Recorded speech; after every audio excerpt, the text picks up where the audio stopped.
I mean, look, every team sometimes has, bad days, bad weeks, whatever.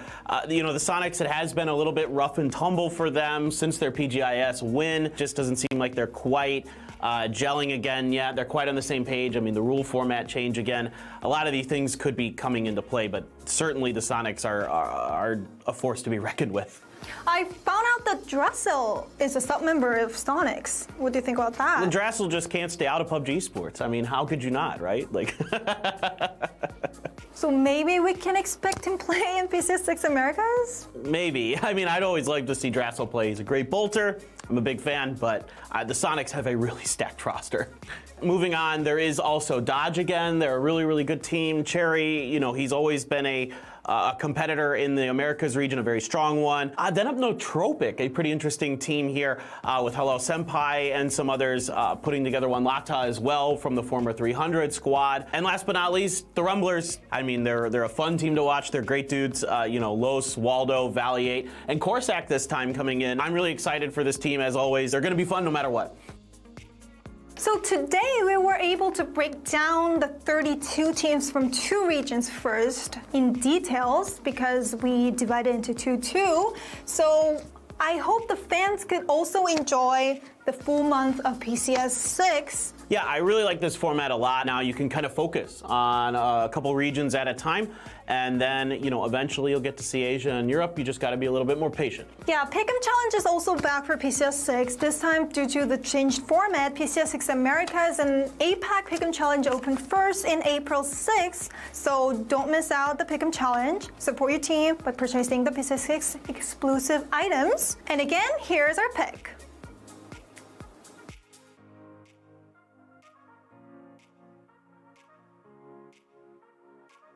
PCS6 APAC and Americas are kicking off in April 15th with 32 amazing teams performing. Yeah, absolutely. I'm really, really excited for, of course, our teams that we've seen all the time, but we've got a lot of new players, a lot of young talent up and coming, so you guys definitely want to check this out. So don't miss out the PCS6 APAC and Americas, and we'll be back with the information about PCS6, Europe, and Asia after the qualifier is over, so don't miss that episode 2.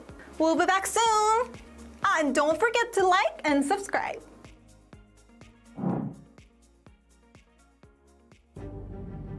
Some say character is forged in the heat of battle.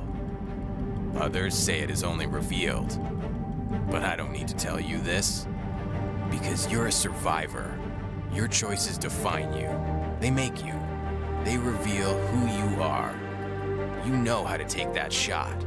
Risk it all. Drop in fearlessly. Straight into the unknown. Straight into what may seem like a hopeless battle. But you have confidence in your insanely accurate controlled spray and your smooth, effortless melee weapon skills. You are a fighter. And you are no mere brute. You're thinking 20 moves ahead. Extra ammo, a fully kitted weapon, plenty of meds, and the wits to gather it all while staying ahead of the circle. That's your endgame. Patience is perhaps the most difficult skill to master, but master it you have. Waiting for the perfect moment to spring your trap. That perfect headshot, a C4 ambush, or yes, even a quiet closet with some tempting bait. In freezing snow, in burning heat, you have pushed beyond the limits of endurance. Here, every choice has consequences. Here, every fight could be your last. But I don't need to tell you this, do I? Because you are a survivor. Be the survivor you were born to be. The choice is yours.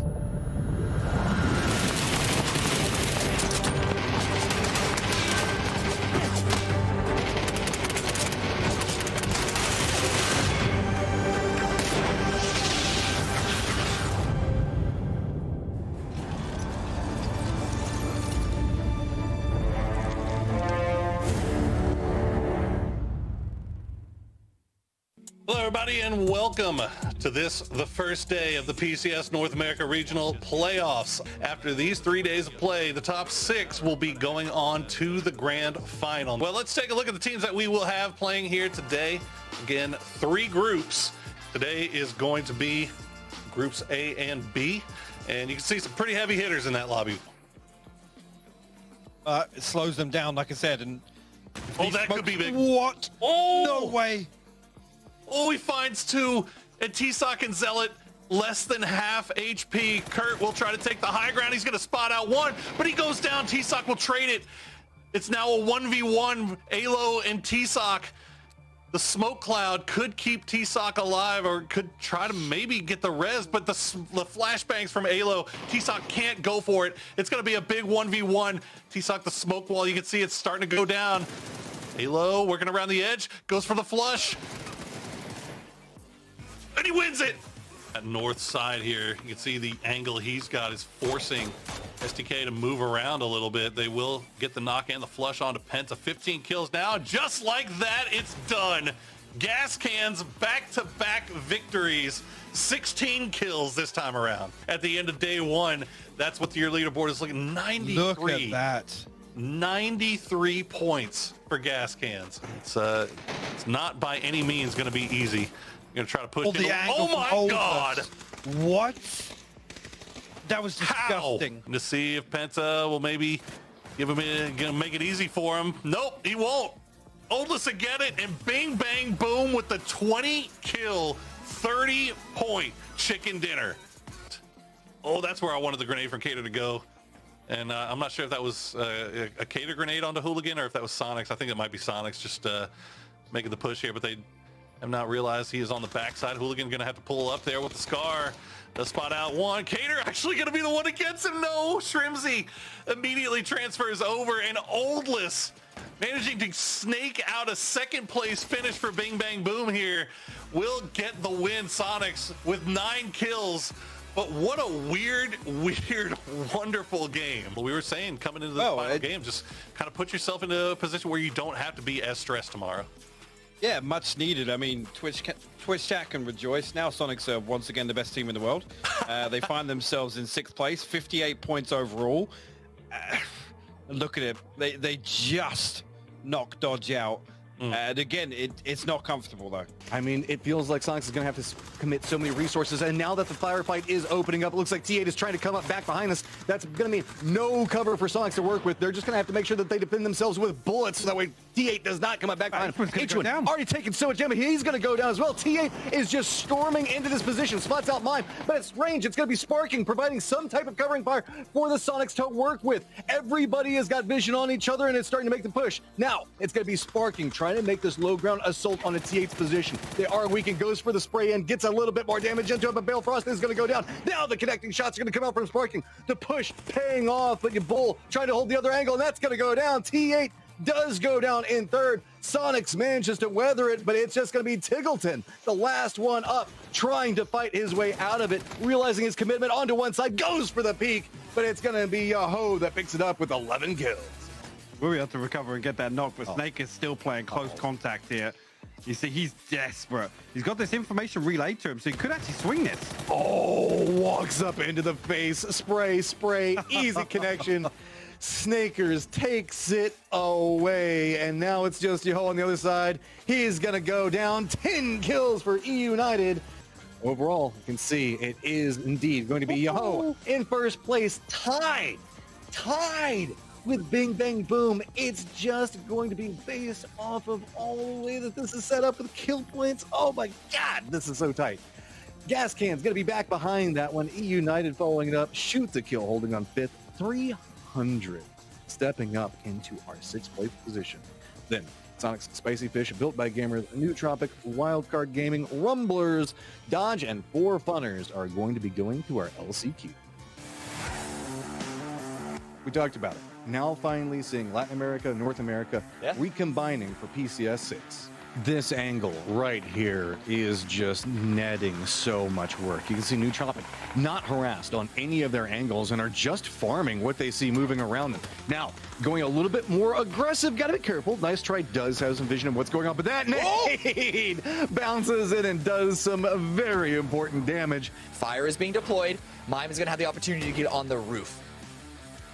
takes the shotgun blast, and now that is going to reveal to Sonics that they need to be careful about how they push the... But it doesn't matter. Mod gets a shot on top. 3v1, hoping the shotgun connects. Doesn't get the shots that they need. Now makes a switch over to the AR. Does get the knock on one. Goes for a spin around into it. Doesn't get it in the end. It's going to be Mime. 11 kills and a victory for Sonics. Systematicos immediately going for the push here onto Dodge while they know that they have one down. The nades coming in. Actually, the nades look good initially. Ooh. That one's good. Goodbye. That one's money. Goodbye, Finna. Okay. Finna will get one. Working around the side of the Bronco. Finna gets two. Finna staying alive in this. Laurent gets taken down low, and Zera now. The last one up, he will clean it up, but now look at KF9. He knows this is his opportunity. If I'm gonna do it, this is gonna be the time. But Zera absolutely reads him like a book. 11 kills and a second win for Systematicos. They got to be sweating bullets right now. They don't know what we know, right? They don't know exactly where the kills lie. And actually now, the deeper investment of utility here, kind of a good indicator for Nootropic. I think they spotted out Corsac. Yeah, Lampolot's got a good line of sight on this. Corsac playing the tree. The damage! Oh, the damage comes through, but Corsac will go down. Rumblers, Waldo will trade back onto Senix. So it's now a 3v3. Lampolot will heal up after the big damage Corsac was able to do. Smoke wall still down. Waldo and Valiate trying to go for the low wrap while Los HD holds on to the high side. Corsac has been flushed. Lena will spot Waldo trying to peek through the smoke. He'll find Valiant as well. And just like that, it's done. Nootropic take the win with 9 kills. Here we go. Overall standings, and the Rumblers do it. 1 by point. 1 point. Unbelievable.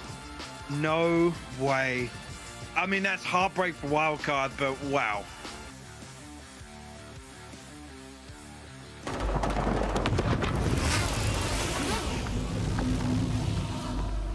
Oi, Amelia, what's the deal then?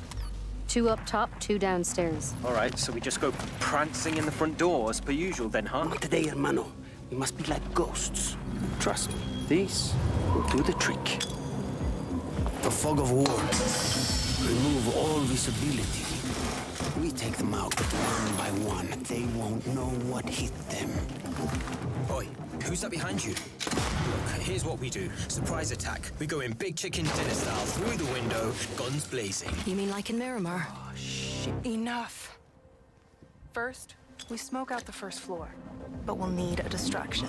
Something super loud and obnoxious. Right, I see where this is going. Don't worry, Aziz. I got your back.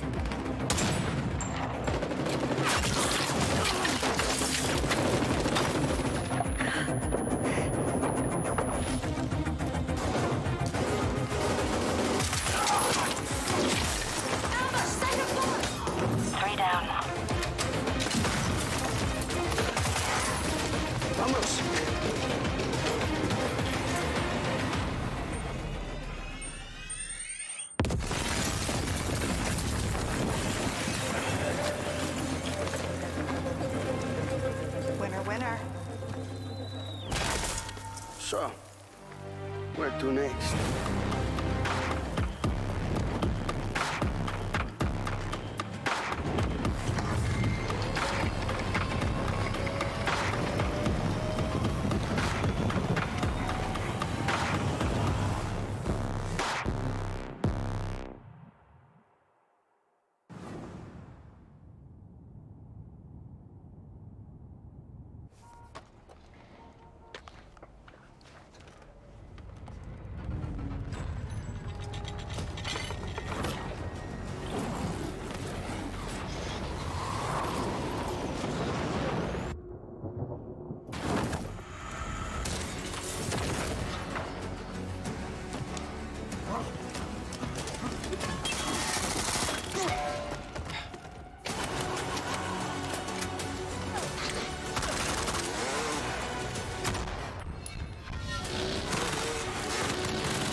in a lot of trouble, running to a teammate for cover, but Pippa got himself an angle, gets a knock on it, but Pippa has the center of the circle and knows it. Incendiary is coming out. Waldo trying to exploit this, going to creep in, reveals, goes for the spray into it, and narrowly survives it. Near on no life, the Rumblers take the win.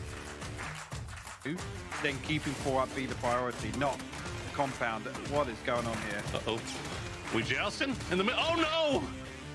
Rashi, Oh, Silas. Andy, Silas is cuz popping. it's a no. Silence, man. Silers! 4 HP! Uncivil trying to give him some support from the high ground. Can he get Flux too? He's still got 4 HP. No, Civ. Oh, young kings.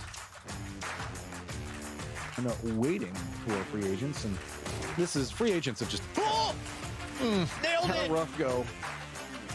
They at least have the hard cover to play around for now.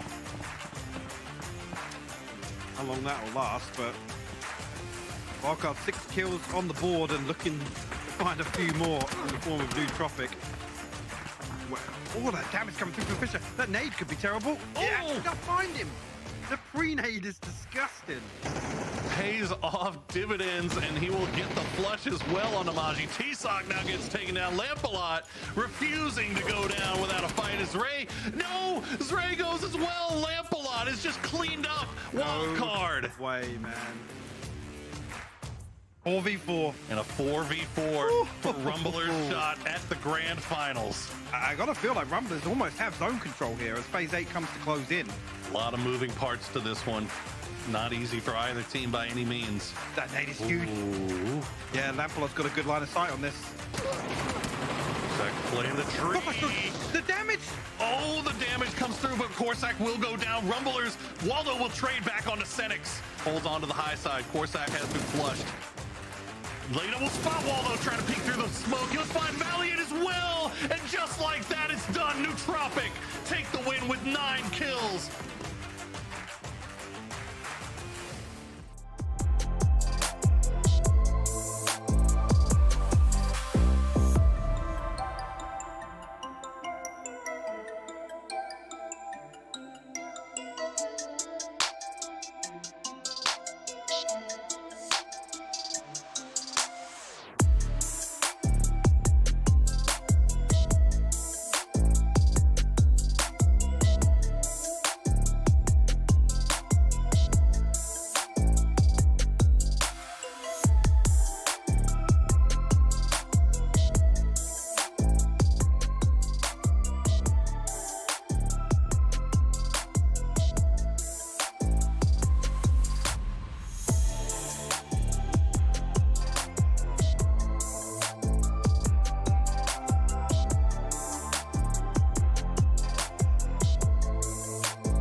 I know what you really want.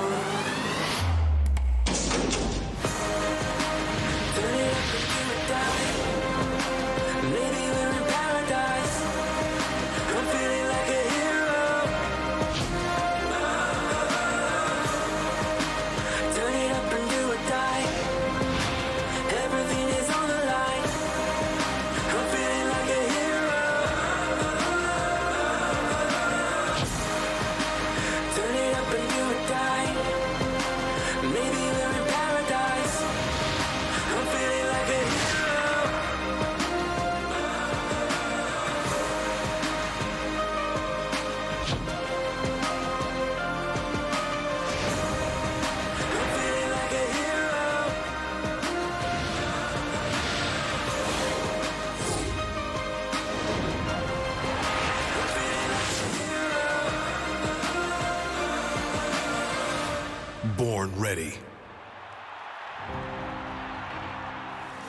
Good morning, good evening, good afternoon, wherever you're watching around the world. Welcome back to the final day of the first weekend of PCS6. My name is Taviz. I'm joined by the Cammy D and Porosaurus to break down all the action.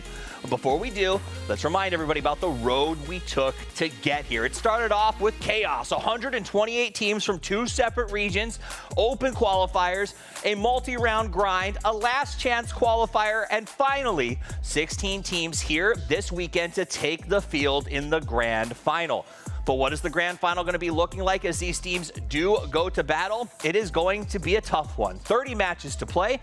10 are done with 20 to go. It is time, I think, for teams to really know that now is when they have to make their move. We're back to super settings. That means points matter more than they ever have before. But you still got to get that chicken because 10 points means an awful lot. Why do you need points? You need points to make the money because that prize pool is massive, Cameron. Yeah, $250,000 for the whole collection, $60K for first. But do not forget about the special prizing. Ooh. $5K for Kill Leader, $5K for Insane Squad, and $10K for the all PCS team. And if you buy the PCS6 skins, you can contribute to the prize pool as well. 30% of that does go towards crowdfunding. And it is not, right? But it's not just about PCS. That is what we're here for. That prize pool is impressive. Yeah. But there are 3 letters that are on every player's mind, and that is PGC. And always looking towards that journey. And Porosaurus, we've already started to add up those points. Yeah, absolutely. You can see what United was able to collect for themselves out of ESL 1. But now that we've gotten over to PCS, the stack gets a little thicker. So if you're trying to play catch up at this point, now's the time to do it. Absolutely. 450 points for first place as opposed to the fact that it would have been 200 as you saw United had collected there. Makes a big difference. That's going to keep going up, Cameron. Yeah, and it's not even just catch up for some teams. Teams that are at the top, right? United, STK, Sonics, the usual suspects, or they used to be. We'll talk about that in a little bit. But either way, they have to continue to push it because if any of them sort of take a step back, decide to take a little bit of a break, a little bit of vacation, they're going to get overrun. Never let off the gas. It's harder to pass than to lead, and that's 100% true 100% of the time. Now, that's not the only international event that we're going to be working our way towards. We're going to be also looking at the Nations Cup that is just around the corner, and we are awarding positions, one position, on the 4 teams coming from the Americas this week, or next weekend, I should say. You know it, MVP from each region will get that captain's slot. That'll be the first one. Now, it's a little bit interesting, you know, some of these we were kind of sure of coming in. Like, you looked at Brazil, you're looking at, Sparking. Like, obviously Sparking's going to run away with the thing, right? Not so fast, my friend. A lot of other Brazilian players are starting to step up this week so far, at least, and make Sparking's job a little bit more difficult. Also, that's the top, but we got to focus on Down Under as well because one of the Australian positions will be filled here because there are so many talented Aussies playing here in the Americas. We only thought it would be fair, so we will track those throughout the entire event, as well as the 3 additional spots, just so you guys know, will be voted on by the pros within the region. Not a public vote, just pros voting. So if people don't like you, get MVP. Otherwise, you're not going. Facts. Right? All right, let's take a quick look at the overall leaderboard because it is all about coming out on top here at PCS6. Whether it's PNC or PGC, the road starts now. Yep, Sonics and Bing Bang Boom both coming out huge. Well, actually, I misspoke. BBB came out big. Sonics caught up in a big way. But both of those 2 teams have a pretty solid lead over the rest of the competition. But you're still looking at teams like your Ho, Akreche, 322, and then United. So some teams sort of expected to be in competition, some a little surprising. Yeah, I mean, it seems like it's been the Bing Bang Boom's obviously been the most consistent, right? But can Sonics keep up that breathtaking pace that they were able to produce yesterday? I mean, what was it? 1.3 wins in a row, followed by 2 second places? Like, that's nuts. Can they keep that up, though? That's going to be the question going into today. Also, as we look at this, keep in mind that fight for 3rd is like a 5-point difference. But then when you go from 8th to 10th, it's like a 20-point difference. So that bottom of the board really needs to push some speed to catch up. Now, we're going to talk about what teams need to do to move forward, but first we need to go ahead and look back at what happened yesterday with the recap. Recap. Recap. I like it. Yeah, so listen, one team that we have to talk about is going to be Dodge, not just because they're in 14th place, which I don't know about you two, is a little surprising to me. It's the fact that they have 0 placement points. 27 kills is already a little disappointing, but when they can't even get to top 8 on a single round in the first 10 that we've played, that's a little surprising. And it's not like they have approached some of these fights in ways that you would expect, that they don't jump out as you and like, this is stupid, this is silly. It's just the execution needs to be cleaned up a touch, but other teams seem to be coming on in and really just stealing any sort of momentum Dodge are trying to build up time after time. That's the crazy thing about it too, isn't it? Is, I mean, we're seeing Yahoo show up a lot in these replays. You know, Dodge and Yahoo have fought 19 times. What? 19 times, 19 deaths traded between the two. Yahoo taking the most out of this, more than any other team in the lobby. Now, going back to the group stages, these two teams never even saw each other. Not a single fight between them. So I don't know what happened this tournament here, this lobby, to where Dodge keeps running into Yahoo, but they need to kind of avoid him because Yahoo is on a rampage. Yeah, Yahoo are looking absolutely huge right now. They're not quite as explosive as Bing Bang Boom, but they're still playing that very aggressive playstyle. They look for fights and they will take them at a moment's notice. So if you roll up to a compound or you see cars rolling up towards you and you realize that it's Yahoo, that's got to be absolutely frightening because they still are looking at terrifying. Well, speaking of terrifying, I mean, Sonics, we talked about them already. I mean, what they were able to do yesterday was what we've been expecting from them, though, and it's kind of the curse of the Sonics, right? You expect them to do this well, so when you see them kind of drop down a little bit, it makes it seem a lot worse. But to be honest, going into this event, guys, I was looking at their points. Their total points that they usually get per day is around 40 and 50, which is extremely high, but they just never had that big pop-off day. And so I felt like they were due, and yesterday they delivered. Yeah, the question is, though, can they maintain that performance, though, or are they going to slip back into what we saw in day one, where you can give them some benefit of the doubt with a couple of the circles that we saw, the first two games specifically, but either way, very unclean rotations on that end. I hope that we get to see them continue like this, like what we saw yesterday, because that level of performance is always the most exciting to watch. Sonics, when they're on their A game, it's some of the best entertainment you can ask for. And after yesterday, there is no disagreement that they're on their A game right now. Taggleton set a record with the first to 400 kills in the PCS era during majors. That's a big achievement. And the rest of his team also stuck. Even the interview, he said, listen, we just had to make a small change. Everyone supports each other. Everyone contributes. We fixed the chemistry. And now I don't know how you stop them because they do seem unstoppable. It was first, second. That's insane. And then a fourth. And then a podium. Right, we left the fourth out. How crazy is that? All right, another team that has been a little bit crazy to watch, I want to know more about them, is the Gas Cans. Yeah, so Gas Cans, they're not quite as low on the leaderboard, not nearly as Dodge are, but this is still one of the teams that I was excited to see their development coming into this year. They completely swapped their playstyle with the format change in a way that they did it almost instantly. There was no sort of teething problems that they had. The issue is, they like to play so defensively, and they like to really put themselves in a position for defensive control and just lock everyone out. That doesn't seem to be so successful for them now, and to be fair, they're not alone with that. I think E United play a similar play style. They also are sort of maybe playing a little bit 80% of expectations, but at least in the Gas Cans case, look at this. You see some good moments by Adam and a couple of individual players. It's just finding that consistency that we're so used to for the Gas Cans to expect of them to at least have some small little area, some little positions to at least have some control.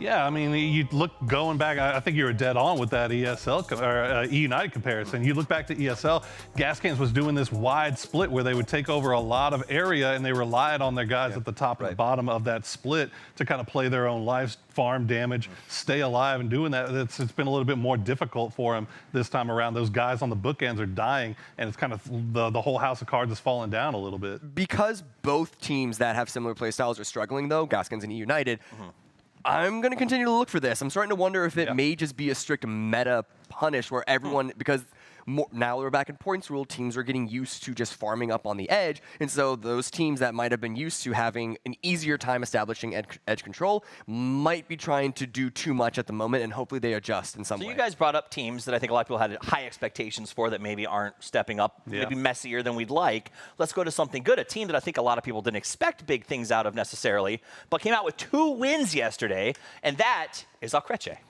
Yeah, Akreche, I mean, I'll be honest, I wasn't looking for a whole lot from Akreche. They came out on the top of their LATAM regionals, but it was off of 96 points that they got on Erangel. I was like, man, how likely is it that they're going to reproduce that performance? Well, now 2 wins in a row on Erangel, and honestly, I think they got 60-plus points in just the last 4 games of the day yesterday. Yeah, and it's not like they waited until those Erangel games to have a good series. Yes, that was definitely the peak. But even yesterday's games leading up to it on Miramar still looked solid. They did. Look, coming out of Latin America, as you said, Poro, they had a whole bunch of kill points over everyone else. That was the main difference between their points and everyone else who was all in kills. And it's because, unlike a lot of other teams in that region who just turtle up, they tried to at least put a little bit of control. To an extent, they didn't really go out and have like huge overextensions, right?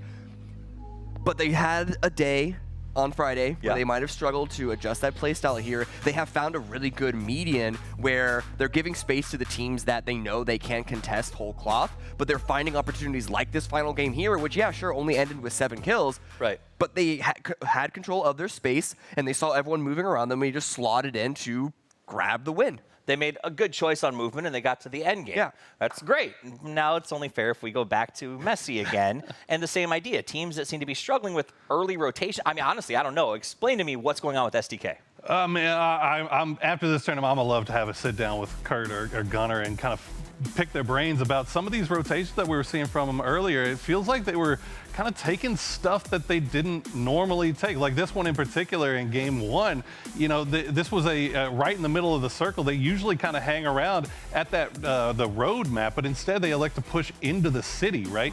And when the next circle finally popped, here you go. You could see they could have had a Creche spot. They could have had gas can spot. They could have had any of those spots. They were first in, but instead, first in, they elected to go to El Azhar. Now, same kind of bit here in game 3, where they wrapped all the way around E United. They wrapped into Los Leones, the southern part of Los Leones, or actually, this is the one where they got in the fight. Yeah, this is where they got in the fight with Dodge on the edge of the circle. They were trying to do that long wrap around the south side, coming in from the south side, which circles that cut to the south of Los Leones. It's great. It's a great strategy to want to play from the south side up, but not when you're coming in at like 12, 13 minutes, because you know that south side is going to be so stacked with teams, Cameron. Yeah, the problem with STK, and I might sound like a broken record at this point because I feel like this has been the problem with them for a while. Like they could have had Los Leones Hills there, just to the south, man. The problem is, though, you can never really know what to expect from them, even though they are routinely at the top of the leaderboard at the end of the event. Game to game, it's either really good or really bad. And the problem this time around, they're not having those good games to shore up their bad games. And when they have bad games, they have bad games. They seem to collapse faster than any other team in their tier of North American competition. Like they should not be below AKM right now. They should. That's. I'll be honest. That's embarrassing. It's hard to argue with. It's like hard to argue with. They need to get better. Absolutely. So we'll keep an eye on them. I do want to remind all of you at home that if you want to pick them, if you want to show belief, I believe in SDK, you can. You can go and get involved with the Pick'em Challenge. And if you stay tuned today, we're going to give you an extra chance to watch even more, or to get a code to have another pick'em and let us know what team you truly believe in. We are going to go to the game in just a few minutes. We're waiting for our players to get in the lobby and get set up, but let's break down a little bit of action. Something we saw yesterday when that sort of kill lead, one of the things I loved seeing was Roth, an IGL, has been performing just at the top of his game. He is the kill leader, right? We're giving away prizes. We've been tracking this. Yeah. But how often do you see an IGL as not just the kill leader on his team, but out of the entire tournament? I mean, how much of it is it still Roth and it's not Roth Keenan split? Maybe I don't know. Honestly, these things kind of they vary back and forth depending on the situation, right? But the fact of the matter is still Roth is producing. Yes, yeah. I do think other than Roth, and again, as you said, Keenan, I'm sure, has a voice in the team as well. H-Win is really the only like hardcore IGL that can also top frag on the Sonics. And so I think, yes, to your answer, it is rare to see IGLs perform at the same level that you would expect a star player to perform, or even just like neck and neck. But with only 4 players on your team, one individual player is 25% of your roster. If you can have that, that is a surefire way to be at the top of your competition, the top of your leaderboard. Right. Okay, that makes sense. Now let's pivot a little bit to some teams we talked about or briefly touched on, get a little deeper into it. E United, you kind of mentioned when we talked about the gas cans as sort of not living up to expectations. Yeah. They're still towards the top of the leaderboard. So what is it right now that's not living up to our expectations? They're still within like easy spitting distance. They have a good day today and they're back in the conversation. Right. It's just the fact that this is the team that they're on the three-peat. Right? We expected them to be in the conversation right now, starting right now. And I think they're mostly carried at the moment by their 2 wins. Okay. It's just outside of those 2 wins, there's not a lot, and they're losing fights that you would expect them to at least have a good chance in, but it's almost like sometimes they're being completely blown out of the water, and that's sort of what I was talking about in the allusion to the gas cans, where E United, if they get set up and they put themselves in a perimeter and they're just blocking everyone out, that is a iron wall that you just cannot push through. But with so many people on the edge right now, I think they're just able to find those cracks and break that wall wide open. We'll see what happens. The first game is about to get underway, but before we go to it, we actually got a chance to talk to Roth a little bit. He's the current kill leader, the IGL, and he wants to tell us about how he loves that his team is stepping up.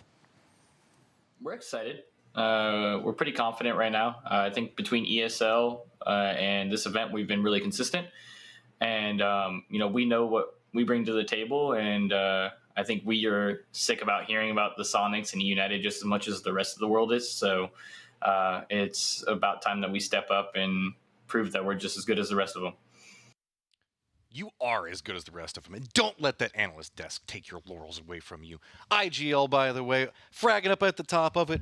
We see you, Roth. We see you, and I am excited about them. They are so fun to watch right now. Absolutely. I mean, and again, right, this team, sometimes people think of IGLs, they don't necessarily think the fragger. Roth, top fragger right now, not only for his team, but for the entire event. So just really goes to show the magic that we've been seeing from them thus far, and what I expect to see from them going forward today, Matchup. Now, I know I'm making jokes, but it is true the fact that there is a haves and halves system. And as far as the IGL goes, with Keenan tied into that one, and I think that that's so interesting because we talk about the different meta styles that we can see come in and play styles for all these teams. But whenever you start looking at all the different IGL styles as well, because like you have like the committee by choice system where everybody kind of IGLs, then you have like the dictator IGL, and then we even have like these combo IGLs. That I love that about this game, that there's so much flexibility in how you want to play it. Absolutely. And I mean, as you say, a lot of times they really want feedback from the team, or it is a dictator, right? One person making out calls or everybody's kind of talking together. And that's really, when we talk about the teams and their ability to adjust to situations, the way that they can read a fight going into it, maybe even choosing to leave a fight, right? A lot of times that decision making does come down to the IGL, the in-game leader for the team. And so it's been really interesting. We've interviewed Roth and talked to him so many times for previous events, but to see how this squad has come together, we really, I mean, at least for me, I've seen them blossom and bloom. And there you go. You can see their stats right up there. 388 damage, not too much ahead of Sharpshot, who's there at 379. Both of them that's chase for average damage. Yeah, though. average so, damage per game, right? They've only played 10 games, and he's holding down almost 400 across 10 games. That said, even if we do talk about the IGL conversation between Roth and Keenan is still putting up some significant numbers of his own.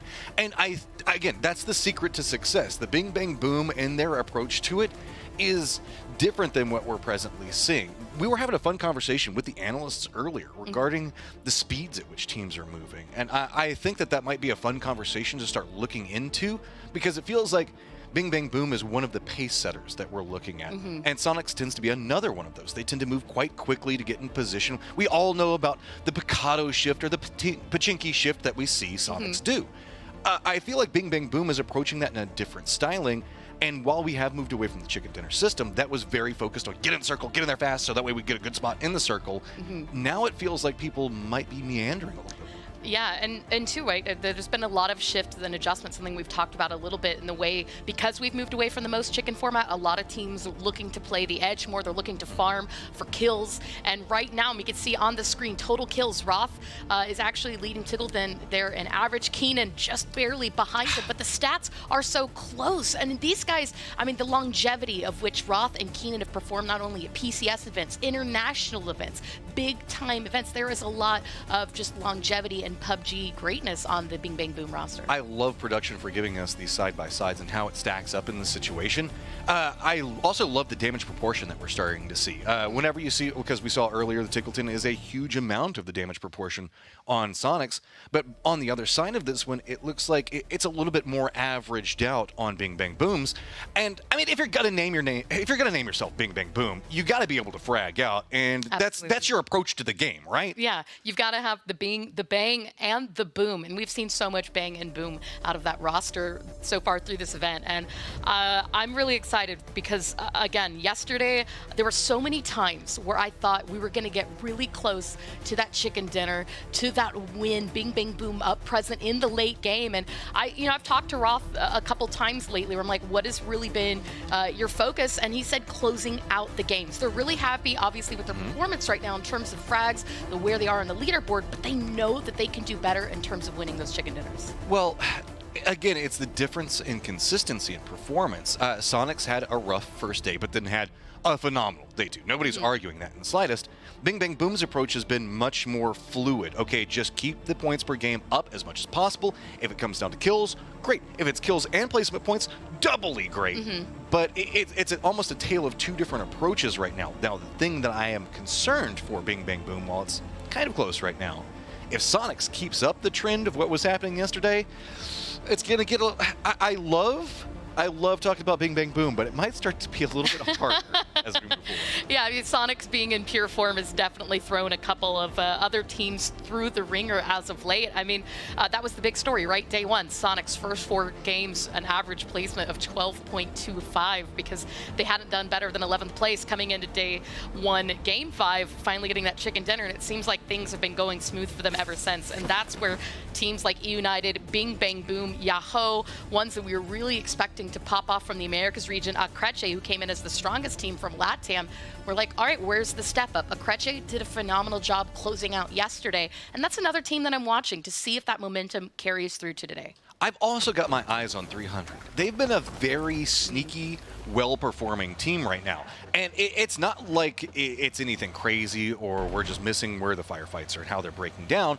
It's just the way that they're approaching the firefights are pretty clean, all considered. We do have our first circle that is popping, and it is the tried and true north-south circle. I mean, guys, we've talked about it. And this is why, because, again, this circle has the river, right? That is the dividing factor, the point of which teams have to decide, do they go to the north, do they go to the south? And then on the far eastern side of that is the lake, which is a big body of water that also factors that circle shift in phase 4. And there are a couple other things to look at, because we also talk about circle ratio and trying to decide this. You can see that right now there is less circle on the side of it, but even whenever we look to the top of it, we still also have a lot of water in this position.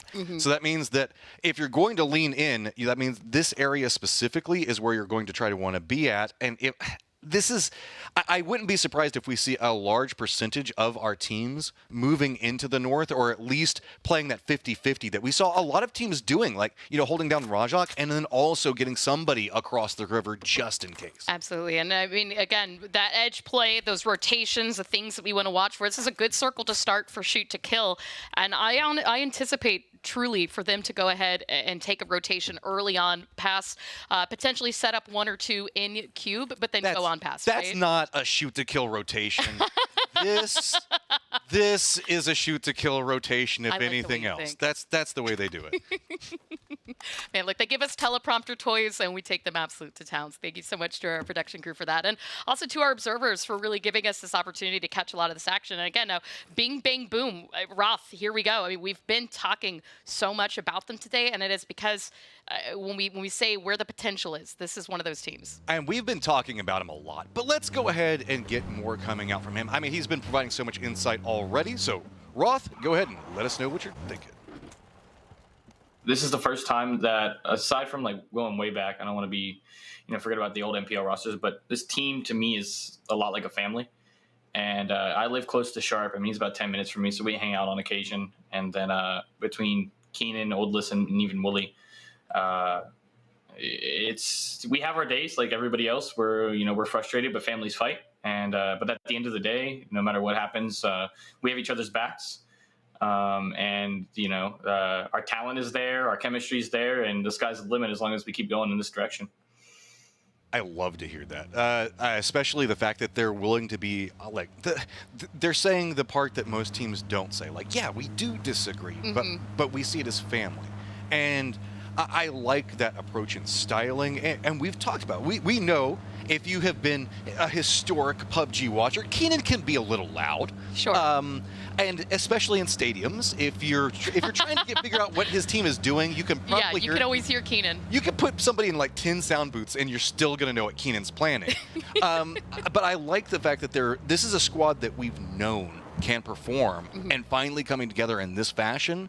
I think that we're finally seeing the potential that we've been waiting to see for so many of these players. Yeah, and again, I mean, these players, they've come from so many rosters. You've got Zenith and Tempo Storm and even more. And real quick, I just wanted to see, we kind of had this little bit of a drive-by. BBB has been watching Just Too Easy. Coda Kid, unfortunately, was not able to get to his compound, did drive past this, and his Reeboks is going to get that knock and quick flush onto Oldless. You can see that is going to turn the attention for BBB back to this compound. Now, Coda is going to be able to get back safely. Keenan, I think, starting to make that decision with BBB. Do we stay? Do we play for this? Or do we just move on? And Roth, unfortunately, had nowhere to go because where he put down was a gas station that the Rumblers deemed their new home. And so that's 2 players out early for BBB. That is very interesting. They saw Coda Kid leave. They decided to not go that direction, shifted over into the east, or the west. That cost them one of the players, and then in continuing the path down, they lost another one. So BBB, while they're close to Sonics right now, taking 2 early casualties could be a problem for them. That said, this is also a team that can navigate getting into in-game quite efficiently. Coda Kid getting back to Just Too Easy without being much more harassed than that, I did also find quite surprising. Yeah, and a buggy nonetheless, right? That could be a really finicky vehicle to use because you're so vulnerable to those drive-bys. So kudos to Just Too Easy for also reading that situation. They'd be able to recover quickly. But again, now, we talked about the river. We talked about this zone. So many teams trying to get as close as possible. You can see their Sonics taking just barely on the north side of the river, and they're trying to keep pressure on other teams that had the same idea. Troglodytes being the next one, but HWin not able to stop Kill Demo and Execs from touching down here. So we can see in the minimap, there comes Mime, here comes Shrimsy to lend a hand because they don't want to give up this position just yet. I like this played on the outside, wait for somebody to approach in. Troglodytes might get more comfortable and then try to spring the trap off of it. Now that we're starting to get the other vehicles coming in, they should. I think that was a pretty quiet roll-up, so not too much coming out. Zex is holding down position, but HWin should know exactly where it is. Good toss coming out from Mime, and Troglodytes, how are you going to respond? You can see the utility really coming into play at range, excuse me. It's actually the gas cans who also have a little bit of a line of sight on this. Greg's shot did manage to land a hit, so both players need to be careful as Kill Demo decides to leave this situation. It's going to take quite a bit there from Mime. Miraculously survives thus far, but Tiggleton is not going to let that happen. Manages to get that knock there with the M4, but you can see there are so many teams in this area. There's crossfire from multiple directions. There's no help for Kill Demo, though. It's shoot to kill that's in the west that was trying to pick that one up, and this is a more aggressive shoot to kill. I like this. It felt like we weren't seeing them be too active in the earlier stages, and now they are trying to third party a lot more. Whenever we see the map next time, look at how much more centered up that we're seeing, specifically all of these teams, because everybody right now is trying to find that safety position. We were talking about maybe playing like down next to the Rajak area, right along the river, depending on how this goes, and that's been the universal mindset because almost all of our teams are along that riverfront. Yeah, and right, because it does give you that easy cross if it was to go hard side.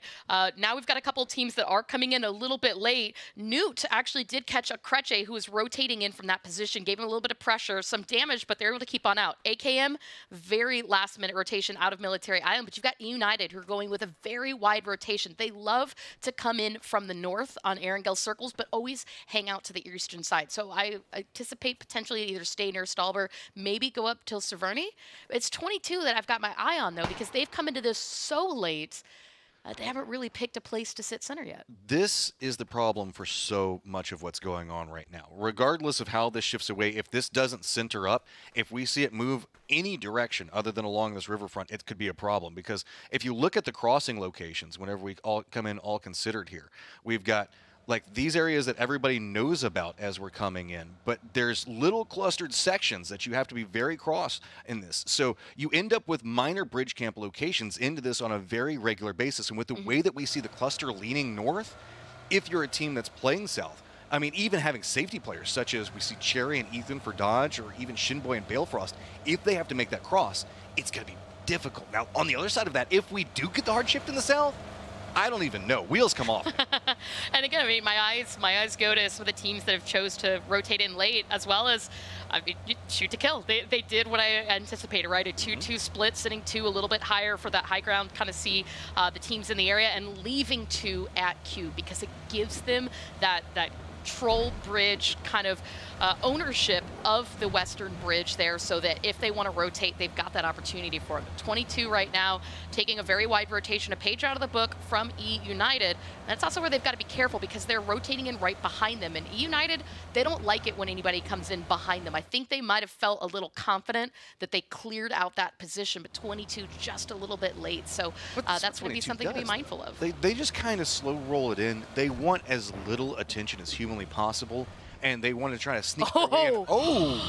Oh, what a split. What a split. And that island as well, such a prominent part into play. Now, there's only really AKM and Dodge still kind of in the southern side. Yahoo's already calling to go ahead and cross out to the north. Okay, again, I know I've been drawing a lot. This is a no man's land, and this is predominantly going to be a no man's land for right now. So all considered, whenever we look at that, it's going to make the circle a lot smaller. Even having Everest in as well means this is going to be a very dedicated positional movement into the north. But where we saw so many people playing up against the river a second ago means that teams are now going to have to come into a gauntlet position. Just Too Easy is already starting to make that move. Shoot to Kill reposition, did a long wrap back over here to avoid any potential firefights coming at them.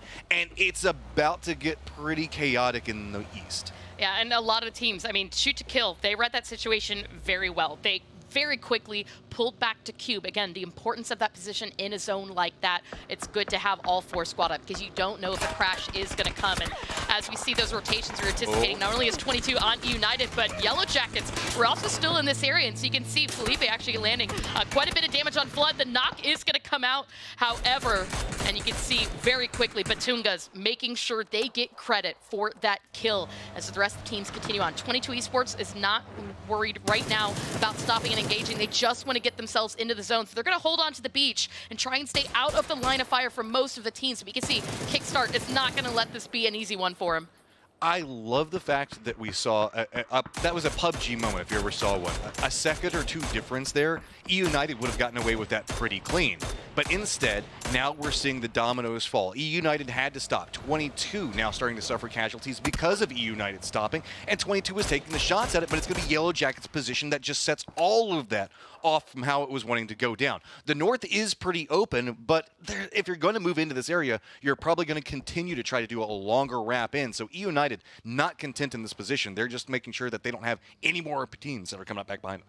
And now as we go to see what's happening in the south, you can see AKM and Rumblers in a little bit of a similar tiff right now. Rumblers actually sandwiched on both sides. Los getting out of his vehicle to see if he can get a shot on any member of the AKMs. NCLS is actually going to drive real close to him. He switched to the AR and seeing if maybe he had a shot. He didn't. He's going to get back into the vehicle, continue rotating on with the team. At this point, Rumblers are like, you know, we just need to focus on position. We know where AKM is, but they also know where they can ambush them in the zone. Yellow Jackets, you remember a second ago when you were harassing poor E United that was coming through? Well, now you're the one that's rotating, and it's going to be gas cans that are harassing you.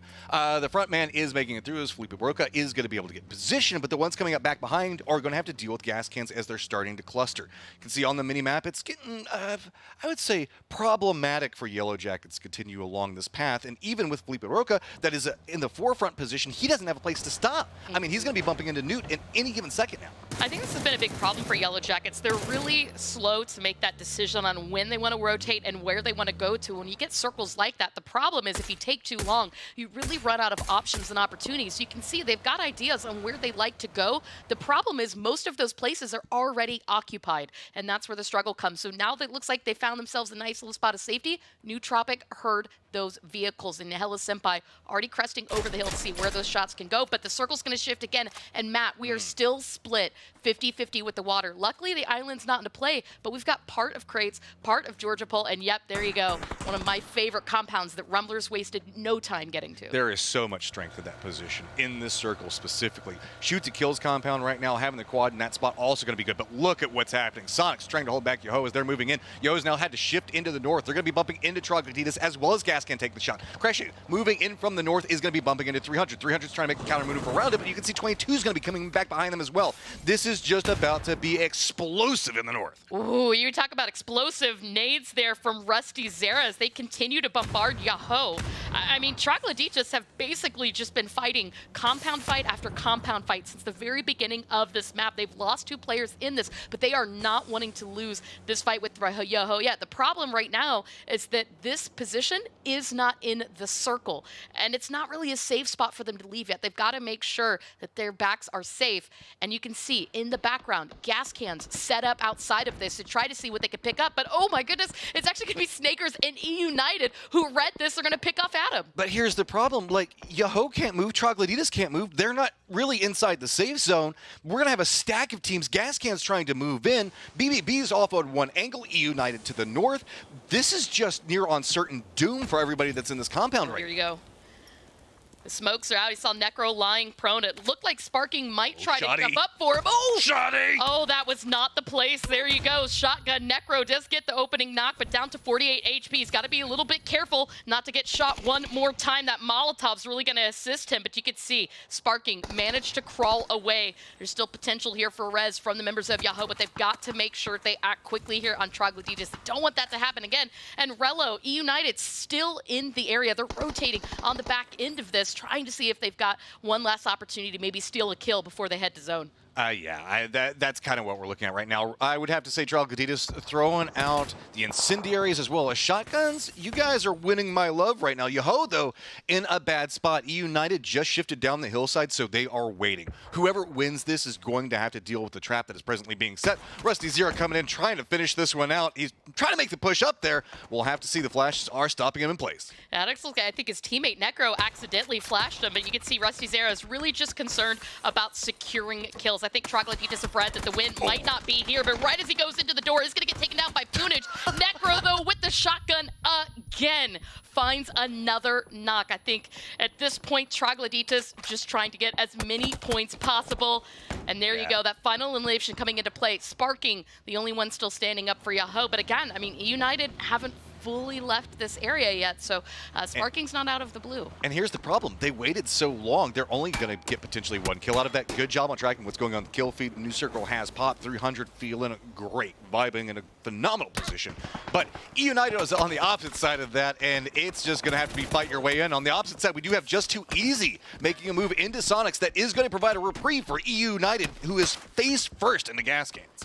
And two, I mean, SDK, that cube compound still in zone, still into play. It's going to push them more to an edge position, but they've got the perfect line of sight on Dodge, on Just Too Easy, on Sonics, any team that might rotate in from the south-southeast. And you can see still, though, it's what's going on with gas cans and E United. They're not in the zone again. They're going to be coming in late, and they've got to choose priority over getting those kills or over getting position. And oh, that was a little bit close when they're Snakers. I think he actually spotted Waikikamuka as well. Sparking just making the send in as he's trying to pass through all the bullets. He's found himself a rock home that he's going to live in for right now. Okay, so Just Too Easy, you've got to make a move. Dodge, you're going to have to make a move. Rumblers, who added themselves a phenomenal compound, now find themselves homeless and are going to have to move into the north. You can see that they have shifted over the bridge in the west, but they're also going to have to contend with AKM, so they have a Demi bridge camp set up over there.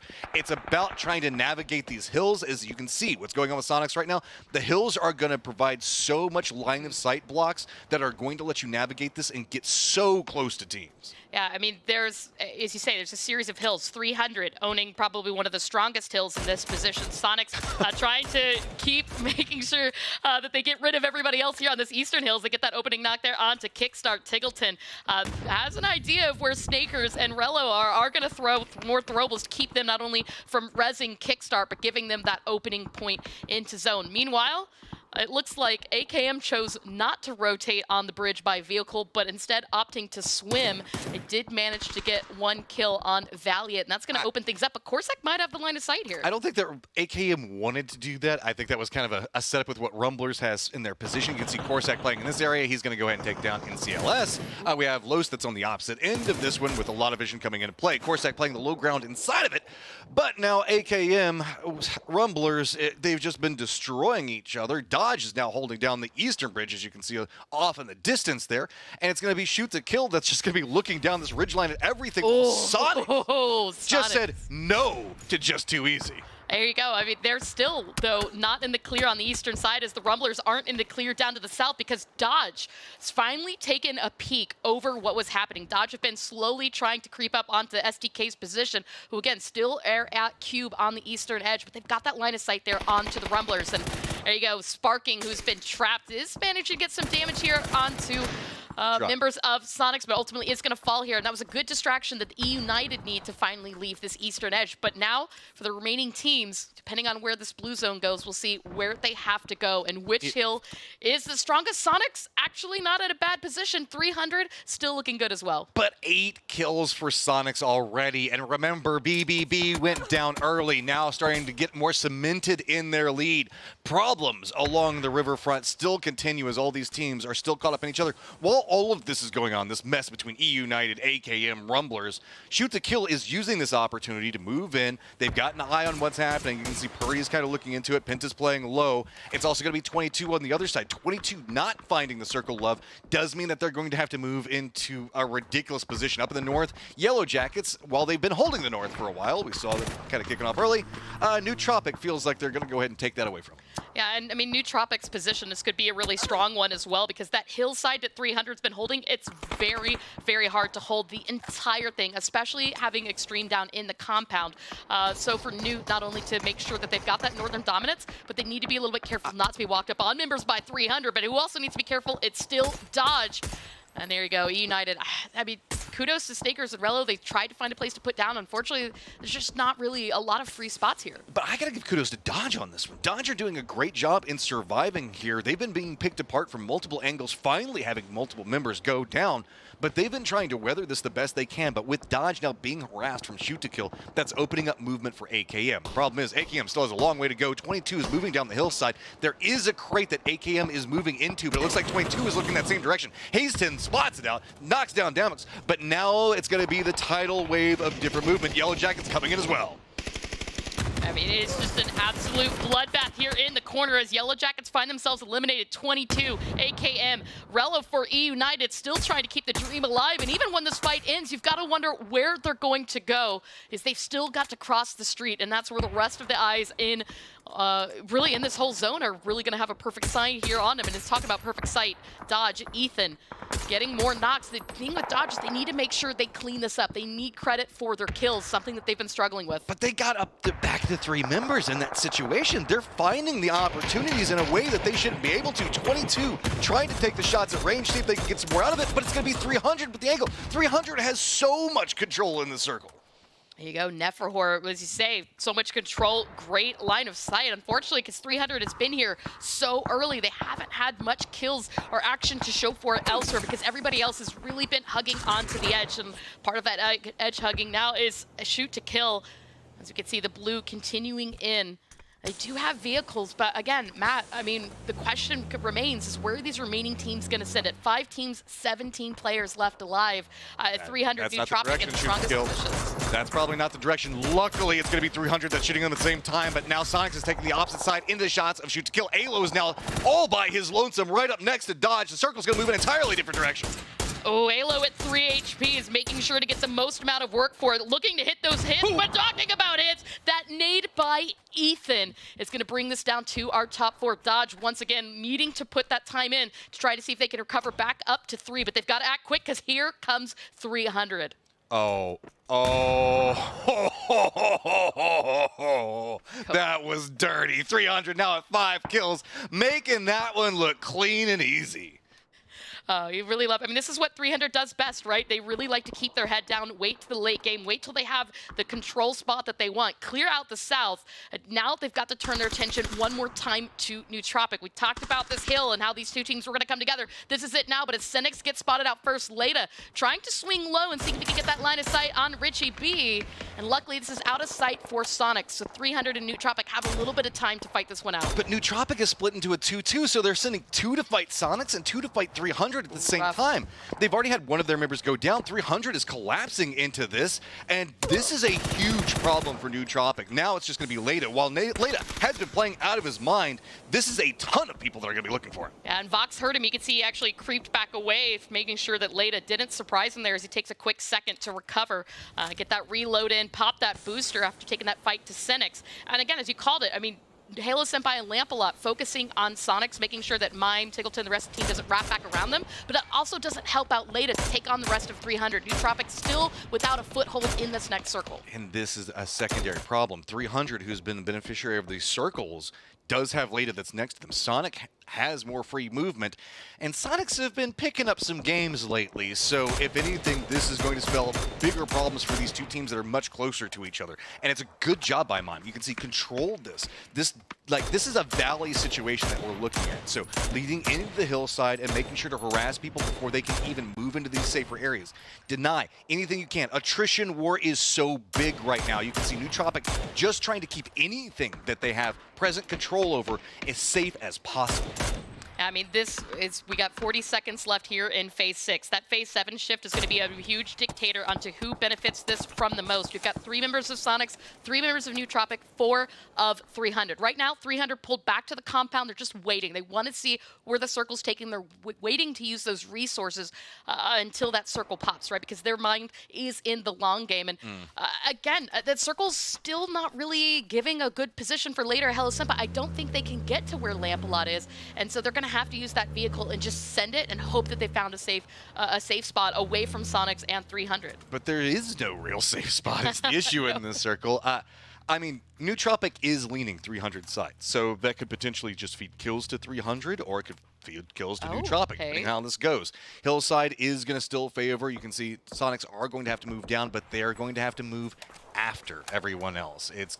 They are on the thin side of the circle, so that means that Nootropic and 300 are both going to have to move into open areas, while Sonics is going to be able to rein in. So don't be surprised if you see both of them taking shots at each other, and maybe Nootropic and 300 might realize that the real threat is Sonic's position and unite and just unload with all of their firepower that direction. And you can see too, Sonics were making sure to take out those tires there for members of 300. They want to make sure that not only do they have a position they're comfortable with, but that the other teams can't just full send it and reposition where they may not be able to react as quickly as possible. So that's going to really force some of these teams to make that next move on foot, which also makes it for easy fragging there for Sonics. They've got 10 kills so far, and it's a big potential here. I mean, look at this. Mutually assured destruction. That is what we might see here between 300 and Nootropic if one of them doesn't move pretty soon. I like the fact that they're trying to get away from each other, but they don't have an easy way to do so. Nootropic looks like they're going to try to commit in, go over there, try to pick up Lampalot. Now, they could be a distraction, but see, 300 is wanting to go after them to get the kill points because they're pretty certain if they make the move in, they're going to die. But now that's just feeding it right over into Sonic's hands. Lampalot now the last one up for Nootropic, but it's going to be 300 trying to use that opportunity. They hop in vehicles, and they're circling to the south. I mean, this is the time to make that move. As you said, they're distracted. Sonics really wanted to make sure they got Lampalot down for Nootropic. Look for that final kill. And 300 found a spot in the zone. A little bit of a tree, their car. The only other cover that they have in Lampalot, turning his attention now to Sonics as they were distracted by 300. A little bit of tunnel vision there as Sonic struggles, but Mime should get res there by H-Win. You can see not only the smokes out, but the res popping off Tiggleton, making sure to keep that pressure on any team that could make a move here. But look, Sonics has had to drop so many smokes. They don't have vision on how 300's moving. They're trying to creep out more and more. It's going to be Neferhor that spots up what's going on to the north, finishes that out, and now 300 is starting to take more control over the circle. It was Sonics that had vision, the early movement in it, but it was an amazing heads-up, fast-moving play coming out from 300.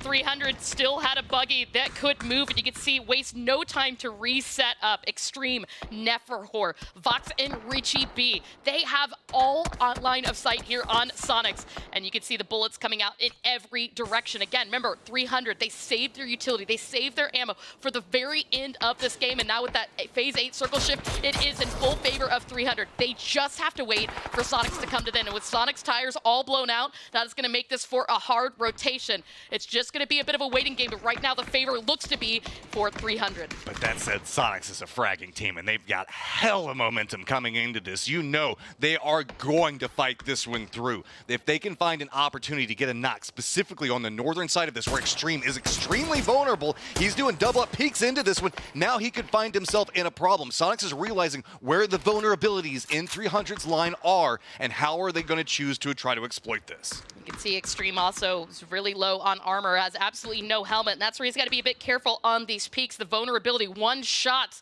one knock, potentially there on a kill in favor of Sonic. So this late in the game is how patiently they can play this out. Neverhore does get a knock onto H when 2 members still up for Sonic's. Mime Tiggleton quite in a place to help them out here. They're going to go ahead and blow up that car, try to give them some type of coverage and make sure that 300 doesn't blow it up onto them. No, they're just going to kill themselves out. There you go. You know, if you're going to go out in a blaze of glory. 300 picking up the first win of the day. I like that. They realize the fact that 300 has been on a climb. They've been playing very, very well and deny those points because they could be very important later on. We've seen it time and time again. 1 or 2 points makes a big deal, but when we're looking at these match statistics, it's feeling pretty Sonics. Yeah, I mean, Sonic's coming out of that with 12 kills, 2,500 damage. It's a beautiful map for them. Although they didn't get the chicken dinner, they definitely had a big growth in terms of climbing there on the leaderboard. And as you said, I mean, that was a great game for 300 as well. 8 kills, even though they didn't get credit for the Sonics at the end. I mean, there was a lot of very intelligent movement in there. I like the fact that Sonics realized the threat, because if you saw, it was just there was a line that was coming through on 300's defense. Extreme was up at the top of that, and Sonics was trying to figure out which end of that wing you want to take down, because if you can find some vulnerability, that gives you some option in movement, because the firing lines just were too much. When the entirety of the circle can fire back at you, there's just no form of cover to be had. And I like the fact that we can see that they realized what they were trying to do, how to try to get out. I mean, Sonics, of course, they know how to do that, but also Extreme playing that and surviving with no helmet and just so damaged and realizing he can't die there. That's the only thing that he needs to distract, and he did it so well. Yeah, I mean, when you've got all of Sonic's pinned down behind a tree with nowhere left to go, 300, again, it's the no time wasted, which we see from them once they get to the game that they want to play at the end game, which we've seen time and time from them for this whole event. That's when they attack. You know, they're really that late game predators, and it's been working well for them so far. Okay, guys, Sonics denying out points to 300, but you don't want to deny yourself points. We've got plenty of esports points that are provided for you right now. Big way to get those is if you're going to pick up the PCS6 skins. Remember, you get more voting coupons, and you want to use those soon, because after April 22nd, can't use them anymore. We're going to go to a quick break. We will be back with a deep dive into everything that just happened in that last game.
Hey, what's up guys? My name is Korsak, I play for Ramblers, and vote for us in PCS6 if you actually want to win some skins. Fala rapaziada, sou o Drick, jogador da Yellow Jackets.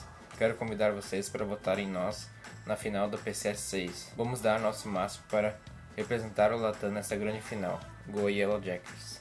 Hello guys, I'm Sanix from Team Nootropic, and I would like to invite you guys to vote for our team in the upcoming PCS6 North American Grand Final. Salve rapaziada, aqui é o Curdemo da equipe Trogloditas. Tô passando aqui para lembrar vocês que esse final de semana e no próximo vai estar rolando a final da PCS6 Américas. Então votem na gente lá dentro do PUBG, votem na Trog. Oh, hi there. It's me, Spiky Kamuka from Gascam. You have to vote for Gaskins for PCS6, by the way. Matter of life and death. Buenas, soy Ragnar de Just to Easy y los vengo a invitar a que voten por nosotros en el Pick'em Challenge de la PCS6 porque somos unos pedazos y nada, ¡receba! ¡Receba, caralho! Hey everyone, I'm Richie B from Team 300, and I'm here to talk about why you should be voting for us in PCS6. 300 is unpredictable, and with a kill-oriented playstyle, we like to make risky, big-picture plays. Some teams may view this as incompetence, but we welcome that, because we qualified top 6 in NA for a reason. And as the saying goes, never underestimate your enemy. ¿Qué onda la gente? Soy el RB del equipo de AKM Gaming y vengo a invitarlo a todos ustedes a hacernos el aguante, brothers. Ya saben cómo es, somos el equipo del pueblo, el equipo que viene a representar y a demostrar. Mirá cómo estamos. Full tuning, ¿entendés? Nos vemos el fin de semana, gente. Gracias ahí por hacer el aguante.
One knock potentially there on a kill in favor of Sonic. So this late in the game is how patiently they can play this out. Neverhore does get a knock onto H when 2 members still up for Sonic's mind. Tiggleton quite in a place to help him out here. They're going to go ahead and blow up that car, try to give them some type of coverage and make sure that 300 doesn't blow it up onto them. No, they're just going to kill themselves out. There you go. You know what? If you're going to go out in a blaze of glory.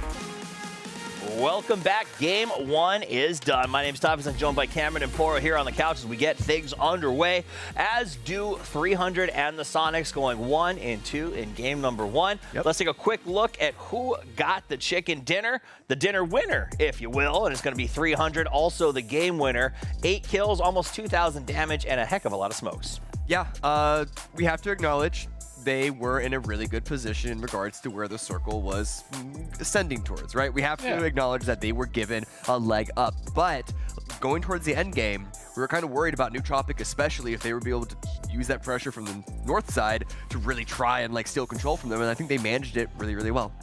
Yeah, I mean, I think 300 were given a little bit of a reprieve there by Sonics at the end. And honestly, it was Nootropic that kind of helped them out a little bit too, right? By kind of opening up that door for 300 to leave the compound without being just constantly pressured and peppered by those Sonics players. They were putting up some big damage from back there.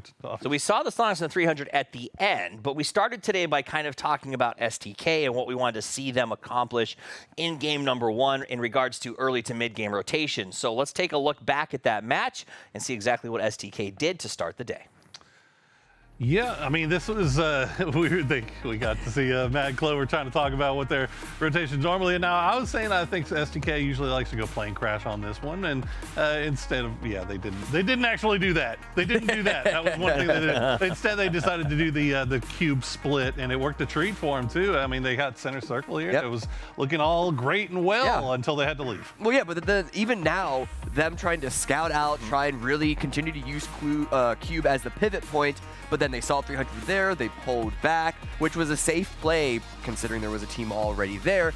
The problem is, from this position, all isolated in a single spot, they kind of don't really do anything with it. We were excited to see them finally arrive into the end game without losing a player or two on rotation. But then when they're look, this is what I was really disappointed by. The fact that once again we see them running from the blue into enemy fire. I was hoping to see some more proactivity, them putting themselves in a position to lead the compound way sooner than this. I think, honestly, I didn't have a problem with what SDK did this game. I didn't have a problem with how that thing ended up for them. I think that it's the fact that it's compounding on top of all the other things that they did. That's where it becomes a problem, isn't it? I mean, so here's that question, though. And, you know, I'm going to let you guys know that we will be tracking special prizes throughout this event. Everything from kill leaders to insane squad, all PCS team, grand final MVP, brought to you by Alienware. We got prizes for them.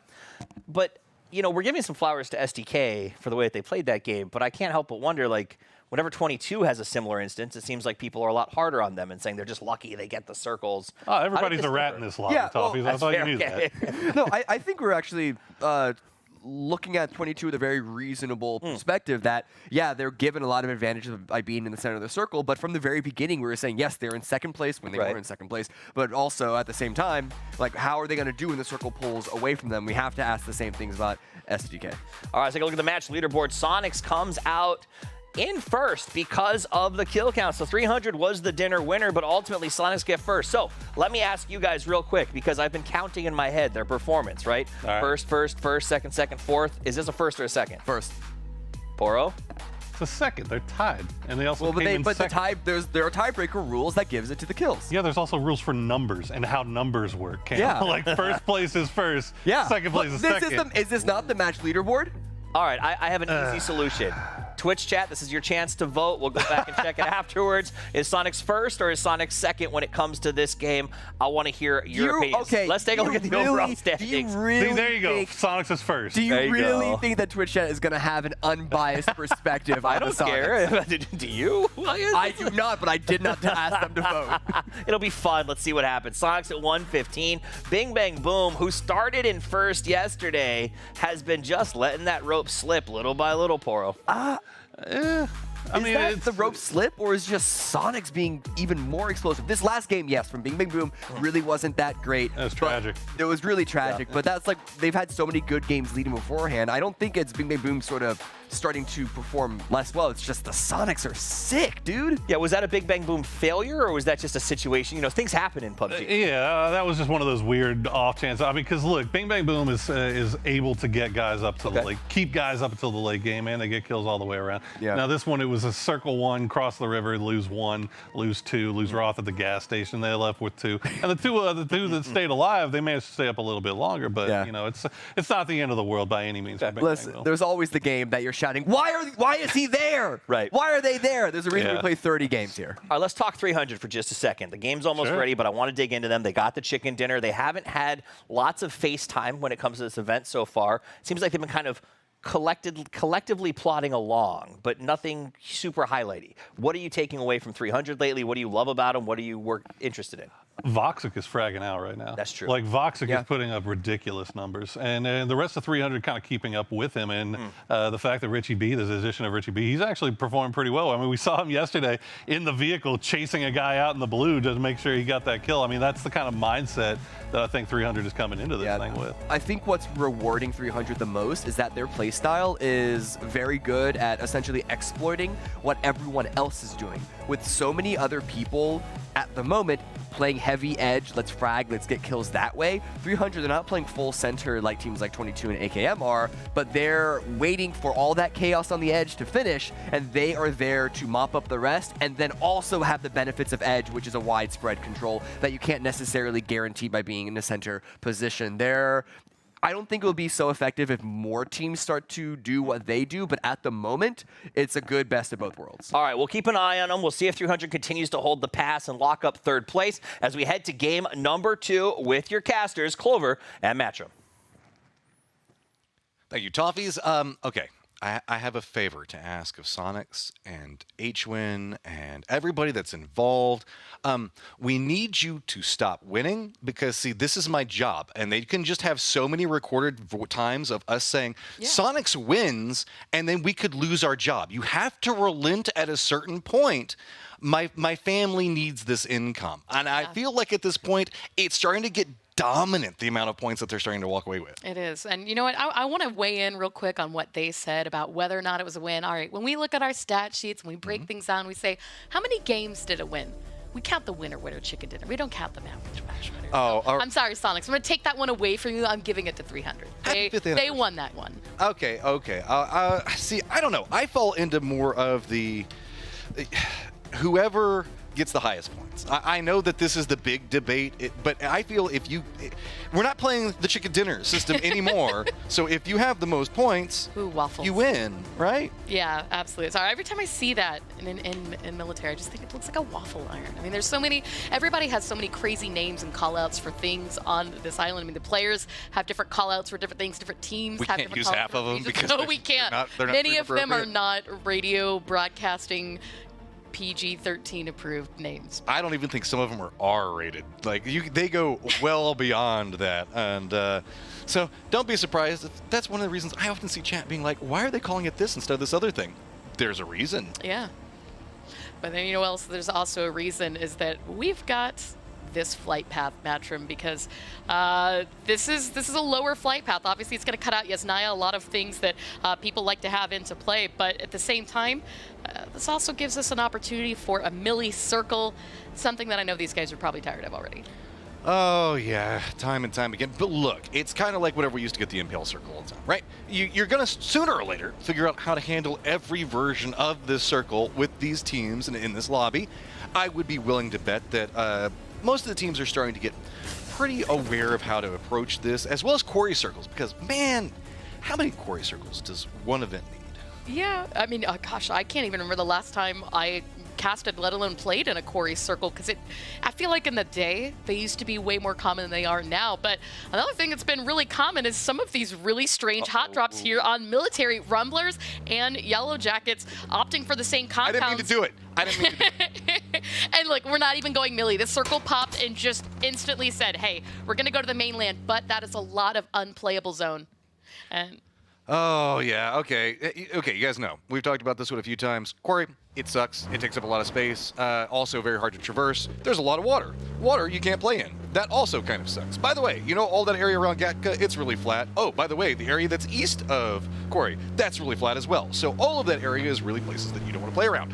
That means that a big section of this game is either going to be rotate hella early or really late, because you want to get into a position that's really strong and get there fast, loot be damned, or you just want to wait and try to fight it out on the edge. Absolutely, because again, I mean, you don't want to get yourself into a position that you can't escape from, and that is a problem for some of the teams in Quarry. You'll probably see a few people put down where Waikikimukau is, right? That northern position of Quarry. You've got a line of sight for everything up to the north, and kind of really anybody who might try to come into Quarry, as well as sometimes you might see them send somebody to the compound there on the far eastern side and try to make sure, again, nobody comes into Quarry, that you've got that position for you. But Primorsk, entirely open. Ferry Pier, which we don't see players go very often anymore, also open.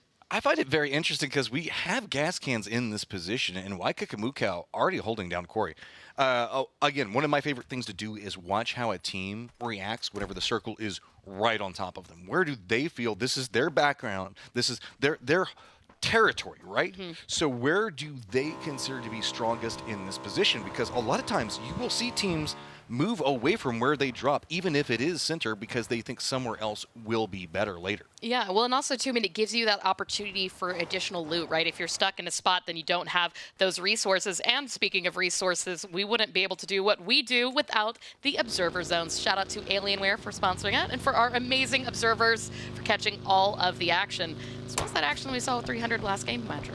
I gotta say, also shout out to all the production people and observers. This has been a phenomenally well-run event, and we've been seeing it all over social media. And I know, guys, we're the faces for a lot of this, and you guys say it, but there are so many unsung heroes that are going back, making like all these lower thirds, all these statistics, all these replays. make sure you give them love if you see any of the players talking about it as you can, because, I mean, everybody's work needs to be appreciated, right? Absolutely. And you know what? Well, we've got Tiggleton on screen. I appreciate Tiggleton. Again, for those of you guys who didn't see that final match yesterday, Tiggleton did get his 400th career PCS ESL kill. So that is a comp kills since he's joined during PCS2. 400 kills, the most of any other player right now in the league. And what's weird is how many of his teammates are actually kind of close. Yeah, Shrimsy's not that far behind, though. I would say that Tiggleton, just coming off of a banger of a first match, is going to make that gap just a little bit broader between him and I'm actually curious on how, with the way Sonics have been playing and killing everything around them and winning and getting second time. I mean, what type of world is it when you either win or get second, and how many kills that they're managing to rack up? And don't worry about it, it'll be fine. I feel like Tig might have just edged out some of his teammates who are also probably going to be hitting 400. But, I mean, milestone is the milestone. Second guy to get 400, okay, cool. Yeah, I mean, no, we'll still celebrate. Shrimsy, if you get that 400th kill, I will root with you. And I know Luke 12 also. Probably tweet it out or something, you know? Yeah. But no, you're right. I'm right. The first person to hit that, and it just goes to show, right? Just the fragging power. And this is also after Sonics have kind of come off a little bit of an off event, right? I mean, I would go as far as to say ESL 1 was off. BBB slipped once, and that cost them a 20-point differential now. Yeah. And that's just what you're competing in. We talk about points per game all the time, and BBB isn't playing bad. It's absurd what we're seeing that's happening with Sonics right now. And I want to see how BBB responds to this, because we often see players talk about, okay, we're going to continue to play our way. We're not changing it up. We know about the leaderboard, all this other stuff. The issue that I see, though, is BBB wants this. You know, you see it. These guys aren't afraid to talk trash. They're not afraid to, like, the way that they're approaching this, they feel like this could be their event. And if we weren't seeing the insanity that we've been seeing the last day in a game from Sonics, they would be. Absolutely, right? And that was a big talking point coming into this, is wondering, are we going to see a return of the Sonics legacy? Is a new team going to be taking over? Is United going to be on the start of their legacy after winning 3 events in a row? And those are the things that we've really been watching for this event. And unfortunately, when one team does really good, another team, unfortunately, has to struggle, because those opportunities are being taken away from them or squandered, as we've seen be the case with Shoot to Kill thus far into the event. But we've still got plenty. Look, it's almost like there's nowhere else to be. Okay, that's everyone. And nobody's in right Primorsk there. still. Not a single team. I mean, there's nothing else to be had here. It's just like, look at all the colors that are stacked up in that position, going all the way down into Sonic's spot. It is nuts. But the terrain there actually lets people be that close and not have each vision. other. Yeah, I mean, and that is really, if anything, probably helpful for some of these teams, right? Because we've had so many people play the edge during this event, and that has been a make or break for a lot of squads. So getting center this early on, especially with that much water into play, now the biggest factor is going to become where that phase 2 shifts, especially if it's a hard shift. And we have the potential of a bridge camp on top of everything that's going on, because Rumblers do let their spidey senses go off, or I guess Rumblers' senses go off. I wonder, because they often say like a spider sense is like a tingly thing. Is a Rumbler sense more like a rumbly thing? Oh, so, maybe like a rumbly and the tumbly. Oh, that's no. Yeah, you didn't need to go there. We're going to leave that one alone. Yeah. But AKM, woe be to you if you try to pass off of that one, as it's they do have a spot for now. 22. Look at this. 22 coming in late. Who would have thought? Okay, when you say AKM have a spot for now, need I remind you, Yellow Jackets are still down to the south. So unless we see a fairy rotation from them again, we might actually have them run into them one more time, which they did the last time that we had a milli-circle. For anybody that is watching the map feed right now, yeah, all the way down there. They are not even really on Military Base Island anymore, but we've seen them do that a few times. Okay, this is something I'm extremely curious about. I mean, we've been making, I've been specifically making the joke that 22 tends to catch 22 circles in a row and then start getting a lot of their points, but they are very efficient in navigating the circles. Like, we're just bantering whenever we're talking about that.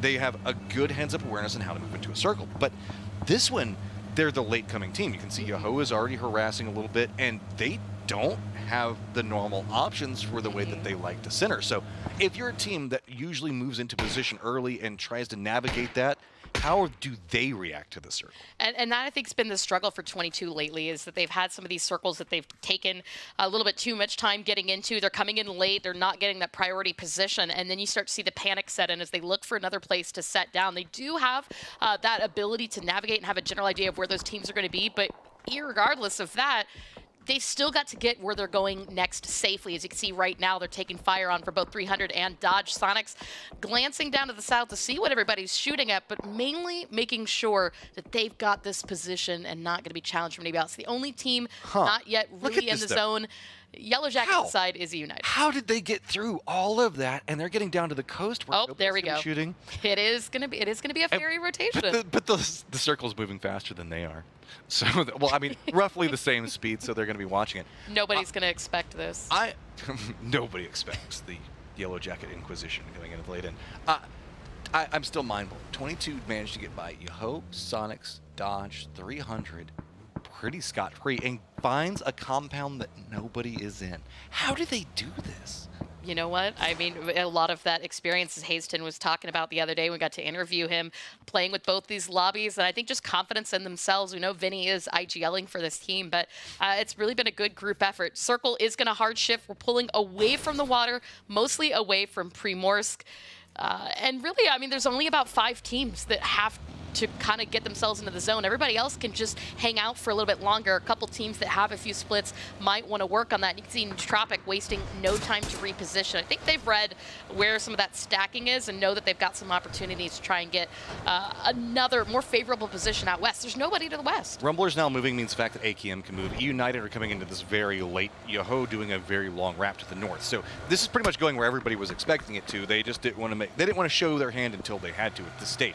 But it is also more western leaning than we were expecting. With that, there's a lot of area over there that's quite strong. Where Nootropic is trying to get to right now has a lot of strength inside of it. Cresce is already starting to get harassed by BBB as it's just no options. People are starting to crash in too much, and Cresce is finding themselves in a bad spot right now. While they are going to be able to get away from BBB, Sonics could hear this, but I think that Mime's going to reposition away from it as well, so maybe R&B? Ooh. Maybe okay. Yeah, I mean, Keenan just lost a little bit too much momentum with that drive-by and unfortunately wasn't able to get those last 2 shots in to secure a knock and potentially pick up that kill. But you can see, again, I mean, those teams that are coming in a little bit late on the rotation, Rumblers weren't just backfilling Dodge. They're actually going to surpass them, try to come into the northern side of Primorsk. 22 have already left out that position, so they're going to get a nice backfill and a lot of resources to have. There's that hill to the north side of Primorsk to play from. Meanwhile, Just Too Easy, Yahoo, also playing for that high ground. Just Too Easy, though, is going to take out Sparking and Poonage and keep that pressure and secure that spot from them, but they still got Balefrost and Shimboy to worry about. And that's a worrying duo, to say the least. Balefrost, we've seen, he doesn't care. He'll still try to find a way to get points.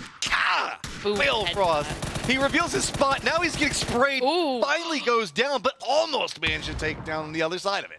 I mean, just a great trade. You can see the nade out as well to try and secure that flush. But Troglodytes, again, that third parting we've seen from them in this whole event. They see something light up in the kill feed. They hear those gunshots. They know they want to get involved. Rusty Zera is going to take a bit of damage. Lies prone to heal. And you can see the smokes coming out from his teammates trying to give him that extra cover. But Snakers is actually going to be the one to spot him. E-United are so far away from this fight. 1,500 meters, I think. I mean, that's got to be real. He's south of Dumplings, 1,000. south of Chopsticks.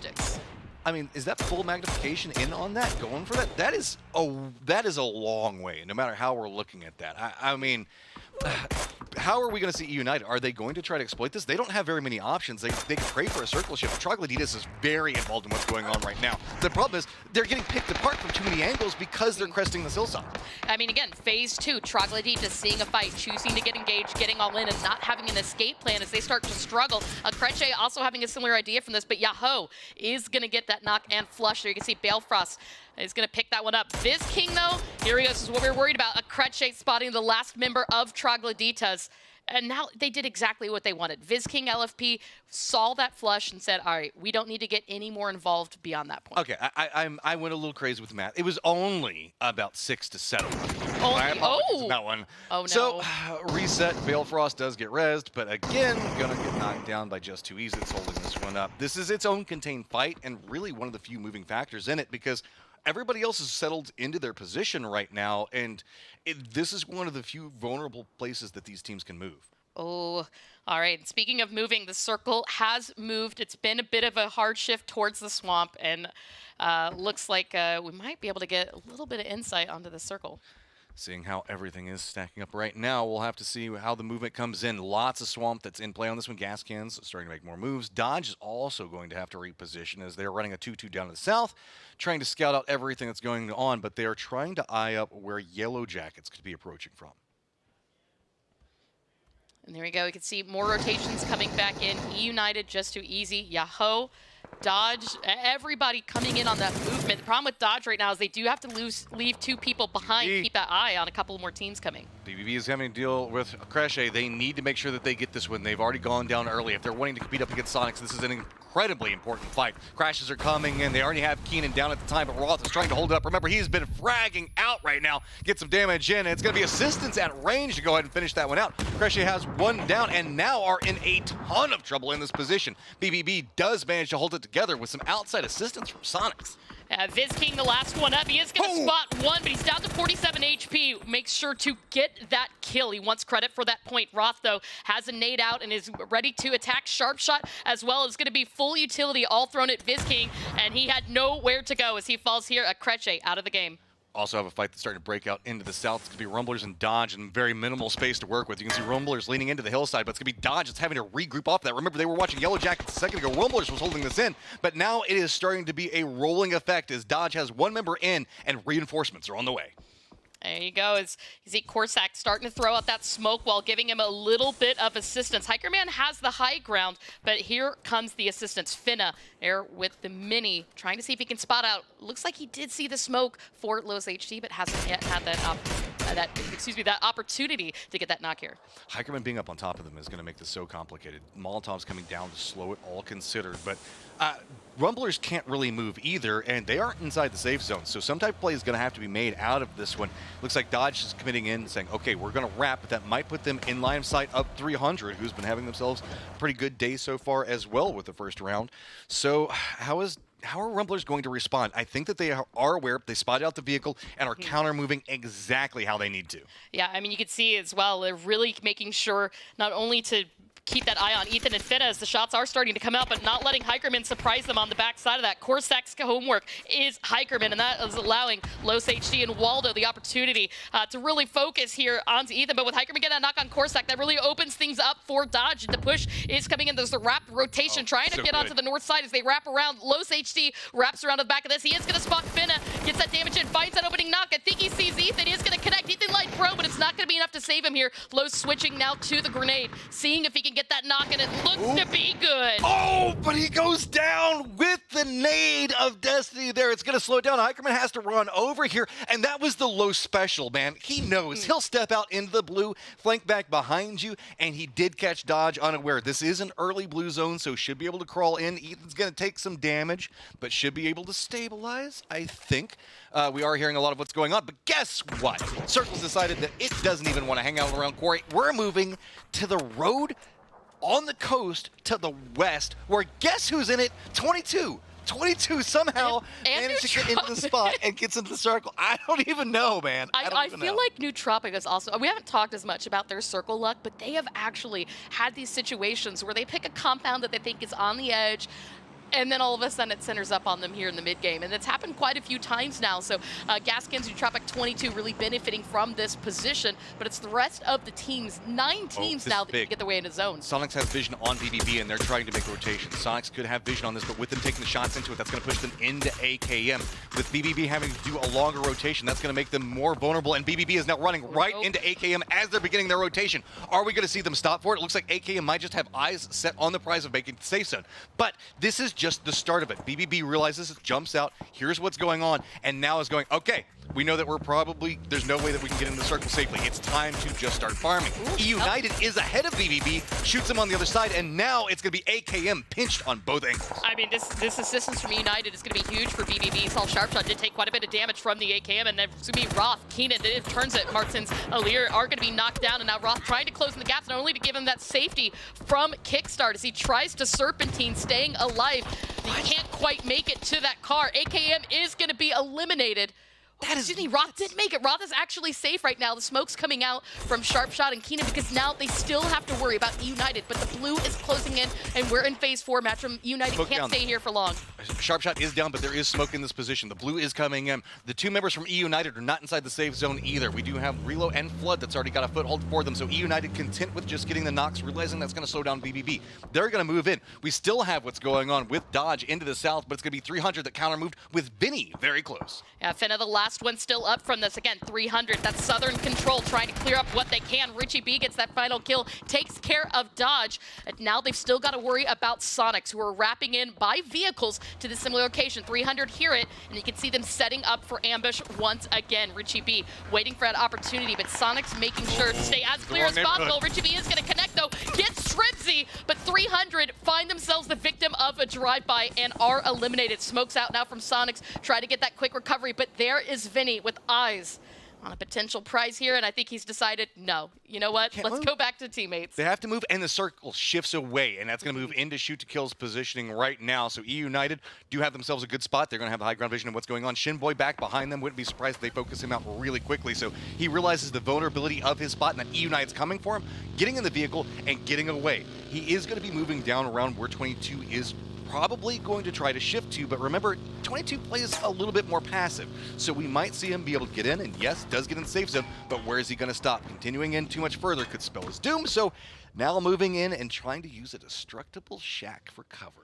These are so risky. As you say, it's destructible, right? One nade, that whole shack is absolutely gone. I mean, you can drive over that shack, and it is gone. And so that's going to be a little bit of a risk there for Shinboy. But you do have that ridge line to play from on this edge of zone. And so you can see right now, that's also the play for Sonics. They want to come in from the western side. They want to avoid the field. They know they can't challenge Nude's position, Gas Can's position, or Shoot to Kill's position. So they're going to have to just clear the edge. And that means clearing through 22 Esports. But Balkan on the roof with the nade is going to spot one, takes Tiggleton away. He was trying to get fancy with the drive-by. Unfortunately for Tiggleton, he is going to get flushed out real quickly. Haven has fallen once again. It's not his first knock. Balkan and Vinny, it's up to them to do it themselves, but Sonics are exactly where they are. Vinny's trying to run down. Remember, he was very far to the east, trying to move into this position. Sonics are now trapped on this point. The blue zone is coming in.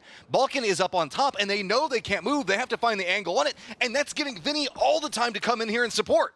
Yeah, I mean, at this point, 22 knows that the win's probably not in their favor, so they can just try to pick apart additional members of Sonics and claim those points. That seems to be exactly the play there, as Vinny getting a knock onto H. When Balkan taking down Shrimsy, it's only Mime left still up for Sonics. The M4 is out, but across the hill, it is Snakers. E United once again won a third party, finding another fight to fall victim for, but just as 22 gets the remaining member of Sonics, they get taken out themselves by E United. And here's the thing, E United now hold all of the West. Shinboy did manage to make it in the safe zone. He's kind of close. He's playing down in the swampland area.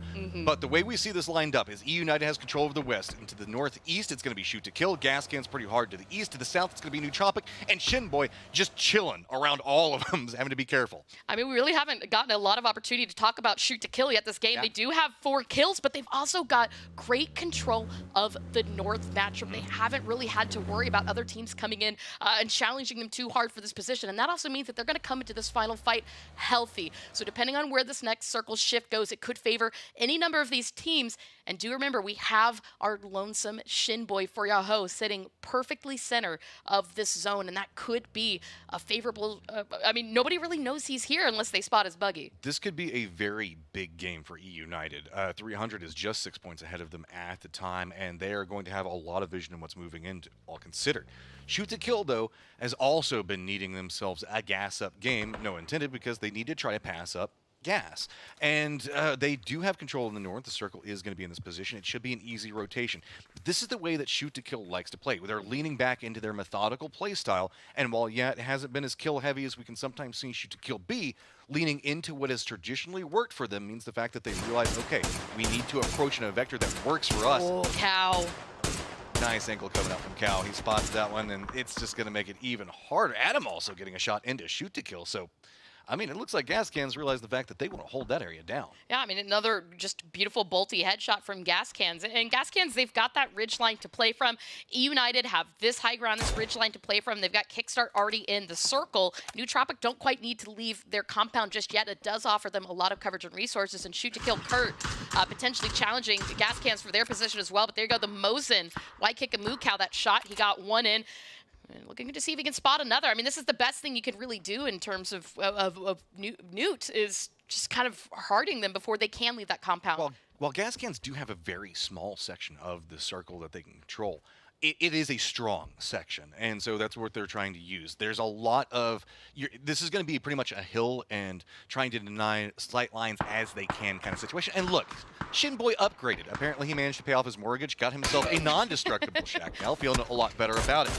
Shoot to kill, not feeling good about their approach, but look at the firing line set up for United. They see so much of this circle right now, and you couple in with what Gas Can sees on the other side. Nootropic cannot move, and shoot to kill, they can move, but not in a way that they want to, because they know that it's going to put them in a dangerous position. Yeah, and two, I mean, it's still, there's the factor of Gas Cans. Right now, Gas Cans and shoot to kill sharing that ridge line. Shoot to kill can't really extend to the following ridge line without making themselves vulnerable to Gas Cans. So you can see they're really holding on to the road, holding on to the vehicles, and might even see a car fort come out into play from this, because if they extend beyond that second hill, then the vulnerability goes to United. But it looks like the play is just going to try to rotate and see if they can find some structure that might give them enough coverage from everybody else in that line of sight. It looks like here comes the chance. Gas Cans on foot. I mean, now they can spread. They heard shoot to kill leave. Shoot to kill made the commitment in with vehicles while Gas Cans is making the foot push around. They're still using that ridge line for cover, and there is a road in between them and shoot to kill, because it does look like, with respect to the way we're seeing it, but it doesn't matter because United still has the high ground in vision. United cannot clearly see Gas Cans, though, and here's the problem. Gas Cans are hard shifting into the north. They want to come in back behind shoot to kill, and with this harassment coming out from United, that could spell a big problem. But that road denies an easy movement from Gas Cans. If they try to move across there and shoot to kill gets aware of it, they're going to put themselves in a kill box. So Gas Cans cannot overstep into this as much as they want to. You can see they were trying to move in there, and they were hoping that shoot to kill moved into there. But instead, shoot to kill played it smart, moved opposite ridgeline.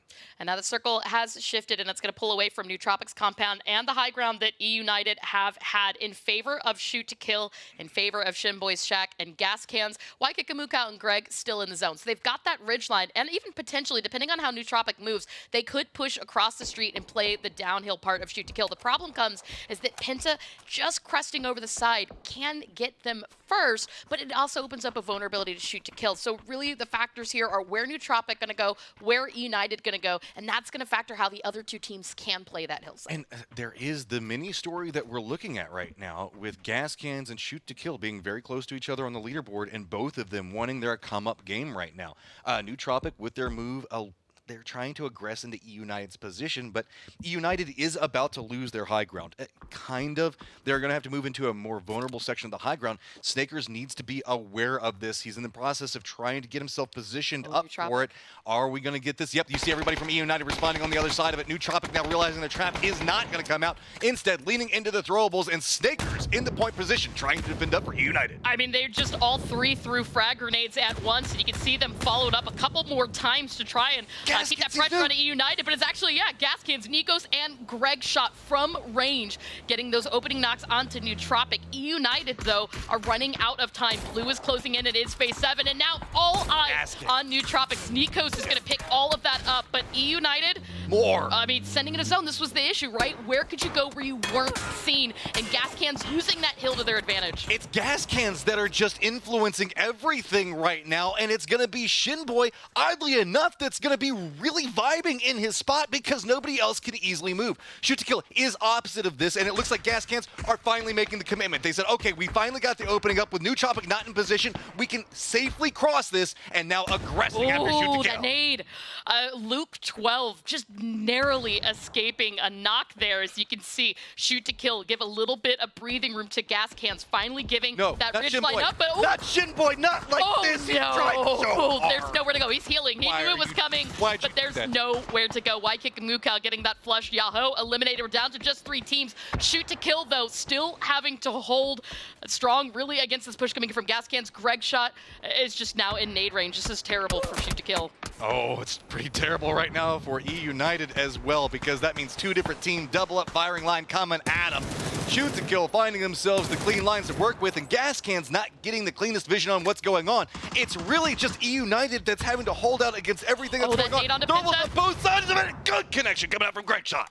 The knock came out. You can see 2 members still remaining there of Shoot to kill standing. Luke 12, Alo, they don't even know where to turn their attention because they're getting fired at from every direction. And gas cans saved their utility up for this moment. They've got the high ground and they're just taking chances, shooting into the smoke. They can't find the last remaining member. It is Luke 12, who's just trying to stay out of sight, out of mind. You've also got 1 member of United, or I guess we don't anymore, as they are going to fall here. At this point, it's gas cans' game to win. I think they started to spot out Luke 12. The smoke is clearing out. There's nowhere left to go. Luke with the M4 waiting for someone to walk up onto him, but still utility into play here for gas cans as they hope to get their first chicken dinner here of the day. And no, I thought Luke 12 might have had him. He did get that res onto Penta. Now back up to 2, but he ran right into the Molotov, out in the open, into Greg shot, and there you have it. Winner, chicken dinner. 10 kills for the gas cans. That is a big game for the gas cans and a big problem for Shoot to kill. While they did pick up a lot of points, the team that they needed to catch had themselves the better game. Absolutely, and gas cans owning on damage there, 2,100, 10 kills, 8 assists.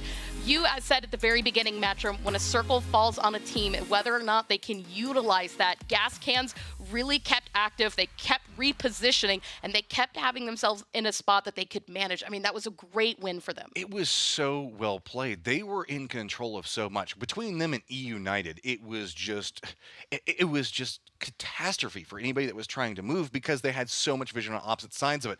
I do love the fact, because we talk a lot about this, setting the pace of the game. And we saw gas cans do that. They realized how they wanted to approach Shoot to kill. Said, okay, no, instead, let's take care of these secondary teams. Now we can cross down into the valley, back up the hillside, and it shows up heads-up aggression while still showing the fact that this is still the aggressive gas cans that we love to watch. Absolutely. Well, guys, if you love to watch the gas cans, you're going to love to watch the analysts break it down. We're going to go to a quick break. When we get back, we'll have some more PUBG for you.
What's up, guys? My name is Adam. I play for the Gas Cans, and this is Behind the Battlegrounds. Today, I'm going to be breaking down a play from our PCS6 regional playoffs. This is Groups A and B, game number 6. At this point in the game, we have established a lot of control and space, and we also have a really good idea of what's happening in the entire circle, which teams are left, how many they're up, where they're playing. We understood this once STK 4-man pushed T8 in the compound just south of us. We knew there was a 2-man of wildcard to our east in kind of like portable area. We also knew we had to clear the solo of the team that was coming off the hill. As a team, we're kind of trying to do that, but not giving too much resources to make that work. So myself and Greg are kind of working to clear that solo, and from there we kind of have a game plan of how we're going to win the game. once we clear that solo, we have a perfect idea of what's going on. We know SDK is our biggest threat in terms of us losing this game. We know that Wildcard as a two-man is basically going to be dead coming out of their portables because they have to cross the street in the open to both us and SDK. And we know we have to move up the hill and take space from SDK because they're going to send a player to try and rat us. And that's what Luke 12 was there. And we had Nico and Waikiki looking for him the whole time. And right here, we actually took a page out of our MC format style. Wildcard has to cross in the open. They're extremely open to us, so we can kill them if we wanted to. But we called for the team to not shoot at Wildcard because we want to give SDK something to do. So that gives us time and space to, one, find their player that's going to rat us, and two, kind of keep them occupied so that we can create more space for ourselves and kind of secure the win. So here we end up finding Luke, the solo, and now we know SDK is 3-man on the ridge, and we pretty much have all of the zone to control. And Nico hits some amazing shots with his MK. He loves that gun. We just kind of clean up the game from there. It's easy peasy.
As they are going to fall here. At this point, it's Gascan's game to win. I think they started to spot out Luke 12. The smoke is clearing out. There's nowhere left to go. Luke with the M4 waiting for someone to walk up onto him, but still utility into play here for Gascans as they hope to get their first chicken dinner here of the day. And oh, no, I thought Luke 12 might have had him. He did get that res onto Penta. Now back up to 2-2, but he ran right into the Molotov out in the open into Greg shot. And there you have it. Winner, chicken dinner. 10 kills for Game 2 is done as the gas cans fuel up to make their push up the leaderboard in an excellent way. 10 kills. Let's take a big look at the boards. My name's Toppies. I'm joined by Cameron and Porosaurus as we look at the dinner winner, the gas cans, who came out with an excellent game. 10 kills, 2,000 damage, and just really smart play. Yeah, when you look at the numbers, nothing's standing out. It's nothing absolutely ridiculous. It's very respectable, but it's really when we get a chance to look at how they approach this game that it's going to be where all the exciting information comes from. I mean, 2K damage is pretty good. That's pretty good.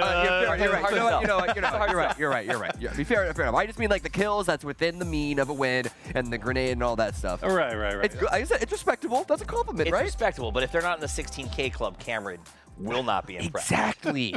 I've learned this over the years together. I expect He's a hard the best. man to impress, but that said, when you play a game and he goes, "Oh, that was good," it feels nice. Yeah, it feels nice. You've had him do that a few times. He's just been waiting and hoping. Yeah. But he knows once it does happen, he's gonna love it. All right, we got to put a stop to this. Let's take a look back at that last match. It was a unique game, lots of circle management, and an interesting end.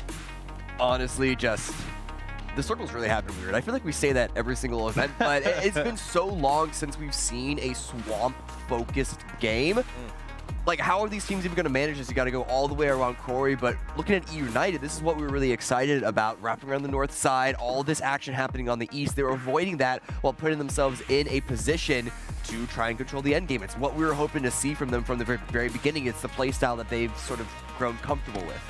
Yeah, I mean, you could see it from early on, too. They were third-partying that big fight between Yoho and Just Too Easy and Troglodytes, but they never got too involved, right? A lot of the times, I think, when you're a team that is in need of points and is trying to chase points, you want to crash onto that and see if you can get even more points. But E United content with getting what they could from range, playing for the late game. As Sonics, another good game for them. This one ended on, this was kind of a, I call it a confidence push.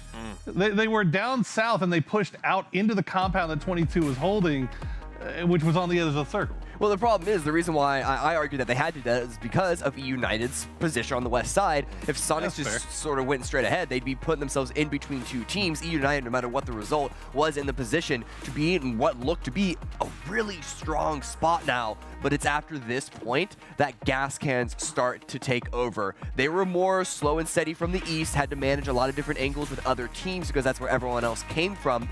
They were able to get, what do we say, 4 up into the late game, and at this point they pounced. They made sure that the SDK and E United had no room to work with.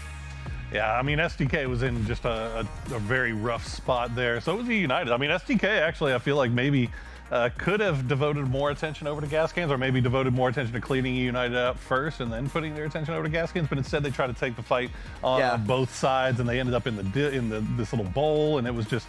It's just all bad news here at the end. It was just how long can you survive in the sports? Yeah. Listen, honestly though, you could. But it's a good game from SDK. Yes, it's a good game from SDK. You could maybe shore up a couple of mistakes if you want to call it that. We also don't exactly know what information the teams have, but a domino effect. One thing happens. The entire house of cards could fall apart. Gascan's really good job of finding that opportunity and striking when the iron was hot, and they get 20 points for their effort. It's a lot of points for them, and a big shout out to Waikika who seemed to be high impact playing through that entire end game, holding ends by himself. It was very impressive to watch. Shoot to Kill comes up with 13. It's good to see them make it to second in the end game. United also going to come up, and then Sonics again.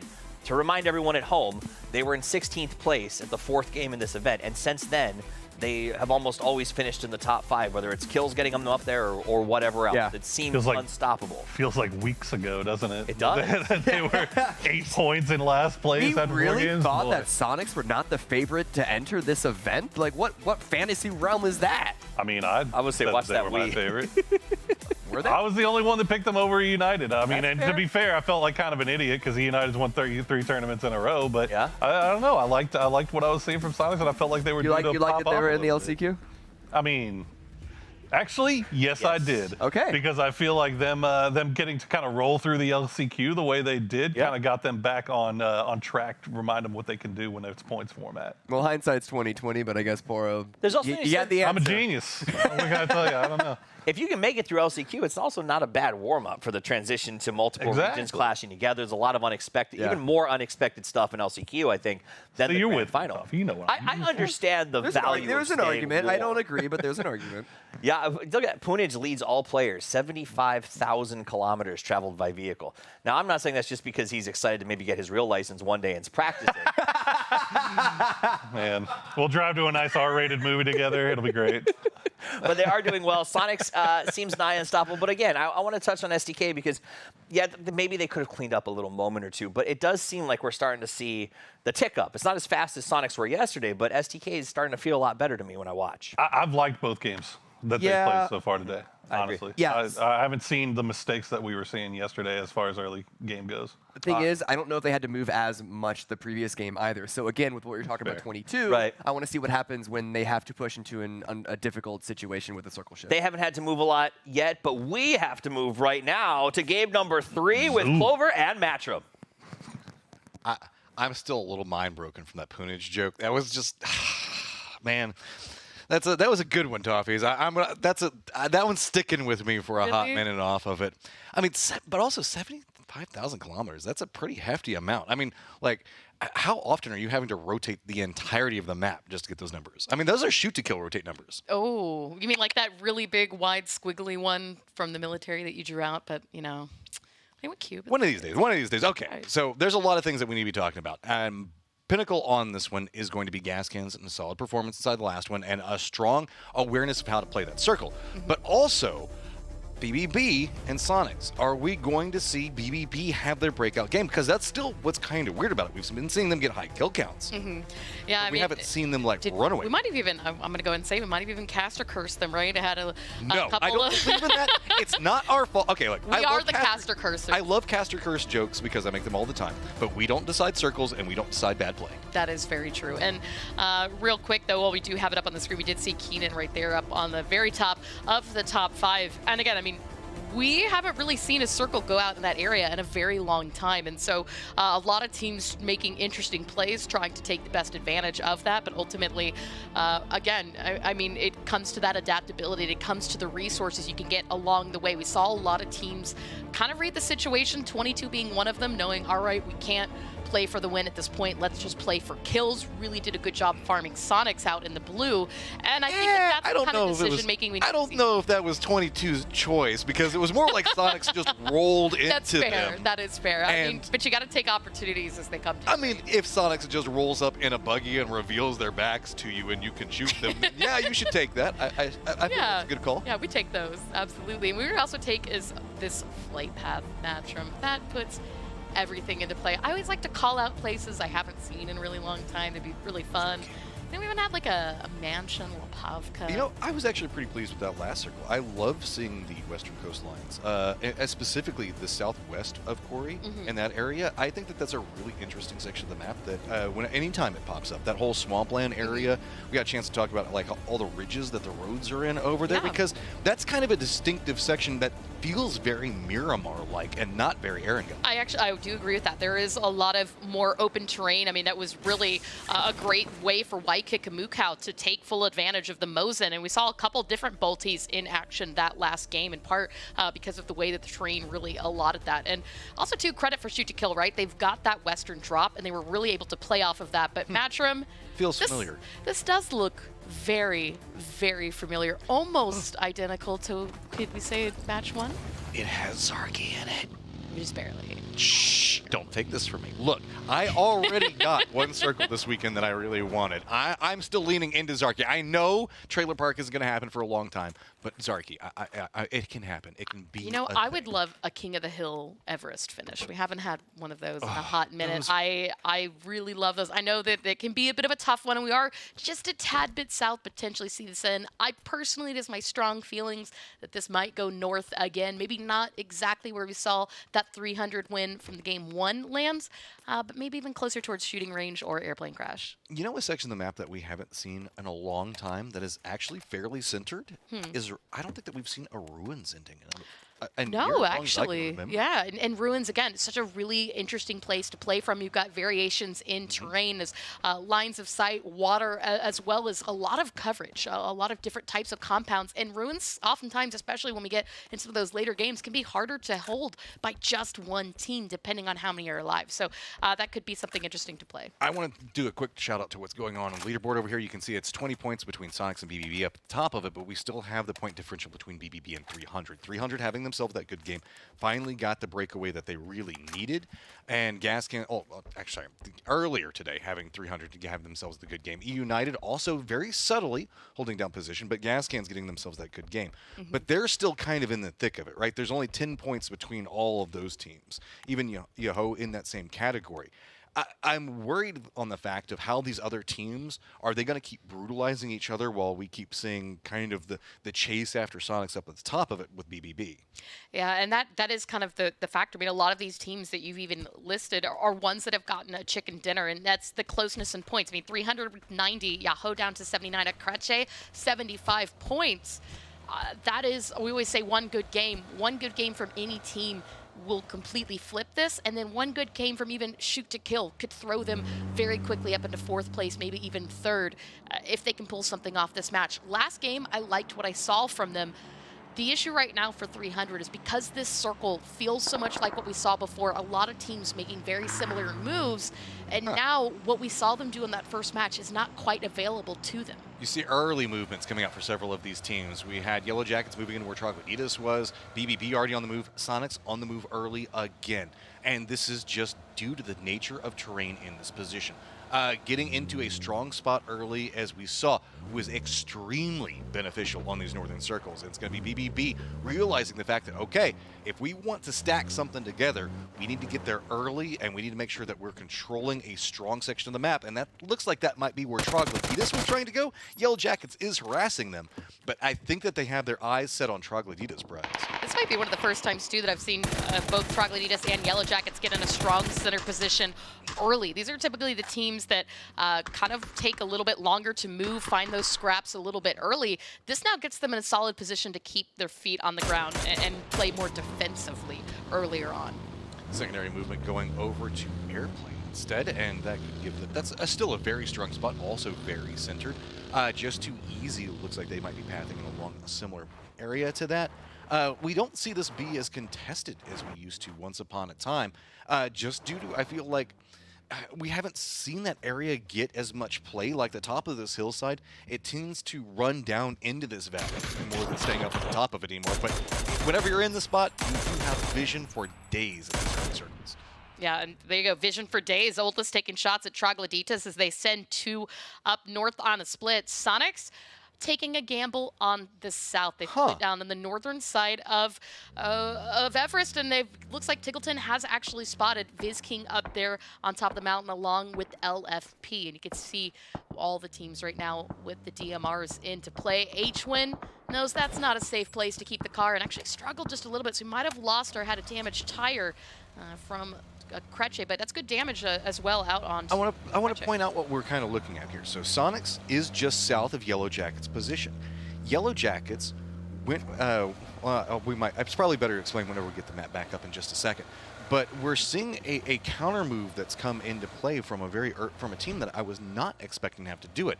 Sonics are going to move down into ruins, and that's no surprise. But this is all based off of a logjam that's coming off of Yellow Jackets, who have moved very, very early and took over the quad that's right next to the river and the road that's coming out of Georgia Pool to where Shoot to Kill couldn't go there. And now Shoot to Kill has moved to the compound that's just north of Everest. And now Nootropic is now getting log jammed, and that's made it to where Sonics can't go through. So these teams that were wanting to cross and be a touch more northern than they are right now are being forced to kind of defend up southern positions instead. Yeah, and 2, I mean, this circle is a little bit further west than we saw in that first match, but a lot of teams not wanting or really getting that opportunity to play the way that they did that first game, and that is also changing the flavor of this entirely. Do not expect this one to go the same way that it did last game. I mean, 300 aren't even in the zone yet. They're still down to the south, keeping a watchful eye on teams that were rotating in. Shoot to Kill have not been able to leave Georgia Pole, George Crates. They did send a couple just outside to try and watch again from that northern compound, but by now we would have already seen them across the river, and so that's going to be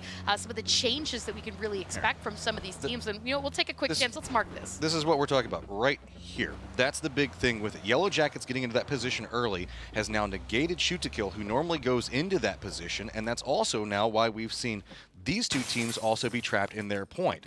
And it's just been a tidal wave, as usually most people know that that's a Shoot to Kill spot. And now, it just due to early rotation and again on the spot changes, Yellow Jackets coming in and being an influencing factor.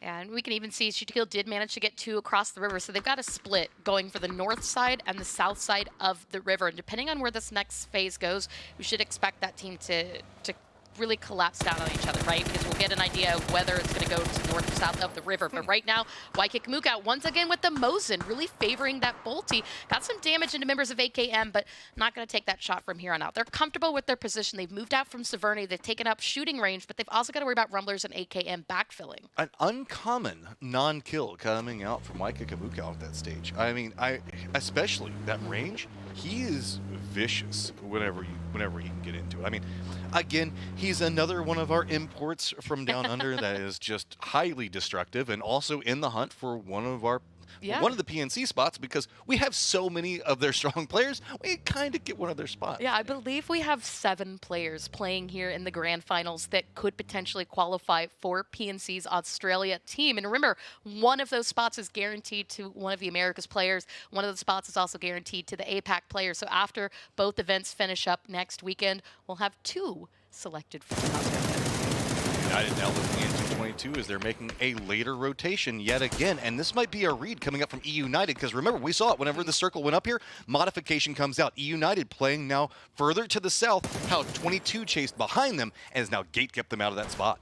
Yeah, and 22 is already going to go ahead and give them a wide berth. They don't want to take this fight any longer. They just want that easy access into zone, find the late game. But now, down to 3 players. They've got to be smart about it. E United also know that they have pretty much secured what they need to, going to zone. And Unfortunately for Finna, again, at range, Sonics had line of sight across the river, have trapped and blown up his car, and once those smokes are out, it's only a matter of time, but a little bit of help from, again, the Yellow Jackets, catching by surprise, kind of pushing Sonics away from this just a little bit, but now Ethan... Ethan's a bro. Yeah, you got to come in. You got to save your teammate because Finna was not going to be able to do this on foot. You don't have to. I mean, this is a risky one for it, but he's going to Oh, all right. Okay, very similar. I feel like we're going to the north again, but this shift actually does now mirror what we saw in that first match. Yeah, it feels like whenever we see that opening circle, it moves in some variation of this, no matter how much I wish that Sarky would still be a part of it.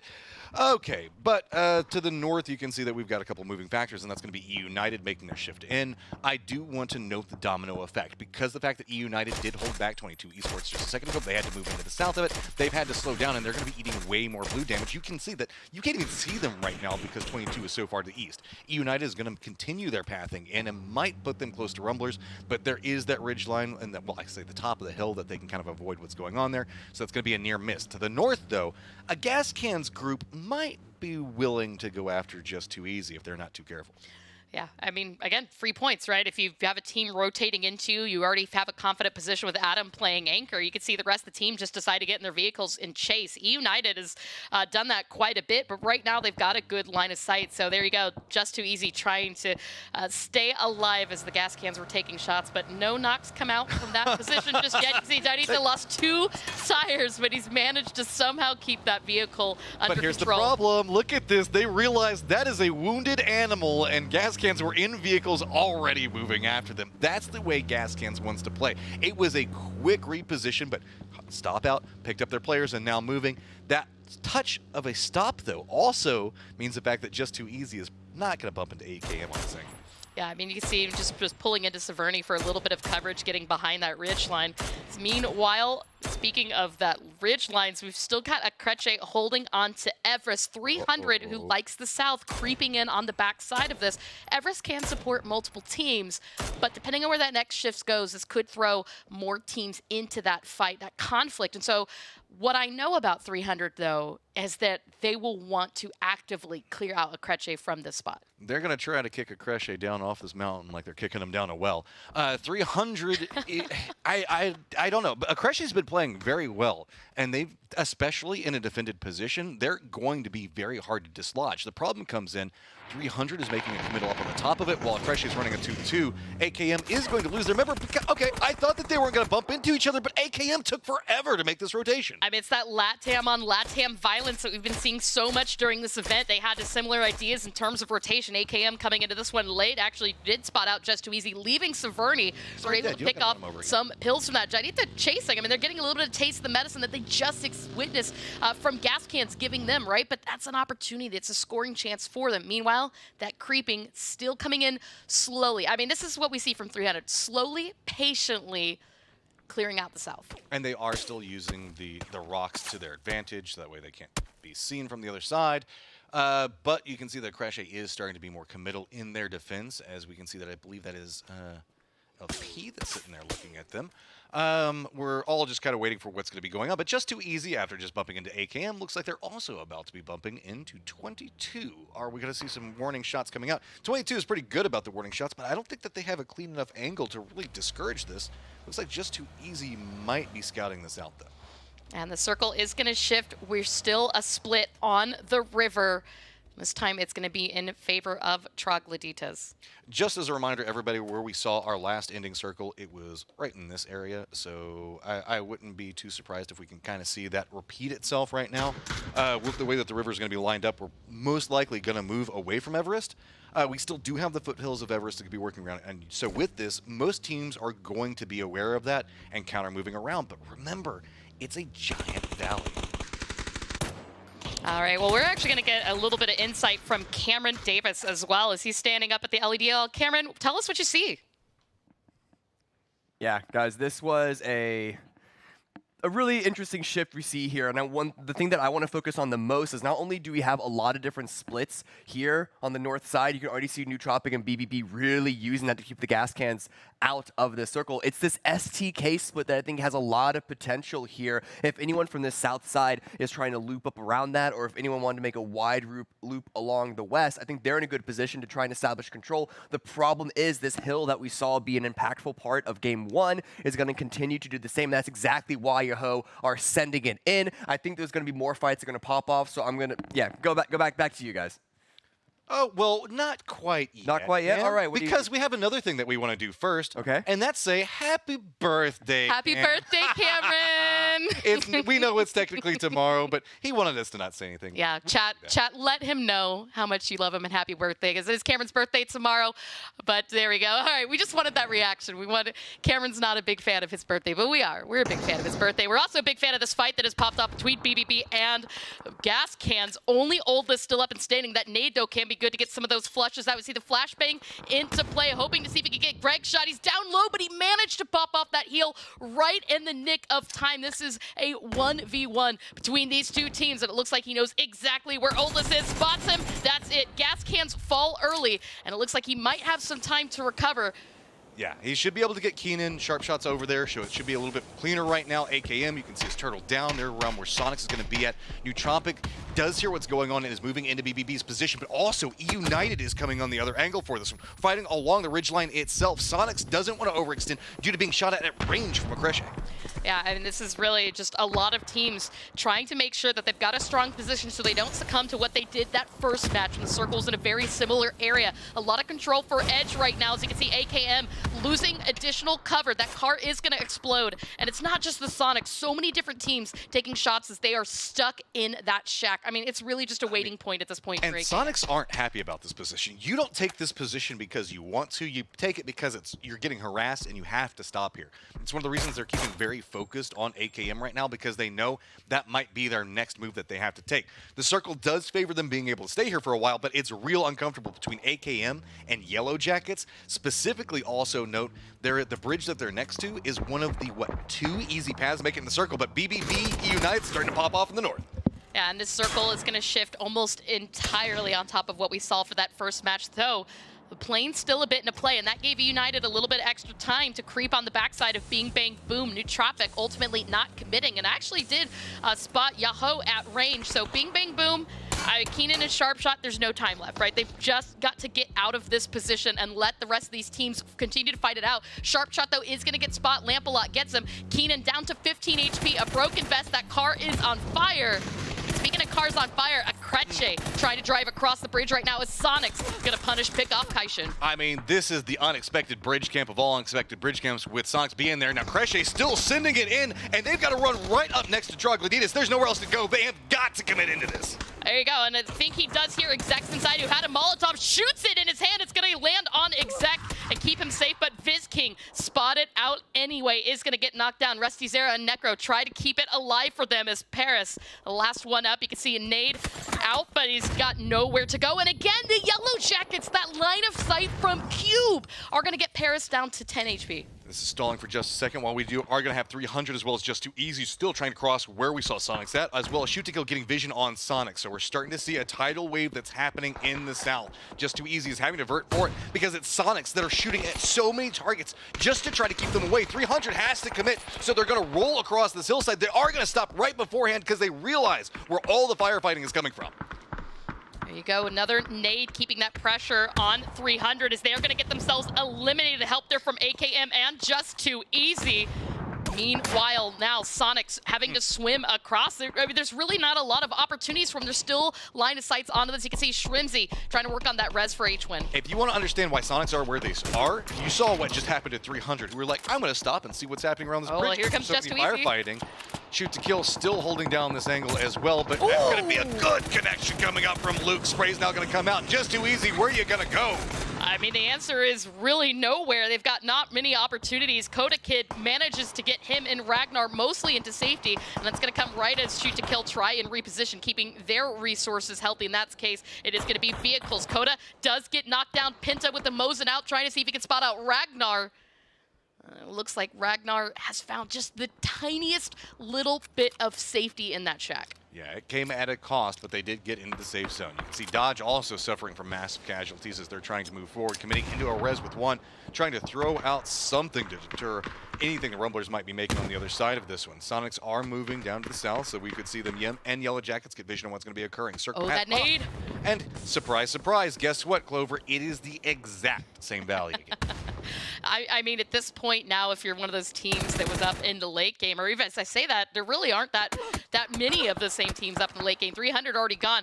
Rumblers, though, and Dodge, I mean, this fight along the edge, this time they've got a little bit more time, unless United choose to push down into this again. Corsac hanging up to the north, not quite assisting Los HD versus the rest of the Dodge. And ooh, it was full send it there, shoot to kill, nowhere to go. They chose a dip, it wasn't free. 22 was already here. And that's going to be it for Kurt and Alo. But Penta and Luke 12 might still have an opportunity. They just got to take out 22 before they can move. But SDK knew this. With the way we can see the position coming up for Luke 12 and Penta, knew how this was going to go. They felt like they could take the advantage in close range, but they had to make some type of move. SDK knows that they're gate camped out. 22 still in position. We still have the fight that's going on over here, but it's going to be United that's now moving into the firefight with Rumblers. Dodge is feeling like they're getting in control, but I don't know if they're aware of what's going to be coming from them because we've still got Sonics that's fighting. Yellow Jackets are about to bump into each other.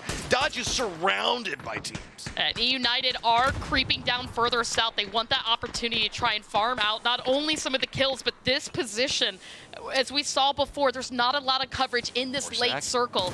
Corsac, is he going to line it up? No. Ethan and Hikerman, I mean, really, they've got to clean this up. But you called it, you said the Yellow Jackets are going to start sending it into this position as Dodge are eliminated. Rumblers don't have any time to recover. United choose this moment now, and they are spotting Yellow Jackets. He's Flood turning his attention now to Jay Philippe and seeing if he can keep that pressure as Yellow Jackets are going to retreat. Flood speeds another one. While this is going on, Yahoo has been holding down the north and the west. Nootropic has just managed to squeeze by them. You can see United trying to contain everything that's going on in the east because they could technically own the best spot if they can deter Yellow Jackets from this point. Sonics are also trying to move in, but it's a firefight everywhere else. That's why United is so committed into this. They want to deter any movement coming out from Yellow Jackets, and you can see the messes, what's going on as Nootropic just rolled right into Yahoo's defended position. I mean, Nootropic had the northern position where Yahoo was that previous match where we had the circle game 1. It took that position that 300 had last time. Unfortunately, they're really struggling to hold on to it because of the pressure that's coming to them from Yahoo. Lampalot, the only one survive, is just going to go ahead and pull away. He's going to let Yahoo commit to this and see if he can just keep himself alive, keep his head down. He hasn't been spotted out by Troglodytes just yet, but there you go. United are now in nade range. Yellow Jackets built a carport, but that also tunneled where the nades could do this damage. Full squad elimination on the Yellow Jackets. We've got 6 teams left alive, 19 players left alive, and United now have the position that Sonics did match 1. Yeah, United has control over everything to the east, and it's just a cluster to the southwest of this area. Yahoo have the control point, and they can really navigate a lot of what's going on. The circle is going to shift, go into the north, into the valley, as it does almost every single time we see the circle, so no surprise to any team. Sonics are the moving factor in the south and are going to be trying to sweep in back behind 22. Issue is 22 can't make too many movements because Yahoo still has position on them. Everything considered, Troglodytes is inside the circle, but they are probably one of the least comfortable teams because they know that hillside is so close, a couple of smokes, and who knows how many teams could be coming after. Yeah, United leave Reload behind to play anchor out this position. Snakers actually is going to take a vehicle back to join him. And Sonics, knowing, right, that they can't go on Yahoo, Newt, and Troglodytes, have no other choice but to make that rotation to the east like they did last game. The problem is United. This is the exact inverse of what we saw last time. Remember whenever Sonics were holding down the position to the east, and then we had the other team that was holding down, trying to hold out as many angles as they can. Sonics can't move forward into this in any form of efficiency. 22 is still trying to do that, and luckily Yahoo did move up into the north, but they did it to find a better angle. That hill curves around the side. Now they can be closer to the circle and don't have to commit into a close range fight while punishing 22 every step of the way. So Yahoo is also going to continue to stretch into the north. This is opening up some wide firing lines down into this valley. I mean, the wide firing lines, that high ground that Yahoo has really could come in clutch depending on the situation. It sent Punich on a scouting mission earlier on to see if they could get a secondary angle, but Punich spotted out United is going to go ahead and pull back for another position. And there you go. We've got the overhead ahead view so you guys can see this valley that we're talking about. Those trees offer a little bit of coverage. There's a few dips in, but not much else once you leave the edge of zone. And you can see United did manage to grab themselves a rock. The smokes are out, but it's not going to be enough. Move now.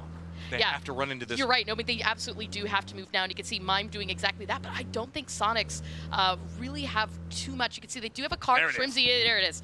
This is what they need. The distraction to pull all of the attention onto Shrimzy. And that means that the rest of the teammates have that opportunity to find that knock. This is the problem. United is now having a tidal wave hit them with that knock now. They're trying to reset. It's the same time that Yoho is trying to get control over the north. And while this was the team that had control over so much of the circle, suddenly they are being pinched. Tickleton still way to the south of this, and they are being shot at from near on 360 degrees. Oh my gosh. There is no cover for them to be found right now as throwables are coming in from so many different angles. It's just a matter of time. They're going to get picked apart, but the kills go Yoho side. I mean, it's just Poonage, right? All of that work put in from Yahoo. They did manage to get that squad on United, but now they've got to work on recovery. They can't let Sonics take advantage of what just happened. And so as Yahoo try and get that full recovery, 2 players up now. A Rez did pop. You've still got Troglodytes in the compound. You've still got Lampalot, who's lying prone as a snake. People have mostly forgotten about his existence, and 22 were able to backfill that high ground position. And he can be such a problem with Troglodytes. The circle continues into the valley. Sonics knows how to play this area, but we have way more teams still clinging to life. And with Yoho to the north, the area that Sonics is playing isn't as clean as it was last time. 22 still trying to make the middle in, but Yoho is doing such a good job of hunkering down into this area that it's really denying so much movement, specifically in the west. Whenever we see 22, Lampalot, the last member up for Nootropic, or even Troglodytes try to move, there's going to be no cover to be found between the pincer angles coming up from Yoho and Sonics. You see Vinny took quite a bit of blue damage to go back for that motorcycle. I mean, this is going to be a really important way for 22 to move. They don't have anywhere else to go. If they were to walk down this hill, that would be easy picking. So their best hope for survival is to be able to drive to a place that has some little bit of coverage. But there you go, Necro. He heard that. He knows he's got to act now or never. Is going to be able to get Balkan down. Vinny can't stop for him. And it looks like that's exactly what it's going to do. I think Vinny is just kind of torn because he can't go towards Yahoo. They're looking in that direction now as well. Yeah, and so, but the problem with it is Sonics is starting to take so many shots into it. He's having to stop and look what's going on. Now it's going to be Necro who has opened up the doors, but Mime's got himself. I think that was his last bullet for the AUM as well. I was wondering, he was really running out of ammo. He made sure that that last one counted, finding that knock. 2 players still standing up for Yahoo. Troglodytes with 3 alive. They don't have the zone. And they're going to have to make that move now as the Blues got 1 minute left until close. And it's just a rush across. Troglodytes knows they have so few options. Xex just trying to find somewhere to go, but he's going to reveal his backside to Yahoo. But it's going to be Necro who gets a knock onto Poonage, and now it's a mutual battle between these 2 teams. Troglodytes is committed into this. Necro is such a problem for Yahoo. They can't do much, and everything is starting to show up in Sonic's favor. Yeah, I mean, it's a 4v1v1 at this point. If Yahoo can't get that res, you can see Balefrost trying to see if he can spot out Poonage. Necro, though, in the blue is just going to see if he can steal something from this. Does manage to get another knock on Poonage right as the res comes out. But Shrimzy takes care of him as well. And now the Sonics can spread out. They know it's only them versus what's left of Yahoo. 12 kills to their name for Yahoo. I mean, but things are looking really dire as I say that. Tiggleton with the final kill there. And Sonics finally get a win on this circle, Natrum. On this circle, oh darn, they missed a game. How dare them. I am so upset with Sonics in the way that they're playing.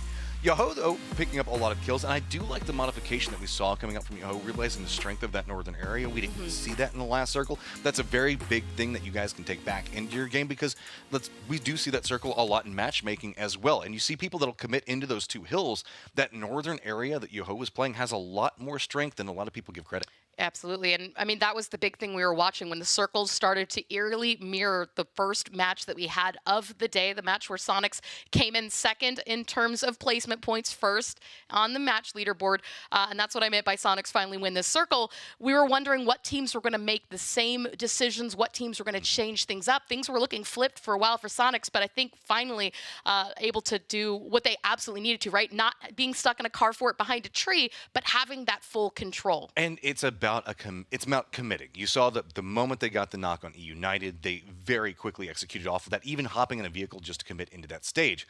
Guys, I know we're seeing a team get a lot of points right now, so I'm going to give you guys a reminder that we do have the pick'em codes that are available, so make sure that you are using those because you have to use them by April 22nd. I feel like you might have a good indicator for who you might want to use that on right now, but remember, there is still a chance for several of these teams because we haven't even gotten 50% of the way through. But we are going to take a quick break because I know the analysts want to dive into that one. We'll be back in just a minute.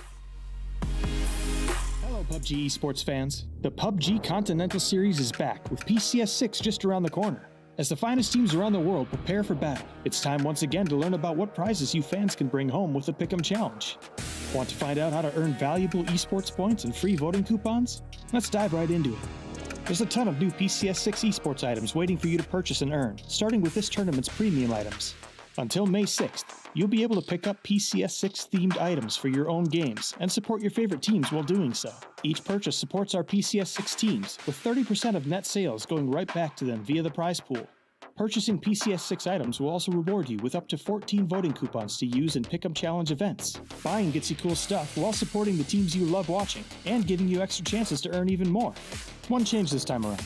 Voting periods for teams will be held separately, as regions face off during separate 2-week competitions. You can vote for Asia Pacific and Americas regions from April 6th until April 22nd, and Asian and European regions from April 25th until May 6th. Now, let's take a look at all the ways to pick 'em and win. The first event of the Pick'em Challenge is the Pick the Winner game. Use your voting coupons to predict the overall winners for each participating region. If your chosen team is declared the winner of their region, you get 100,000 EP to spend in the esports shop. With 4 different regions, that's 400,000 EP up for grabs in the game, so plan your picks out and sit back while the EP rolls in. The second game is Team Face-Off. In Team Face-Off, you can earn EP without needing a coupon, simply by picking the winner between 2 rival teams. Like before, EP prizes will be weighted depending on how many votes a team has gotten, so playing it safe for a smaller prize or risking your vote for a higher payout are both valid options. Prizes range from 400 to 7,600 EP, so choose your team and cheer them on. There are also ways for you to earn a free voting coupon and bonus EP. First, tune into PCS6 live streams for a special code that pops up during the games. Redeeming the code fast enough will grant you another free voting coupon. You'll be able to grab 2 voting coupons from the first week of APAC Americas and Asia Europe streams, so don't forget to stay tuned as the tournament begins. For even more EP, make sure your Crafton account is connected to Twitch. You'll earn EP through drops by watching official tournament broadcasts. You can also play the Pick and Go game on official PUBG Twitch channels. Pick and Go puts you up against randomly selected players to each choose the 9 teams you think will perform best in the next match. Enter your picks and watch your score grow as the match goes on. If your points beat out the other teams, you'll earn some EP. A new Pick and Go game starts each match, so play often and win more. To check out the teams and cast your votes, pop into the PCS6 Esports tab by clicking the PCS logo in the menu. Here you'll find info on the tournament. You can also click on the button in the bottom left corner to learn more at the official PUBG Esports website. The Esports tab will be operational until May 25th. You picked them, now it's time to spend them. Browse through the Esports shop and plan out how to spend your soon-to-be oodles of EP. Once you've collected your points, come back and spend them on your favorite items. The shop will only be open until May 25th, and any leftover EP will be lost after the store closes, so make sure to use it all. The first global event of 2022 is almost here.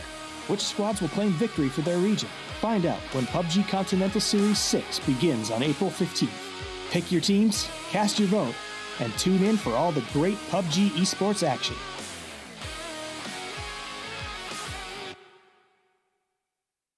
What's up, guys? I'm Kickstart. I play for E United. Hi, I'm Flood from E United. Yo, what's up, guys? This is Tigleton here from the Sonics. Hey, guys. I'm Shrimsy from the Sonics, and this is Friendly Fire.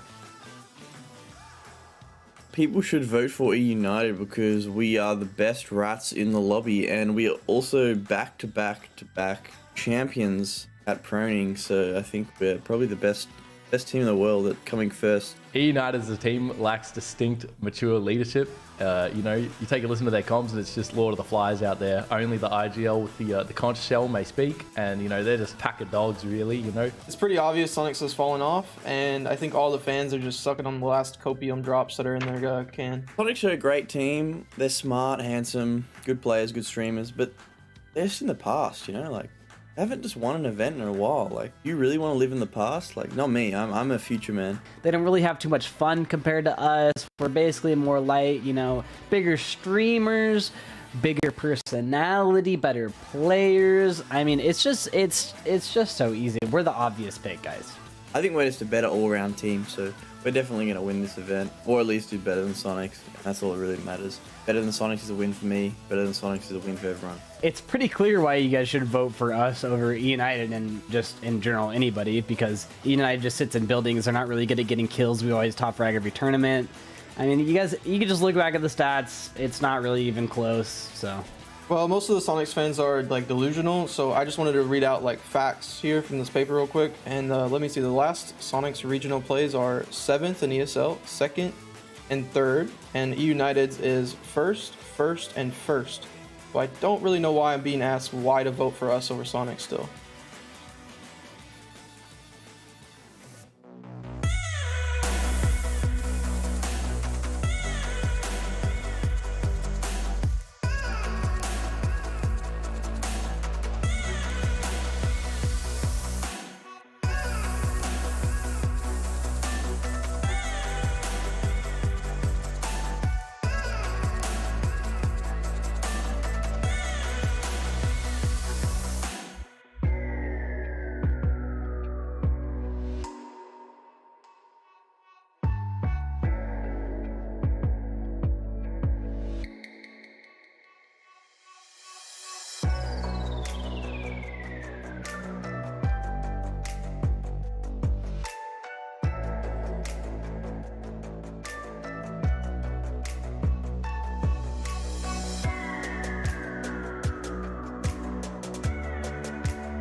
Trimsy takes care of him as well, and now the Sonics can spread out. They know it's only them versus what's left of Yahoo. 12 kills to their name for Yahoo. I mean, but things are looking really dire as I say that. Tiggleton with the final kill there. Back, we're done with the wrangle for the day, but the Sonics, I think, are probably not done with the lobby because they've been playing out of their mind. My name is Tavies. I'm joined by Cammy D and Porosaurus to break down the action. And without further ado, let's take a look at the dinner winner, the team that came out on top with that chicken dinner, and it is, again, the Sonics. Yeah, kind of disgusting, isn't it? And, you know, I was doing a little research, and I'm a true professional, so I wrote it down on my hand. So PCS2, they got 8 wins. PCS3, 7 wins. PCS4, 8 wins. PCS5, 6 wins. PCS6, they're now up to 4 already. Jeez. Sonics gets a ridiculous PCF buff. It's like, it's like maybe they should just not come out for the first day. Like, just take the day off, then show up, because they don't seem to need the first day. They play so well. Show the people the notes, by the way, because I want to. He wasn't. He's not kidding. That is how he takes his notes in the green room. But that's what I love about you, Por. It's you know, you make do with what you got. Not all of us get our fancy cards. Okay. You like this? That's not, those aren't tattoos. That's just all the notes from over the years. PCS5 has been embedded on your wrist. I think ESL's in there somewhere. Nice. Well, let's take a look at the highlights from that last game and break down what was a pretty interesting and repetitive from the first one. Yeah, so on one hand, when you see a circle that's like very, very similar, you're like, oh, this again. But it's always interesting to see what is different, what can you take away. It's so rare to see, even if it's not the exact same similar situations. And here, I was most interested in focusing on that same ridgeline that from game one. Game one, we saw 300 and Nootropic try and fight over. In this case, it was BBB and Newt, but Yahoo, when they come into the mix, that's when they position themselves as like the leading team in this lob, and I think that, you know, bills itself that way. Yeah, I mean, Yahoo took it over pretty early as well, didn't they? And they defended it pretty well. They didn't try to get him too involved with anything going on the south side of that ridge or Troglodytes at all. It was all about just containing that north side and any western rafts that try to come in. Now, that being said, E United once again from the north side, Sonics once again from the south side. Sonics looked just ridiculous that whole early game. And here's where this ridge sort of look does mix it up. We just saw your Ho actually leave the ridge. 22 backfilled them, and a lot of that is just because the way that the circle is not the exact same. The management that a lot of teams had going into it were a little different. Your Ho actually flexed out to try and put pressure on E United, who got crushed between them and the Sonics. But still, your Ho being able to get all these revives, despite how many of their players got knocked consistently, getting second place in a situation like this with this many kills was a really good performance. But in the same way that Sonics got dealt this exact blow by 300, Sonics had the position to spread out, have the crossfire, and they get 19 points.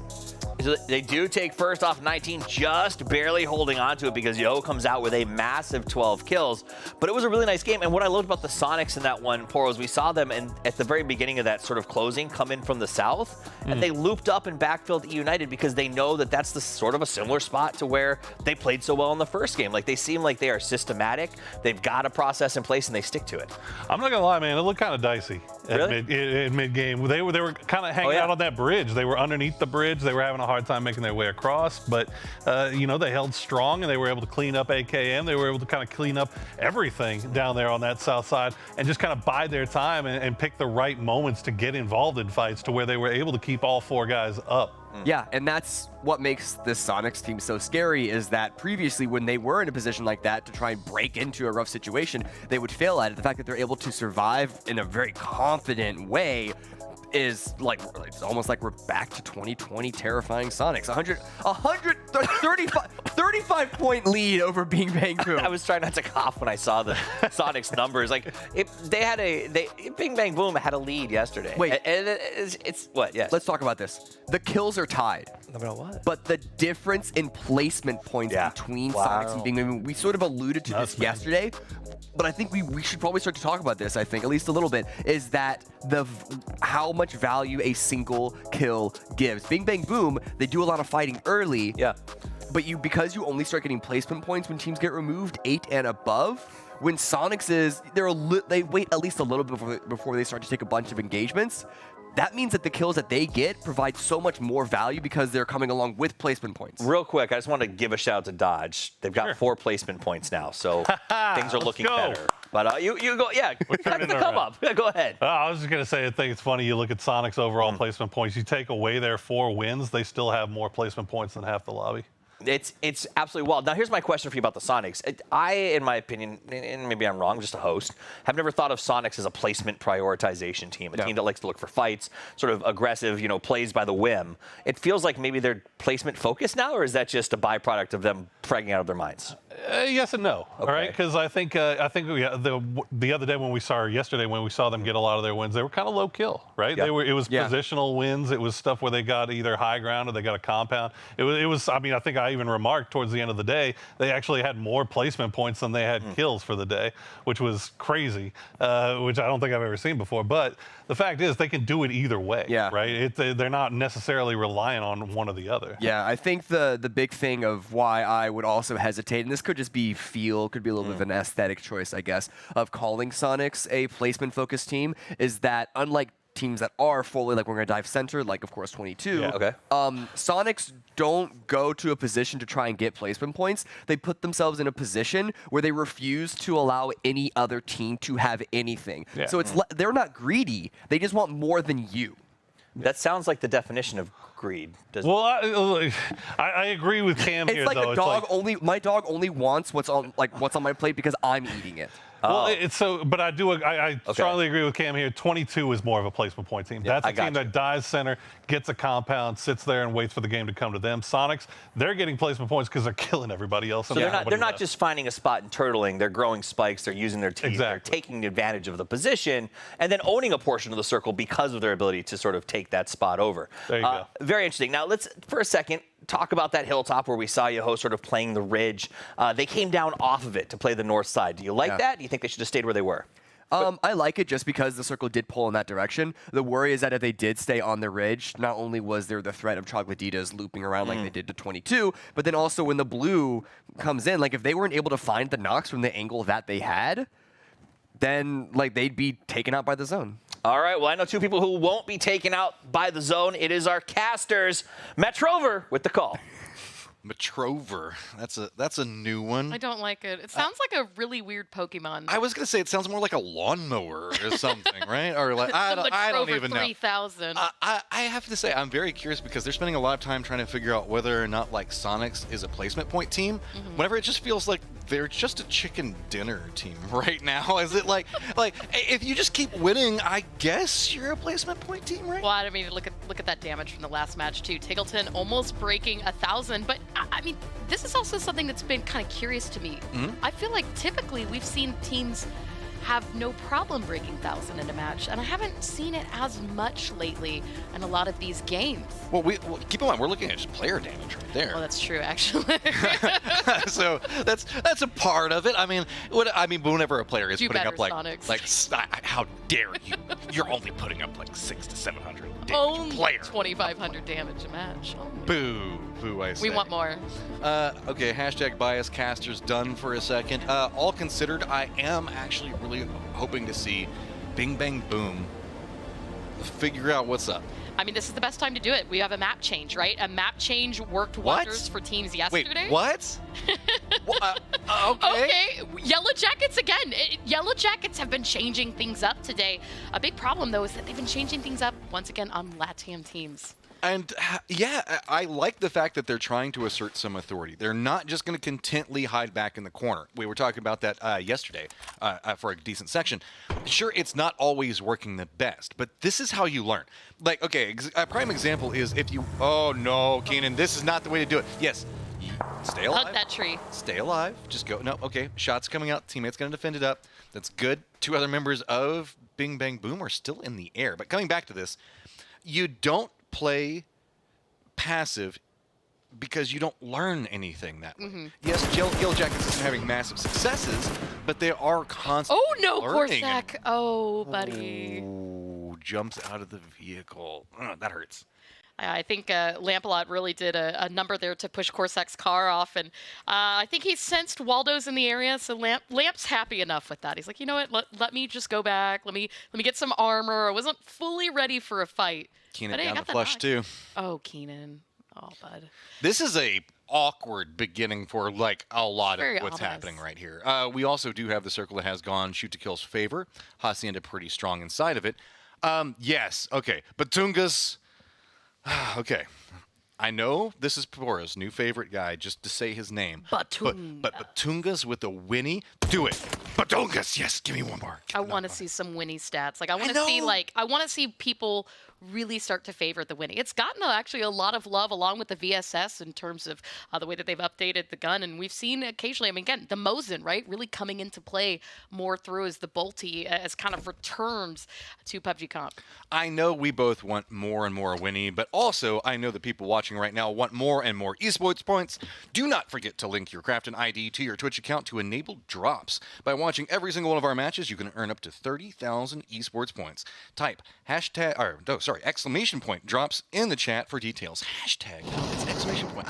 I don't know. I've just been on social media too much. I'm just failing at life. Yeah, and I had to make sure the other day just to make sure I was using hashtags correctly and also using correctly there. Corsac, yeah, all right. That was it. That was it for Corsac. Lamp got credit. Actually, Lamp didn't get credit for that kill, even though he put the damage in. Corsac technically got credit for his own death there. Corsac also put some of the damage into that one on his own, so fair, all considered. Okay, so this has now turned into just a standoff more than it is any movement, and the issue is this is the exact opposite side of where the circle is. So something needs to happen. We were talking about the fact that Yellow Jackets and AKM are in the learning processes more and more. This is one of those stages where you got to say, okay, yeah, I know it's an early circle. The blue isn't going to do that much damage. But if this fight goes on for forever, it is going to do that much damage. It is going to accumulate. So you got to disengage or you got to commit. And right now, they're just kind of playing footsie with each other. Nobody's really doing anything to force a disengagement or an engagement. They both just kind of want the other person to do something. You know, and too, I mean, this is the same type of fight we've been seeing between these teams on Erangel, down in Millie, time and time again. So I can't really leave it up to chance at this point. I can't help but feel like one or the other really has it out for them. And here's the opportunity. Is he going to see it? Minute 14, let's go. Oh, he has the angle onto this. Sits down, gets the shots. It does get the knock. Are we going to see Yellow Jackets move with some authority? And yes, they are, Clover. Yeah, we can see that opening knock again. Lear. Oh, this nade, that should be perfect. And they are all lined up, bouncing back against the wall. Moved in just the nick of time. NCLS very low on HP, is going to bolt into the window. Try to heal to stay alive as possible, but look at this. Yellow Jackets, they moved so quickly. Demox try and stay alive, but NCLS does find one knock, uses the shotgun, instantly trying to get that flush, make sure there's no time for revival onto this, but he's got to turn his attention back to his teammate, keep those numbers up in his favor. Philippe trapped now behind that vehicle. But you've got to go right now. Either you commit into the res or you commit into stopping the other side res. Batungas is on the other side with Domox, and they can't make a fight between them. They're kind of in their own 1v1 and kind of surveying this at the time. I know Felipe can't really move as efficiently as he wants to, but he has the smokes down, and so it looks like he has now committed into the res, I believe. Yep, has managed to get him up. So here is the reset. Is Batungas going to be able to get something out of this up here? Because he needs to at least stop Damox from going over there and regrouping with the team. Batungas doesn't know that Damox actually left that compound. Remember, they didn't have line of sight on each other. Damox knew that, and that's one of the big reasons he jumped out of there. He saw him look for Batungas' position, realized he had some safety, and now Damox can actually set up to remove this threat, and that's going to make it easier for AKM. But now, as Damox tried to cross the street, Batungas getting one shot in, the Car 98 getting him down low, but not quite finding the knock. Boy, that is a commitment right in there. Batungas, now what are you going to do? You're going to get shot from the other side of it. He has now drawn all the aggression in his direction. So there is the capabilities for the rest of the team to maybe counter move around this. See, Felipe is really wanting to, but it's just AKM doing a great job of defending this up and understanding where the angles are coming from. You have to be very careful when you're going for these peak battles to not constantly repeak in a direction that is expected. Another thing to be careful, the unpushable compounds, aka the long buildings here, as Sonics and Akreche fight it out right now. Akreche getting down low, as you can see. Kaishin is trying to stay up and alive. Good use of throwables there by Tiggleton. Is going to land on LFP1. He's going to take some damage taken down, but he might be able to survive this. As you can see him lying prone, busting out those band-aids, trying not to get taken down. It looks like for now he is going to survive long enough to stay alive and pop off that first aid kit. But they've really trapped themselves here in these compounds. What happened to that car? It is all the way caught up on the side. I mean, that's like on its back bumper right now, and I think that's why we're seeing the committal in, because there is no escape from what's happening in the situation. Akreche wants to move a little bit more, but you can see LFP is holding down the longhouse with Shrimzy, so this entire fight is just kind of locked. But Mime is on the outside. He is the big moving factor, but there's Dodge as well as E United. That's the Tracers that are coming in right now, and so it's very hard to move to take the fight and make it into anything more than what's going on right now. Also, heads up, Yellow Jackets, AKM, still looking at each other. Of course. I mean, as the Blues closing in, I anticipate that one to last for quite a while. And another thing, too, to note of this circle, we have 100% playable in Circle 1. So I think probably the first time we really had it at all today. And that means that this fight can take some time. And also taking time, Shrimzy, as he got Kaishin knocked down again. You can see coming back downstairs. Where's a stick? I need to hit the monitor and be like, do something right now with this fight that's going on. I hope that they have plenty of meds, but it's going to be Tiggleton that's now starting to make a move with that knock coming out, trying to find a way to make the push into this, as Snakers is going to get the flush, but that still means the man advantage is on Sonics, even though Mime isn't really there and can't assist too much right now. And you can see just off in the distance, shoot to kill there on the left side. Rello for E United taking shots at Akreche there on the right. And so that's the other reason why this fight is taking so long, right? Is they can't just stand out in the open and really watch the compound from every angle. They've got to be mindful of the other teams in the area that are looking to take advantage of this. Mime and what he does here is really the big thing. E United, Relo specifically, is watching what's going on. He's kind of supervising what's happening at this stage, and this is the fight that never ends. It just goes on and on, my friends. They started fighting without even knowing what was happening. I don't know. Okay, there we go. We've got a knock on it. What's going to happen out of it? We've got somebody committed up on the top of it, and it's going to be Batungas that gets that shot. I mean, the problem with this fight taking so long is that the teams were able to mostly recover, get those reses out. So Yellow Jackets, I mean, go flush that kill. Go do something, because otherwise it's going to keep on keeping on. The blue will eventually finish it off, so I guess they can move at whatever speed that phase they want 4, to, maybe? Yeah. I mean, got to give those assists over the blue where we can, right? There we go. We're going to go ahead and flesh it out. And it's going to be Bape finishing this one. And now AKM looks like they are trying to at least escape. Damox is going to be the guy that looks like he's trying to get away, but he's already got the read on it.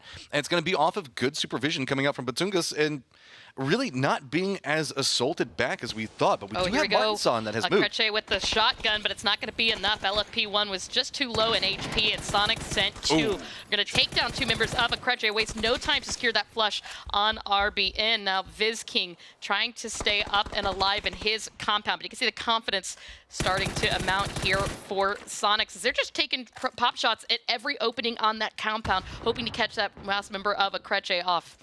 I'm still just caught up in that car. Every single time he's using the car That's for like cover, how I going for drive peeks in out PUBG. there.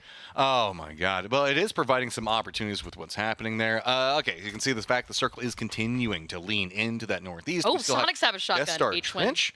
Uh-oh. Sonics with a shotgun. I can't remember the last time I've seen Sonics with a shotgun. H-Win is going to take 1 shot, but unfortunately hits a little bit more damage than he would have liked. As Viz King down low, Shrimzy full commits, and Akreche is eliminated. Sonics stay 4 up. See, that's what happens with me, H1. That's why I don't use the shotgun. Like everybody else, whenever we're watching pros, they're like from 5 miles away, pull the trigger, and boom. Matchroom, I've got to point something out while we're on the map.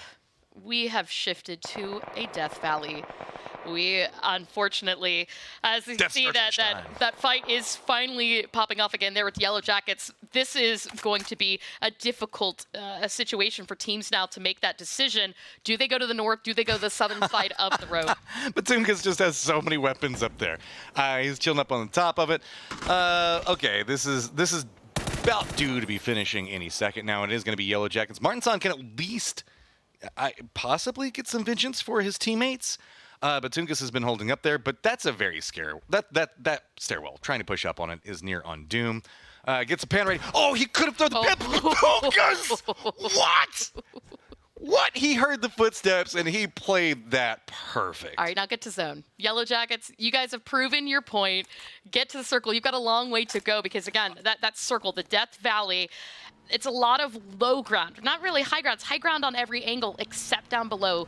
More than likely, it looks like it's going to be going north, and that's where we're starting to see those teams take those wide wraps just too easy, getting close to 300 now. As you can see, Nefer4 and Extreme, to no surprise, trying to keep that dominance down in that southern position here of the circle. Control coming up for 300 is a big factor in what's happening. Rumblers are going to be following in. Troglodytes are going to be making moves as well, probably coming this way. We do see a very wide control area that is coming up from 300. That's more of a, I guess, 4-man split, but they all can assist each other. Rumblers Loose is going to be the first one to be passing on this angle. Feed that information back over to the rest of the Rumblers, who I believe are all stacked up inside of a similar car. So they're going to have to take a much wider wrap, all considered. So, Death Star Trench circles are, it's kind of like what we saw, if you guys haven't seen them before, back in our Erangel 2. Whenever we saw that the fight that was going on between, I believe it was Gas Cans and Shoot to Kill, where they had that road that was in between them, but it had the dip that was happening. That's the Death Star Trench. And so whenever we see that that's running directly through it, it's just the most extreme version of that you can imagine, because you end up, it's all the pain of a river, but now you can actually walk across it, which almost makes it worse because everybody can be down inside of it as well. Yeah, and two, I mean, the biggest problem with Miramar is just that open sight line. Everybody's got snipers, everybody's got DMRs out, and that makes it an even more scary place to traverse, because if you get caught in a hard circle shift, which we see time and time again here on Miramar, then that's going to make you really vulnerable. Now, as you can see, teams continuing to take that choice. United, 300, Sonics right now opting to play the southern part of that road. You've got Dodge, who aren't even messing with it if they've taken the entire western side by Hacienda, the open fields. And most everybody else committing to the north. You got Sonics actually in a good position, too, to maybe even gatekeep. Now, this is, there you go, hard shift to the south. So this is great favor for United and 300. But every single time I say it's great for E-United, there's always a team right next to them that's a lighter color of blue than E-United is. I have no idea. Shoot to Kill and Sonics, actually, in this case. Yeah. But yes, there is so many teams right now fully stacked up in this position, and things are going to get cozy. We've got 53 alive, 14 teams. With a circle like this, that number could drop dramatically. But not as dramatically as we see those overall stats there for Shrimzy. 16 kills, 3,400 damage. We're seeing an interesting thing to the northeast right now as Death Star Trench is becoming more problematic. We did see it shift to the south, but Nootropic is rolling by BBB. We do have 300 that is still constantly harassing Troglodytes as they're making their approach in. It's kind of stalling what's going on to the south, but in the north, they're still kind of afraid to make their move just quite yet, with the exception of Newt. And there we go, and Troglodytes have essentially been herded into a small corner now as 300 have set up multiple lines of sight down to this position. And you can see a repositioning coming in from Vox as he tries to get a better angle here on Rusty Zera and Kill Dimo. The nades are out. They're falling just a little bit too short. Let's see if the second one is able to get that extra bounce. It doesn't. The terrain is just pushing it off to the side, keeping Troglodytes a little bit safer. 300 is very mobile right now. They had that 4-man split earlier. Now they've regrouped into 4. They've now sent Extreme to the north, who's going to be bumping into Rumblers in a minute. These guys are just all over the south, and that's why Troglodytes can't find a way in. And oddly enough, Extreme's gone to the north. I know you can't see him. He's that far away from what's going on. He is going to get knocked by Los, and now this is a much more complicated fight. Yeah, and Troglodytes are just going to try and Hail Mary send it into some kind of safety. It's phase 3, so they can take a little bit of damage, but they want to be careful. It was a gorgeous headshot there. Execs get that opening knock onto Richie B, and that's going to help things out. You can see Kill Dimo and Rusty Zera seeing now if they can wrap around Vox and Neferhor. I mean, 300 has to retreat from this. They already lost one member. Richie B is now down. This is a very outnumbered fight, and it felt like 300 had so many of these cards, but I know Cam doesn't call it greedy, but I felt like they got a little greedy there, and they sent Extreme away feeling like they had the containment on, and then they ended up now on full damage control. Yeah, you could see Richie B was really trying to figure out when to drop down as well, because he didn't want to be too vulnerable to the remaining members of Troglodytes and give them a free kill, hoping that his teammates can take care of Troglodytes and he can get that res up. The nade is going to land a little bit close to Rusty Zera and Kill Demo, but doesn't find a knock on this, but the pressure is still amounting there for 300 as Vox gets that knock on to Kill Demo, but that nade, once again, bouncing just too far with no help from the terrain. While this is going on, Rumblers and Just Too Easy, after now having finished off Extreme, are bumping into each other. The circle has shifted, still favoring United, more central north. Finally, this fight is going to finish off. 300 is eliminated, but Troglodytes is going to have to move, while they do have Just Too Easy and Rumblers still very close to them. I mean, Reeboks was kind of going wide onto this Rumblers fight, got really close to Troglodytes, but luckily is a bit distracted in terms of watching the Rumblers. And so Troglodytes, who we know love a good third party, have a decision to make. Do they go for zone, or do they look to capitalize on this? Well, I don't think they're going to get too much. It looks like Reeboks is not going to let him do much. He's taking shots on this. You can see him at that hilltop very far away. But that's why this has all become so awkward. Rumblers now down to 2. Los is trying to protect up what's going on, but it stopped so much movement because Troglodytes, as you can see, now spotted out what's going on in Reeboks. Now looking back into them, all 3 of these teams have stalled each other out while very valuable terrain inside the circle is being taken. There you go, the rest of the remaining teams starting to creep in along the edge. Nootropic about to come up onto Balkan as well, and that's where the play comes in, where you can put down on a very open zone like this. Troglodytes, if they can clear out Just Too Easy and Rumblers, really get themselves the potential to play the south here, but they've got to make sure that they don't let any of these teams take that position from them first.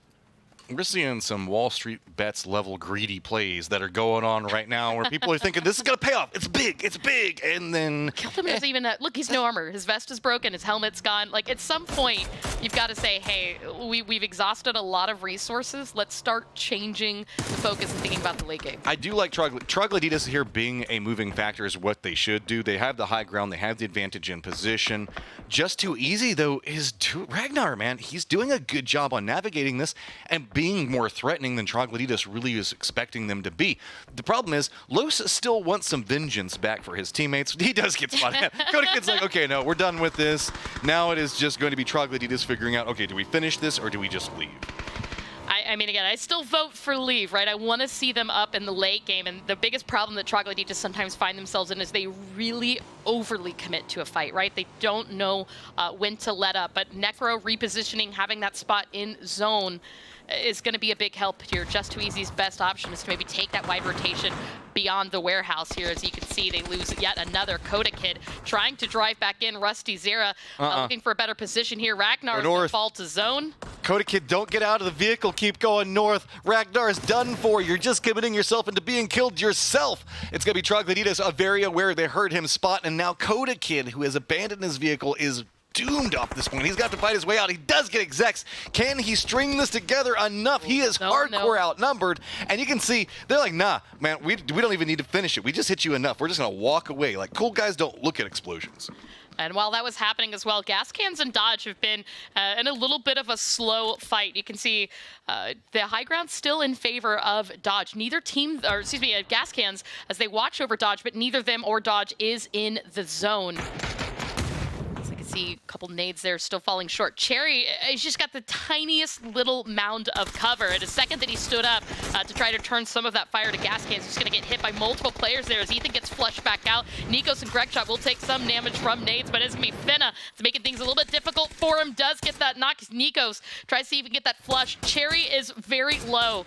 He's really got to just try and make a run for it, but you see, second he stood up, Gregshot finishes it. Now Gas Cans can turn their attention back to the zone and play what's left at this high ground. Here's the problem. Remember Troglodytes hanging out for a long time? Sonics were also hanging out for a long time. So now they're shooting Troglodytes, who's had to just jump in a vehicle, send it. Luckily, United hasn't got vision on them, but now they do. So Snaker's going to go ahead and connect on one. And where are you going to go? Because you're rolling right up into 22's position, jumps out, and that's going to be an easy pickup for Hazen. And yep, Troglodytes.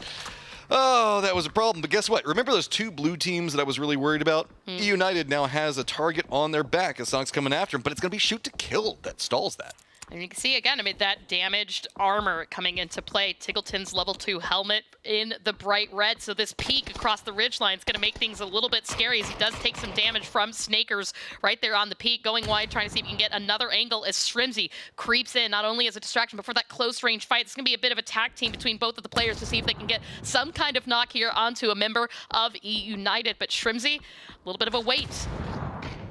Play it slow. I like this. Reset the tempo, slow it all down, find your way to make this work. Shrimzy and Tiggleton are a strong double up, but United just has all the cards in this. They know where Shrimzy is, they're making the commitment, and he's down. Tiggleton, the last one up, and it looks like the gods may bleed as Tiggleton is trying to fight his way through. It is gonna go down. Sonics are eliminated in 7th, and now maybe somebody else can get some points. I mean, Relo really lined up for him, but Flood also had a helping angle there. United, they don't have anybody else to worry about. Nootropic is not a big threat. I know they look like it right now, but that's on the other side of the ridgeline. We've got 6 teams still up remaining, and the circle is still holding on to the valley down below. So as Gas Cans try to hold on to the high ground north of the road, you can see everybody else is really set themselves up down to the side. I want to point out something very important on this, and that's going to be that point. That is down inside of Death Star Trench. So while this team can see what's going on over here, and this team can, all these teams over here can see across, these guys down over here are just kind of chilling in everything. They can't get as involved. So while Yaho's position is great, it's very difficult to get kills there. You go Hella Senpai and Lampalot as well. Going at 2v2 split right now as the rest of Newt keeps that pressure onto Gas Cans. Hella Senpai and Lampalot trying to challenge Hasten and Vinny for position. This dip, I mean, we've seen a couple teams try to go for it. It's still in the zone, albeit just barely. But for Nootropic, kind of not really having a full commitment to this. They also need to be aware, but that's also a good spot for United to walk on. Shoot to Kill did manage to get a couple of their members over into the circle, so they were playing a position that was down inside the trench to the west of this, and that was one of the few things that Yo could shoot at. Now, Gas Cans does have themselves a problem, though. You can see that they have a very minuscule amount of their hillside that's still going to be in the circle, so they know that they need to frag, get control over this little section that they can, because they need to deny as many sight lines as possible.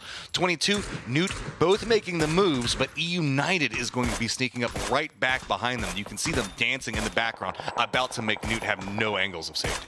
Yeah, I mean, the best opportunity for some teams now is to create car forts down in the valley below. You can see Gas Cans aren't even moving for zone just yet. They're trying to hold on to that high ground for as long as possible, because the more members that they can eliminate, the better. Same goes for United, who aren't yet in the circle. They have to get through 22 Esports and Nootropic first. holding on to their high ground, their light sign as well. Relo's right now making sure to take out Lamp a lot, but there's still members from both teams up. Snakers is playing so well right now. 3 kills at this stage. The rest of United doing good position on this one. Nootropic not capable of moving. Flood's going to go ahead and get some more harassment into this one, get one of them down. And now United is getting more control over this area. They know the fact that there's a weakened 22, but they also heard firefighting coming from the direction that was going to be to their northeast. So that's why they're slow rolling what's going on. They also know that once they leave this hillside, they could be vulnerable to gas cans. So it's all about making sure they make their movement at the exact right time. I mean, all of United as well out of damage utility. They're down to just a handful of smokes between them, and that's why you see them being very careful on this approach here for 22 Esports. Snakers has that window here onto Vinny. Tries to take a couple shots, but Vinny holding the corner as well as he can. Snakers takes a chance, sees if he can find that Maki, gets him down really low and says, all right, I'm feeling confident. That's it, 22 is out, and now United can turn all of their attention, all of their focus to Nootropic as Snakers and Kick start find footing in the circle. I know that fight looked really weird and really awkward, but that's because the amount of third-party shots that were coming in. So Snakers was trying to avoid getting shot on the outside of it. You can see Gaskin still trying to hold the top of this hill. Shoot to Kill was venturing this direction, but now with 22 being out, United is moving in, and that's revealing Gaskin's position up into them. So that is giving Shoot to Kill a little bit more of a chance to stabilize because it is hilltop to hilltop right now. And you know, we have 5 teams alive, 19 players, 4 of the 5 teams, a full 4-man squad stack on this. Only Nootropic down to 3. And that's why United feeling a little bit confident in this ability to push Nootropic out of the corner, as well as, ooh, taking some shots at gas cans, though it is going to get returned. United only needs 1 point to catch up and pass BBB in this point, as well as Yaho, who's hanging out down inside of this divot, inside of the Death Star Trench itself. But that means that there's a lot of attention now being exchanged. You can see gas cans trying to exploit the high ground while they still have it on to Shoot to Kill, but they can't really venture forward. The extra high ground that's provided on the other side by United is denying so much. Shoot to Kill is getting demolished as there's just not enough covered angles to work around. It really down to Luke 12 and Purdy Curdy, and it's not a safe spot to be in. You can see everybody not only reading the kill feed, but the situation, wanting to remove Shoot to Kill from that situation. But gas cans have also run out of really a place to play from. This high ground, every little bit of it is no longer into zone, and they have no safety until they can take out Luke 12 and Purdy Curdy. Man, it's just everybody has kind of decided that it's just screw Shoot to Kill day because United is shooting at him, Nuke's shooting at him. Finally, both of them lose vision on Shoot to Kill, and they start taking shots at gas cans. The double up coming out for it, and now it's just picking on him. Yaho hasn't had the good angle onto this, so they can't really provide too much, but that means that they're sitting on so much utility for the fights that's going to be coming. Yeah, Yaho only 2 kills. We said they've got a lot of resources into this. So far, United with 8 kills are really dominating for the most part in terms of performance. But the issue, again, is you say Yaho have that region. Oh, Flood. All right. They had a tree for cover right there, and they were trying to use it to res. Like, what are you going to do? Oh, did he see him? He saw him. And there you go. United is now going to surpass BBB and is the new threat trying to chase after the point total that Sonic's amassed. Let's go. I mean, 11 kills. We've been waiting for this moment, right? The issue still has been Nootropic. They haven't been able to get rid of them, in part because of that pressure they were getting from gas cans. I think that they were content to let them be there because that let them unite against the opposite front because now they know they can switch back over. This firefight is contained, no third party, and if they have to move down the hillside, they didn't want to be shot by gas cans on the other side. I think that this was the smarter play. Take out the other side of it, wait, and then shift into this fight. Here we go, the last little bit of utility for United. Occurred a couple smokes, a lot of flashbangs towards Nootropic, and you can see Flood has already started to spot players of Yaho. There's Shinboy starting to peek out of the long compound. United decided Nootropic first. We need to eliminate them so we can give all of our focus to Yaho to get in safety. Nootropic fall down very quickly, and now that information that Flood had is going to the rest of the teammates as they need to start finding those angles onto Balefrost, onto Poonage as the tracers starting to come out. This is a very awkward approach that United's going to have to deal with. Flood is in the low position, but that means the fact the rest of United either has to choose to move down the hillside or reposition back away and move into Flood's angle, which is highly predictable. Yaho has all the cards here. They haven't been having to fight as much. They're probably sitting way better on armor, ammo, everything, and it's going to be United that's going to have to move down this massive hillside into their waiting arms. I mean, look at this. Look at the guns that they're presently rocking right now. Can you imagine trying to come down this hillside? A fresh level 3 helmet. I Oh, mean, again, yeah, remember no big all deal. of that armor No that big was deal. missing or badly damaged for players of United as well, because they've just been in fight after fight after fight, which in part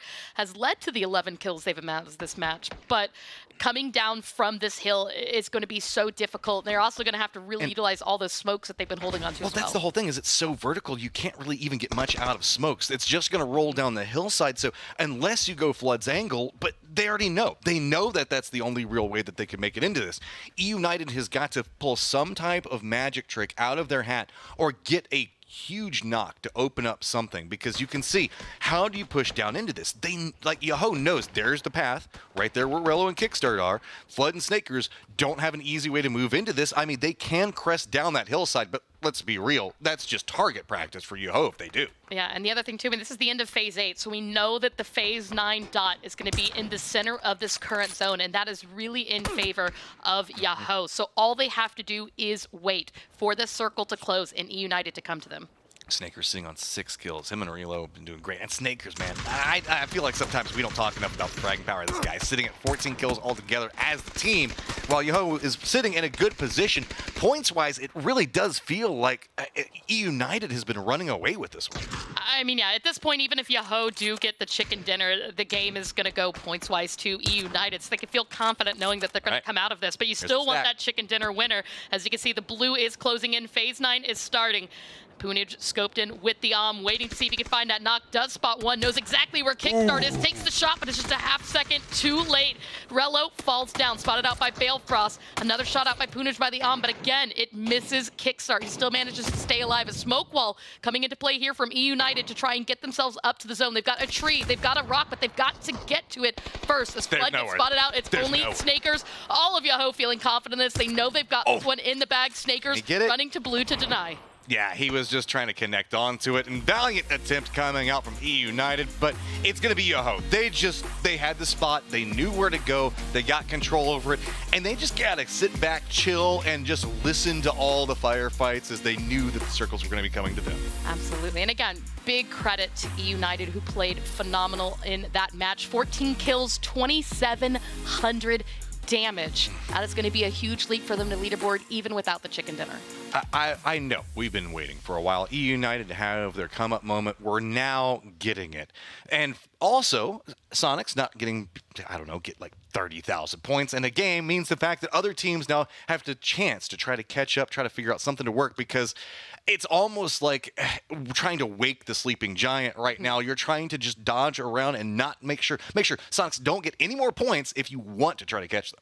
Yeah, and too, I mean, gas cans, a big game for them to also get that big point lead. And that's the kind of decision making that we're really seeing some of these teams take. If they get into a spot where they're starting to think, all right, the late game, the end game might not be there for us. What can we do to just grab a little bit extra here? Guys, we still have one more game left in our Easter festivities that are going on right now, and it has been a continual, I guess, downhill battle for some of our teams. We're talking about the last one, and there is so much still to come. And I know the fact that Toffees, we've got Cam, we've got Poro, that are all going to deep dive into everything you just saw in just a few minutes.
knows exactly where Kickstart is, takes the shot, but it's just a half second too late. Rello falls down, spotted out by Balefrost. Another shot out by Punaj by the but again, it misses Kickstart. He still manages to stay alive. A smoke wall coming into play here from E United to try and get themselves up to the zone. They've got a tree, they've got a rock, but they've got to get to it first. As Flood gets spotted out, it's only Snakers. All of Yoho feeling confident in this. They know they've got this one in the bag. Snakers running to blue to deny. Yeah, he was just trying to connect onto it, and valiant attempt coming out from E United, but it's going to be Yoho. Welcome back. The penultimate game is wrapped up, and as we prepare for the final, it is myself, Cameron, and Porosaurus here to break down the action. Before we get into who won and what happened, there's something I know you've been waiting for. That is the chance to get yourself another pick'em. So open up the client. I'm going to stall a little bit so people have a little bit of time to do that. Head over to the part that says add bonus gift code. It's the section of the Pick'em Challenge event tab that you're free putting coupons. You got to get it in now. If you wait too long, they're limited. It's going to be gone. So you're running out of time. All right? Are you ready? Let's do this. It's time right now. Here's the code. It is WLS64UXJB36Y. Go, go, go. Good luck. Woo. Godspeed. We'll be here next weekend. All right. Oh. Let's stop. I think so. He is, right? Yeah, he is. He is. I heard you guys missed him. I saw chat missing him yesterday, so we want to make sure he's here next weekend. You miss him too? Yeah. Yeah. Our prince. Who doesn't? Who doesn't? Who doesn't? Yeah. Anyway, we'll get right. Let's get into who won that game. I'll tell you who's not missing anything. It was Yoho. They made a good move here, but I think we're also going to be blown away by some of the other scores. But this is our chicken dinner winner, right? 805 damage.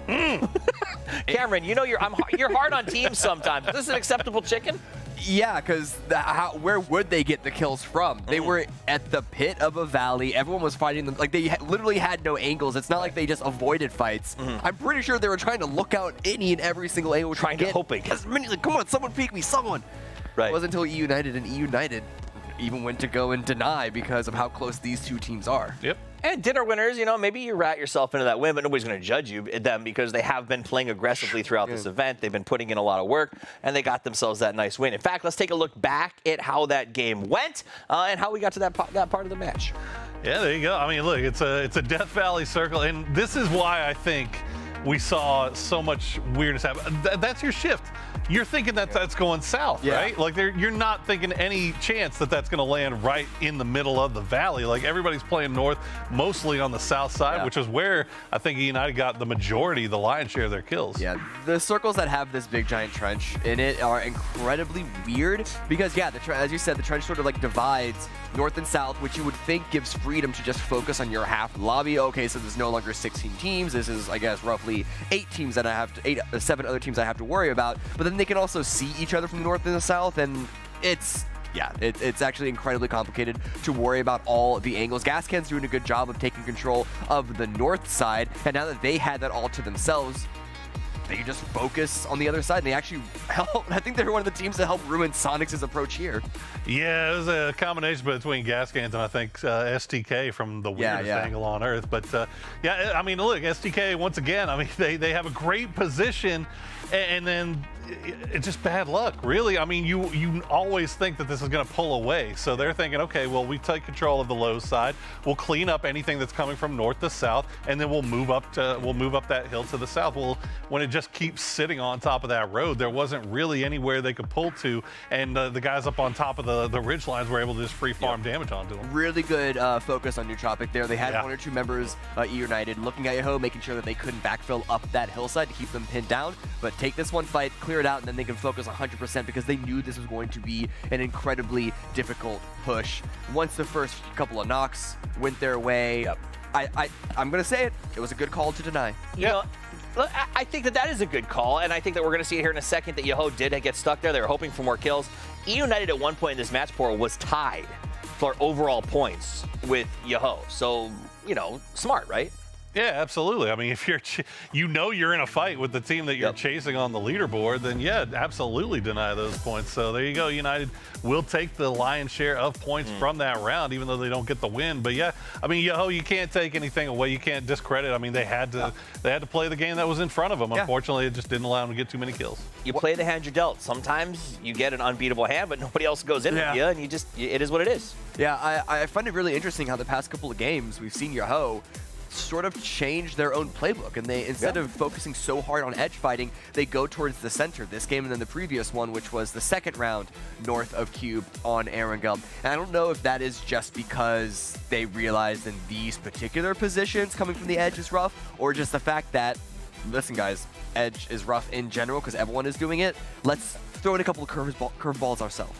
Real quick before we move on, I just want to give a shout out to Nootropic. Like, this is a couple of games now that we've seen them make it to the late game, and they're kind of adding to their point total. Now, they're still far down on the leaderboard, but they're climbing, and they're putting themselves in good position for week 2 to try to get some PCS points, or PGC points, rather. Sonics at 148. I do want to point out, Bing Bang Boom started the day neck and neck with the Sonics and has continued to slide. And, you know, Cameron, at the start of the day, I made that sort of comment about letting the rope slip, and we responded with, well, it's because the Sonics seem unstoppable.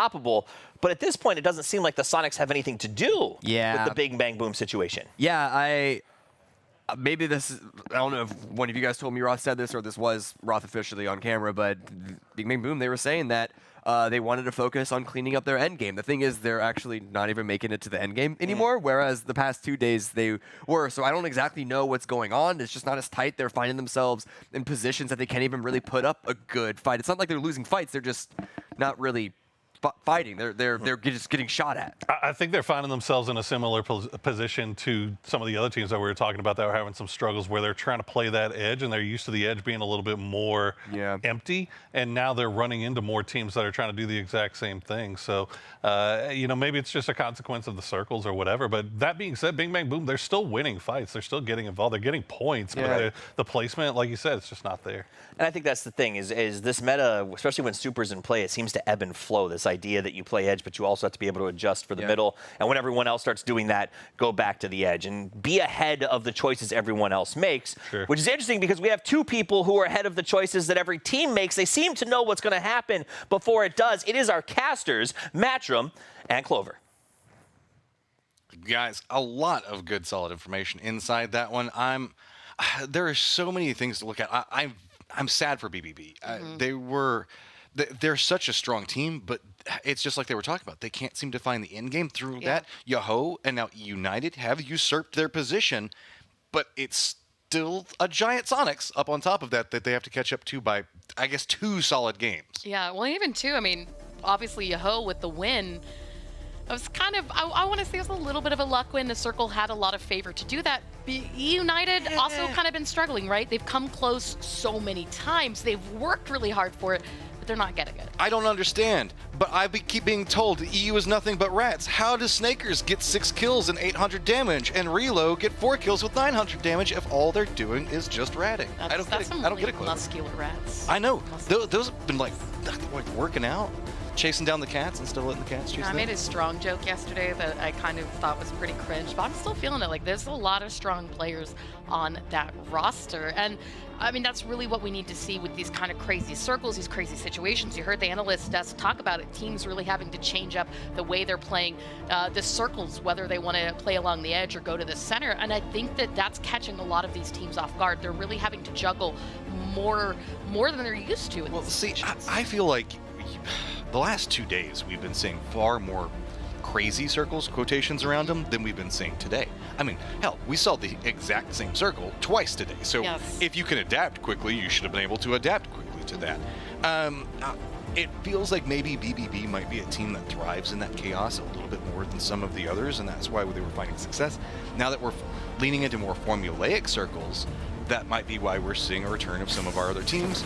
Perhaps Shoot to Kill might find their bearings and move back into that as well, but it feels like we're starting to see the top 4 bouncing around pretty consistently in the end game. Yeah, and excuse me as well, another thing finally, I'm happy to see young Yellow Jackets and AKM drop separately. Corsac, don't make that same mistake again. Different team, same scenario. Don't pull up your map now, buddy. Just focus on safely getting to your teammates. Look, even Valiant's there to help out. And Matchroom. Oh my God. Matchroom. What is happening? Can we just pull up the whole map for a second? What is happening? Please. It's happening right now. Did we just give ourselves the greatest gift of all time? Shh, don't you take this from me, Clover. Don't even talk about where this circle is going. Okay? I mean, everybody gets it. Look, half of the circle is this, and then underneath of where we see right here, there's a couple of things that were in that area. Don't worry about it. Don't worry about it. We're not going to talk about what's there. No. Look, I'm going to make this real easy for you. Do not talk about that. Don't jinx us. Yeah, I see. Look at that. I see. The observers are nodding in agreement. They know what we want. They know what chat wants. It's what the players absolutely don't want. And the other thing is, too, every time we see this, it never goes there. This will end in Pala. This will end where Roth is. I mean, whenever we talk about southeastern circles, it's always about the verticality. You know, that area that's just west and north of Puerto. I can't. It's Passover, please. All right, there you go. Speaking of observers, our Alienware Observer Zone. These are the guys that are eyes in the sky and bring the magic. We can't do what we do without these fellas. You can see that big screen in the background, all of those monitors, all of those point of views. How? And this is the view that they're catching right now. Coda. How do they know where every single Latin American team is and somehow bump into them? That's one down. Coda gets going to get one. Are they going to get the other? Now, it looks like he's going to make a run up that hillside, but that's a slow drive up there. Trying to fishtail it. Yeah, there you go, Coda. On the reload. 2 more points, about as easy as they're going to come. Hey, you know what? Just too easy, if you might say. Oh, I set you up for that. You really did. I thought that was on purpose. No, yeah, of course. It was 100% on purpose. I wasn't caught up in thinking about where the circle might go in the slightest. All right, but no, this is the final game of the day. We know players, again, only 45-50% playable circle. Teams are still looting. We only have 4 inside the circle of the 16 teams up and alive, and not really anybody making a move yet. Okay, so we have BBB that's over here, and you can see that they're trying to stretch out, get some more information. But Richie B is also over here, and he's laying down at his position at this stage of the game to have this happen. Do we set up with the... I'm not even going to set up the potential of how this is going to break down. We're just going to let things go as they go. But Sonics realize, hey, this is going to be a really bad circle. I feel like they might be involved in some firefighting. At least Troglodytes has that in mind. Oh, is that an auto pump shotty? Necro doesn't have a helmet. He doesn't have a vest, but he's got an S12K. He got the car, though. That's what matters. Yeah. I love the S12K. People, I know everyone's upset, the shotgun meta, but I love the S12K. Throwback joke for everybody in old school days. What was it? The Swisher 12K is what they used to call, or yeah, something like that. Oh my! Wow, that's a big throwback. Remember when you could put the 8X on the S12K still? Can we bring that back, please? We've lost everyone. Everyone's like, okay. I know Swisher's too far back, but you know who's not too far back? That's going to be Sharpshot, who has been performing 4,000 damage independently across 15 games that we're at right now. He's averaging above 1 kill per game, very active, and even whenever he has low ammo in a situation like this, they realized, okay, you want to get this position early. Getting control over coastline is vital in this circle, no matter what happens next. Yeah, and two, I mean, Bing Bang Boom, having a couple of awkward starts. They lost players early, a couple of matches. You want to get yourself in a position in the late game. And as you said, they thrive in the chaos. They're setting up for the chaos that they know is going to ensue. I like this coming out from shoot to kill as well. Move early. Are we going to see just too easy? Bend up. Goes for the spray. And yes, does connect onto Pinta. I mean, look, this seems to be a really good scenario for just too easy. Oh, that nade just too slow. If that nade had exploded, they would have taken shoot to kill out really quick. You can see Ragnar actually running for a car, and maybe potential here to get that chase going on as Luke 12 tries to climb up the hill. The shot's still coming out from just too easy. So did manage to pick off members of shoot to kill, one member of shoot to kill, as well as Yellow Jackets in this rotation, this exact spot. I would say if I was just too easy, I would maybe move just a little bit more east, because right now it's really good. I know, we've just seen multiple people drive through there. Urbach's going to throw out a smoke as if to say, hey guys, please don't drive through this spot. Luckily, Yellow Jackets are going to be to the east. Nobody's approaching, because there's nothing worse than trying to loot a box in the middle of the road and somebody just mows you over. All right, it's phase one getting ready to close. You can see the Blues got about 3.5 minutes until we see where phase two will go. 6 teams still left to get into the zone. 10 have found their way all along the coast. A couple teams banking that this could go up north in Pala. A few setting up down for a more southern wrap towards Puerto Paraiso. Rumblers, 300, all in the center of it. And Sonics finally pulling in the last little bit. H-Win was kind of watching the edge of circle. Mime and Shrimsy have decided, you know what, we feel confident, we know that this spot is free. Let's see if we can creep a little bit closer. This could be a problem for Cresce. This area right here has a lot of strength inside the circle. The area that we see BBB playing from as well. No matter how we see this shift out, it's a very strong place to be playing from just due to the rotation positionals that you have as well as the defense that it can apply. Cresce, though, whenever you get a circle like this, moving early is good. But you also have to make sure that you get your defense established very quickly because there's going to be a lot of people coming into the circle and it's going to be extremely compacted. We've only had 3 people die at this stage, and there's not a lot of territory. We still even have the fields that are like west of Impala that are still taking up space as well. And again, it's only phase 1, which means that it's going to continue to be chaotic from here to the rest of this game. There's not going to be more than likely any kind of lull or middling. People are going to continue to fight for placement to go. And Okay. Respect, Yellow Jackets. Get yourself a boat. This is an area that is the northeast-ish you can get. And it's actually kind of sneaky. Remember that whole get there early and make sure you're defending up? This is why. See, Rumblers are trying to find some territory. And then we're about to enter that whole dips free area of the game. A lot of dips have not been free today, too, let me tell you. And again, that's from those teams that are taking a little bit too long to move, and those priority compounds that they were really hoping to grab already taken and occupied. And so that's the thing that the teams need to be a little bit mindful of. As you can see, Finna had scouted out a little bit of information here on United's compounds, but he's also fully locked into this. The rest of Dodge coming in close. We've actually got Ethan still in Impala, and I'm actually kind of confused to see Ethan continue to watch this. Like, it seems a little early to take on this kind of fight. Excuse me, Finna.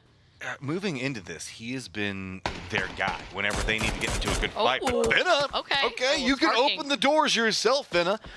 Ethan is at range. It looks like they might regroup a little bit, but this 2-2 for E United, we're not seeing Dodge try to exploit it, so it's just going to happen. It's going to be Rilo that gets the counter knock. You can see Cherry actually left Ethan behind in Impala to come in and assist Finna. Hikerman still hanging back, playing anchor as a far wide angle onto this. Cherry securing that flush, making sure they got that point. And now it's a 2v1. It's in fact, no, 3v1. Hikerman actually is going to get back in his car and help assist his teammates to steal this compound away from United. I like the concept of what United was trying to pull here, but with so little territory in this, holding down a 2-2 while they could defend themselves, it just spells a potential problem because there's, you know, that somebody's probably going to have to send it at some stage in this. The benefit is if they weren't the compound to be sent on, then they are in a good position later. So it's a calculated risk. United understood this moving into it, so it's not like they feel like everything's been destroyed. But here we go, 1 second. Where are we going? Oh, please. Okay, we've got to sit here for a second. So let's talk about some of the things that are going on. One. Yeah. Okay. 2, this area right here is extremely vertical. That means that if we do see something, I don't know, maybe lean east is the way we're going to describe it. This area right here that we're looking at between these 2 spots is going to be the kill zone. As people are trying to either move their way down and to keep some safety on the coast, it's going to be a problem. The other issue is this is also dead over here. That's all just fields in this. So we have that already. The kill box corridor is the only place that you can play. I want to point out one more thing, too, while we're on this, and that is right up here. Yep. That is Yellow Jackets, who are finally making that move as we see. I think they're going for it. I think. Last thing is just going to be, look what's going to happen. All of this edge fighting is going to exploit. There's no option. Sonic's already caught in the thick of it. It's going to be Rumblers trying to make sure that they get into the fight off of this positional. Nobody's really caught up into it too much yet. Troglodytes does hear it, but every fight from here on out needs to go fast. We also do have gas cans caught up with 300, and it's just going to be firefight everywhere for a little while. I mean, Rumblers are doing a really good job right now keeping that pressure onto Mime, but you can see Los HD only down to flashbangs. It's just going to make sure he throws all of them onto Mime. Use that as an opportunity to move. You can see way off in the distance, Troglodytes are taking shots out at Los. And so the Rumblers rotating to another angle, still inside the zone. Making a play. Try to herd Sonics out of a strong position. Valiant's trying to make the play. Waldo needs to get some attention into this one. Gets the shots into the side. Shrimsy goes down, but it's going to be a Cresce on the counterpoint for it. Get some shots into Waldo. LFP had a beautiful line of sight and took full advantage there as he got that knock. Finds the flush, makes sure that Sonics can't steal that kill back away from them. Valiant getting mine down to 4 HP as his boosters try to help him get some kind of climb. There's no time to heal here. He is going to fall. Rumblers get that second knock. Valiant! Down as he's down to 6 HP. He is just tearing into Sonics. One-man army. Tig, the last one up, has got to be careful. Tig got that res onto Shrimzy while that fight was going on. He managed to get them back up to a 2-man squad, but that nade, there's no time for... But Newt... Oh, excuse me, no, Shrimzy did get that heal off. But Newt at range got vision of what's going to be going on. They're going to be spraying into it. Rumblers are eliminated. Troglodytes hears this on the other side. Valiant attempt coming up from Valiate, but Sonic's woes are not over for Tua. They have so many teams that are about to be coming after them. I mean, we can see Kill Demo and the Troglodytes as well. They were taking shots on this in range, realize that now is the time to strike as they close in the gap here and try to take out this territory. 300 also slowly creeping in inside the zone. So you've got 5 different teams vying for that southern position. This is just the way it's going to go right now. We do have Shoot to Kill. It's also holding down Impala. Dodge has moved into that position. That's calming down for the time being. Most of the other areas have kind of chilled, for lack of a better term. They're all waiting with bated breath for where we're about to go.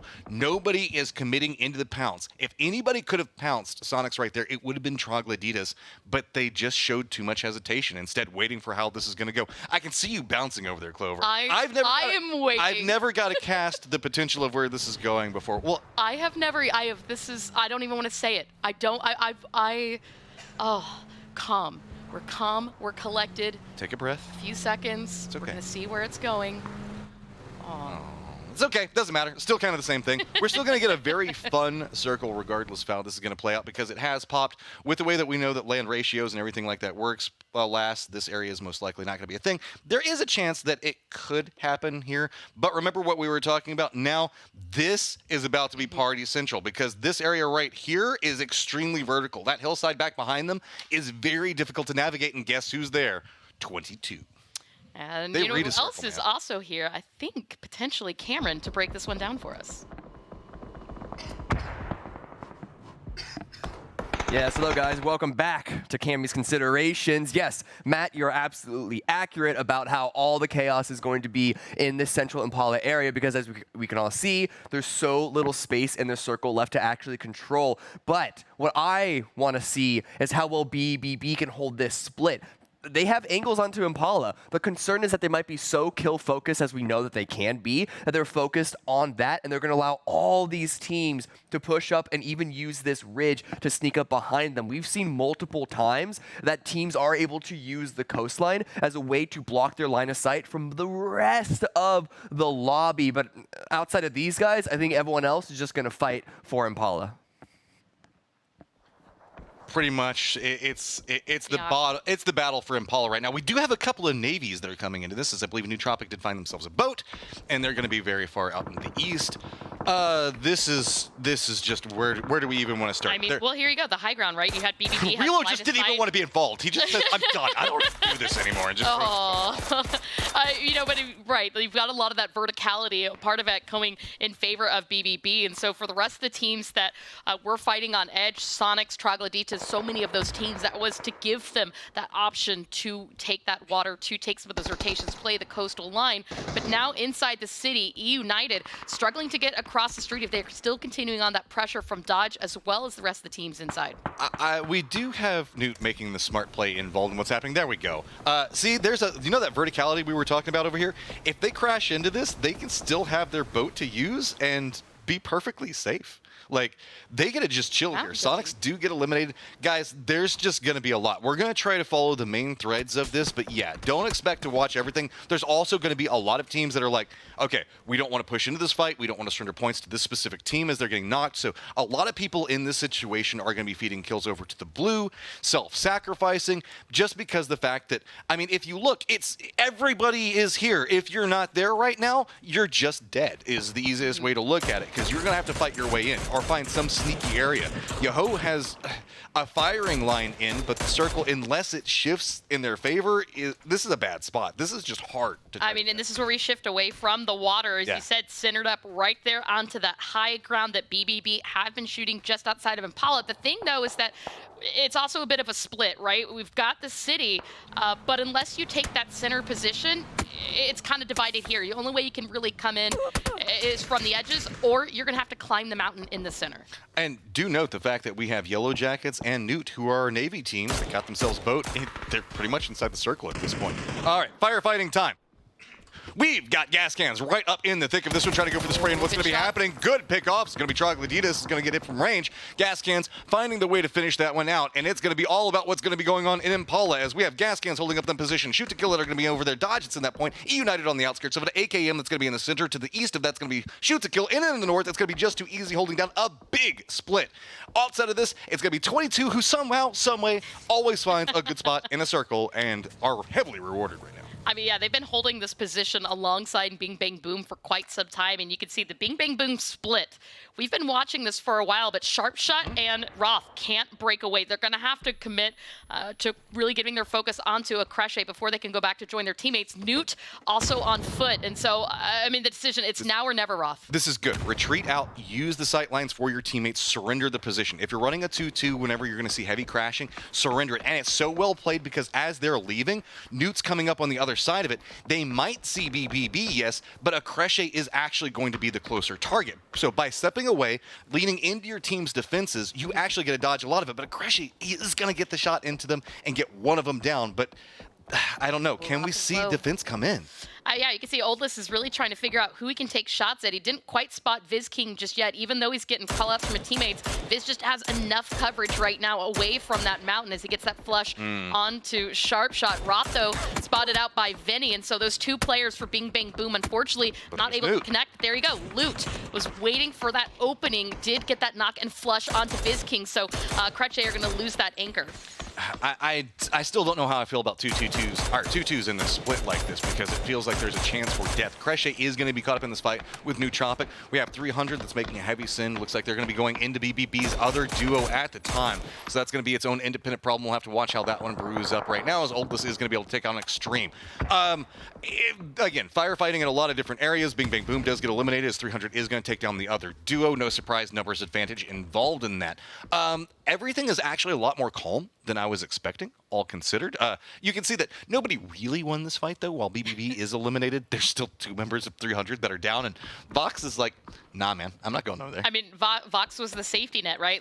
Leave him behind, see what was going to go. And it looks like Vox is making the decision to just try and go and see if he can rescue out his teammates. Neferhor, unfortunately, is going to bleed out, but there's still the opportunity to get that res onto Extreme, and the circle is going to favor this position for right now, though Impala still about 33% of the zone. We've got that big open field to the southwest and the high ground in the center. Okay, if this stays on Impala, you guys know that sometimes, like, frames can be harsh in city fights because you end up with, I don't know, let's just take a wild stab and say 30-ish people still alive in a tiny, tiny circle. Then a whole bunch of people start throwing out smokes and shooting at each other. Impala is going to be tiny, and it's going to enforce a much crueler fighting that's going to be coming into that. So that's why you see a lot of the teams that are inside Impala not getting too crazy yet. They know the fact that this is about to be a resource battle, not just a straight-up gunfight. And again, too, remember, we pointed out earlier on the map is that as that circle shrank, the ways to get out of Impala or even into Impala get more difficult. So for the teams like 22 and Nootropic that are fighting here on the eastern edge, even if this fight finishes, the battle is not yet in a point of safety because they've got to make sure they're able to get to where the circle goes to from here. There is an interesting thing that can happen while you can see 22 does spot out. Newt is going to be shooting in, but Newt has been doing a good job of navigating this. They left the Crochet angle and has been working their way up into the north. If this circle goes south, Yoho have an amazing position. Chances are, I would say 25%, but if it does go that direction, they're the only team that's really lined up there, and so now Nootropic still trying to push their way up that hillside, but it's going to be 22. They've been defending this one up. They haven't had to do a hard defense just yet, but some Hail Mary nades aren't going to make it quite far enough. What is Nootropic going to try to bring at them? There you go. You can see, Leda still has plenty. He's got 3 nades, 2 Molotovs left in the bag to use. And he's just waiting for 22 Esports to make themselves a little bit more known. Meanwhile, you can see it there on the minimap. Batunga's the last player alive for Yellow Jackets, creeping on in slowly. Remember, they've been mostly out of sight, out of mind after the last 2 players originally went to the islands. But LFP getting that knock and now flush onto Lampalot. And Vacreshe with 4 kills. Still trying to maintain that control here on the edge. It's 22 in New Tropic, continue to battle it out. Yeah, this is the calm before the storm. It's just the people that are on the outside of it, just kind of chilling for right now. It's all about the circle. I know we've been saying that for a while now, but it's about setting the position. Leda is still alive. You can see New Tropic is still holding on. Yellow Jackets, Batungas, like you were talking about a second ago, still alive. But there's a lot of move into counter move stuff. Like 300 did manage to get one of the reses, is holding up. 22 is doing an efficient job at defending, but they haven't really had too many people. It's a very weak King of the Hill game. Like, people are kind of like, and they're taking like a step up the hill and they're like, not worth it, and just kind of deciding to go step back down away from it. They are sitting at 5 kills just due to the harassment and what's been going on around them and how they can third party into these fights, though. And here we go, the circle's gonna shift, and it is still staying on the high ground, split evenly now between Impala and Yahoo's open fields. So Akreche, Newt, 22 Esports, and Batungas having to get their way into zone just too easy. Also not quite into safety. United are going really wide and might be challenging that position. This is kind of interesting, too, because we have these guys that are so caught up against that wall that everything that's going on, these guys can actually all move into that point, and it's not that big of a deal. Meanwhile, we do have Yoho that's holding this out. This is going to be very, very peculiar, all considered, on how this is going to be. Really, it's going to be 22 having to move in and Akreche having to condense, and how Yoho manages to defend it. So, are we going to see maybe AKM might get into a fight. Oh, hey, there's an United still alive down there in the southwest. There you go. And I mean, that creep, right? They were trying to creep and see if they could get that line of sight on what was going to the south. Didn't quite manage to work well in their favor. 22 still 4 up strong. Really only focus on Leda, but Sparking, I mean, his eyes right here on Snakers and Flood have pretty much pinched them out of zone. They're going to have to cross the street. That's a lot of open terrain. And you've got not only Yahoo, but even Cherry from Dodge, who's a little bit more north in Impala, watching this corner, and that's going to make things really hard for United to get out of. Yellow Jackets Batungas finds himself Haven and is going to get him. 22 going to respawn back in. Oh, if 22 had been there just a second earlier, that would have been money. Batungas, what are you going to do? Leave that one alone, step away from it. And I like this, retreat back, because he actually does have some pathing opportunities to move into the opposite side and sneak into Impala itself. I mean, yeah, again, that just a little bit of that edge. If this is the play for Yellow Jackets to try to say, all right, it will more than likely shift back to the north. We're going to get away from this rock face. Give myself the opportunity to stay up on this high ground if I need it, but also the way to walk into Impala. And as you can see, LFP, Akreche, working real hard to get this last res. They're also going to have to run to zone. Voxic, still a threat to the north. Balkan and the rest of 22 Esports holding on to the cliff face as well. I think they're trying to spot out Voxic, but now that Akreche have recovered, they do need to be mindful. So, see the way that this is positioned over here, you're going to finish that one out. And these are the stragglers that are having trouble making it into the zone because there's going to be massive firing lines. Akreche is having a similar problem because they have 22 on one point. If they were to move into the west, they'll be putting themselves into Yoho's sightlines. And do note the fact that you can see on the minimap, Yoho's doing a great job on counter-moving. Every single time they hear some firefighting that's going on around them, they're positioning up. But Fox could be a much bigger problem than 22 might be expecting. I saw for a second there, Haston started to run towards Voxic, potentially even baiting him out so that Balkan and the rest of his team could spot him and eliminate the threat. But the longer this fight draws on, the longer time you give other teams to set this up, the shift is going to go back towards Impala, but we still have so much of that rock face into play. Batungas, this is where that could come in clutch for him if he takes that high ground. I got to say my eyes are going to be very much on shoot to kill. We've talked about the fact that this is a team that is so good at city fighting, or at least used to be.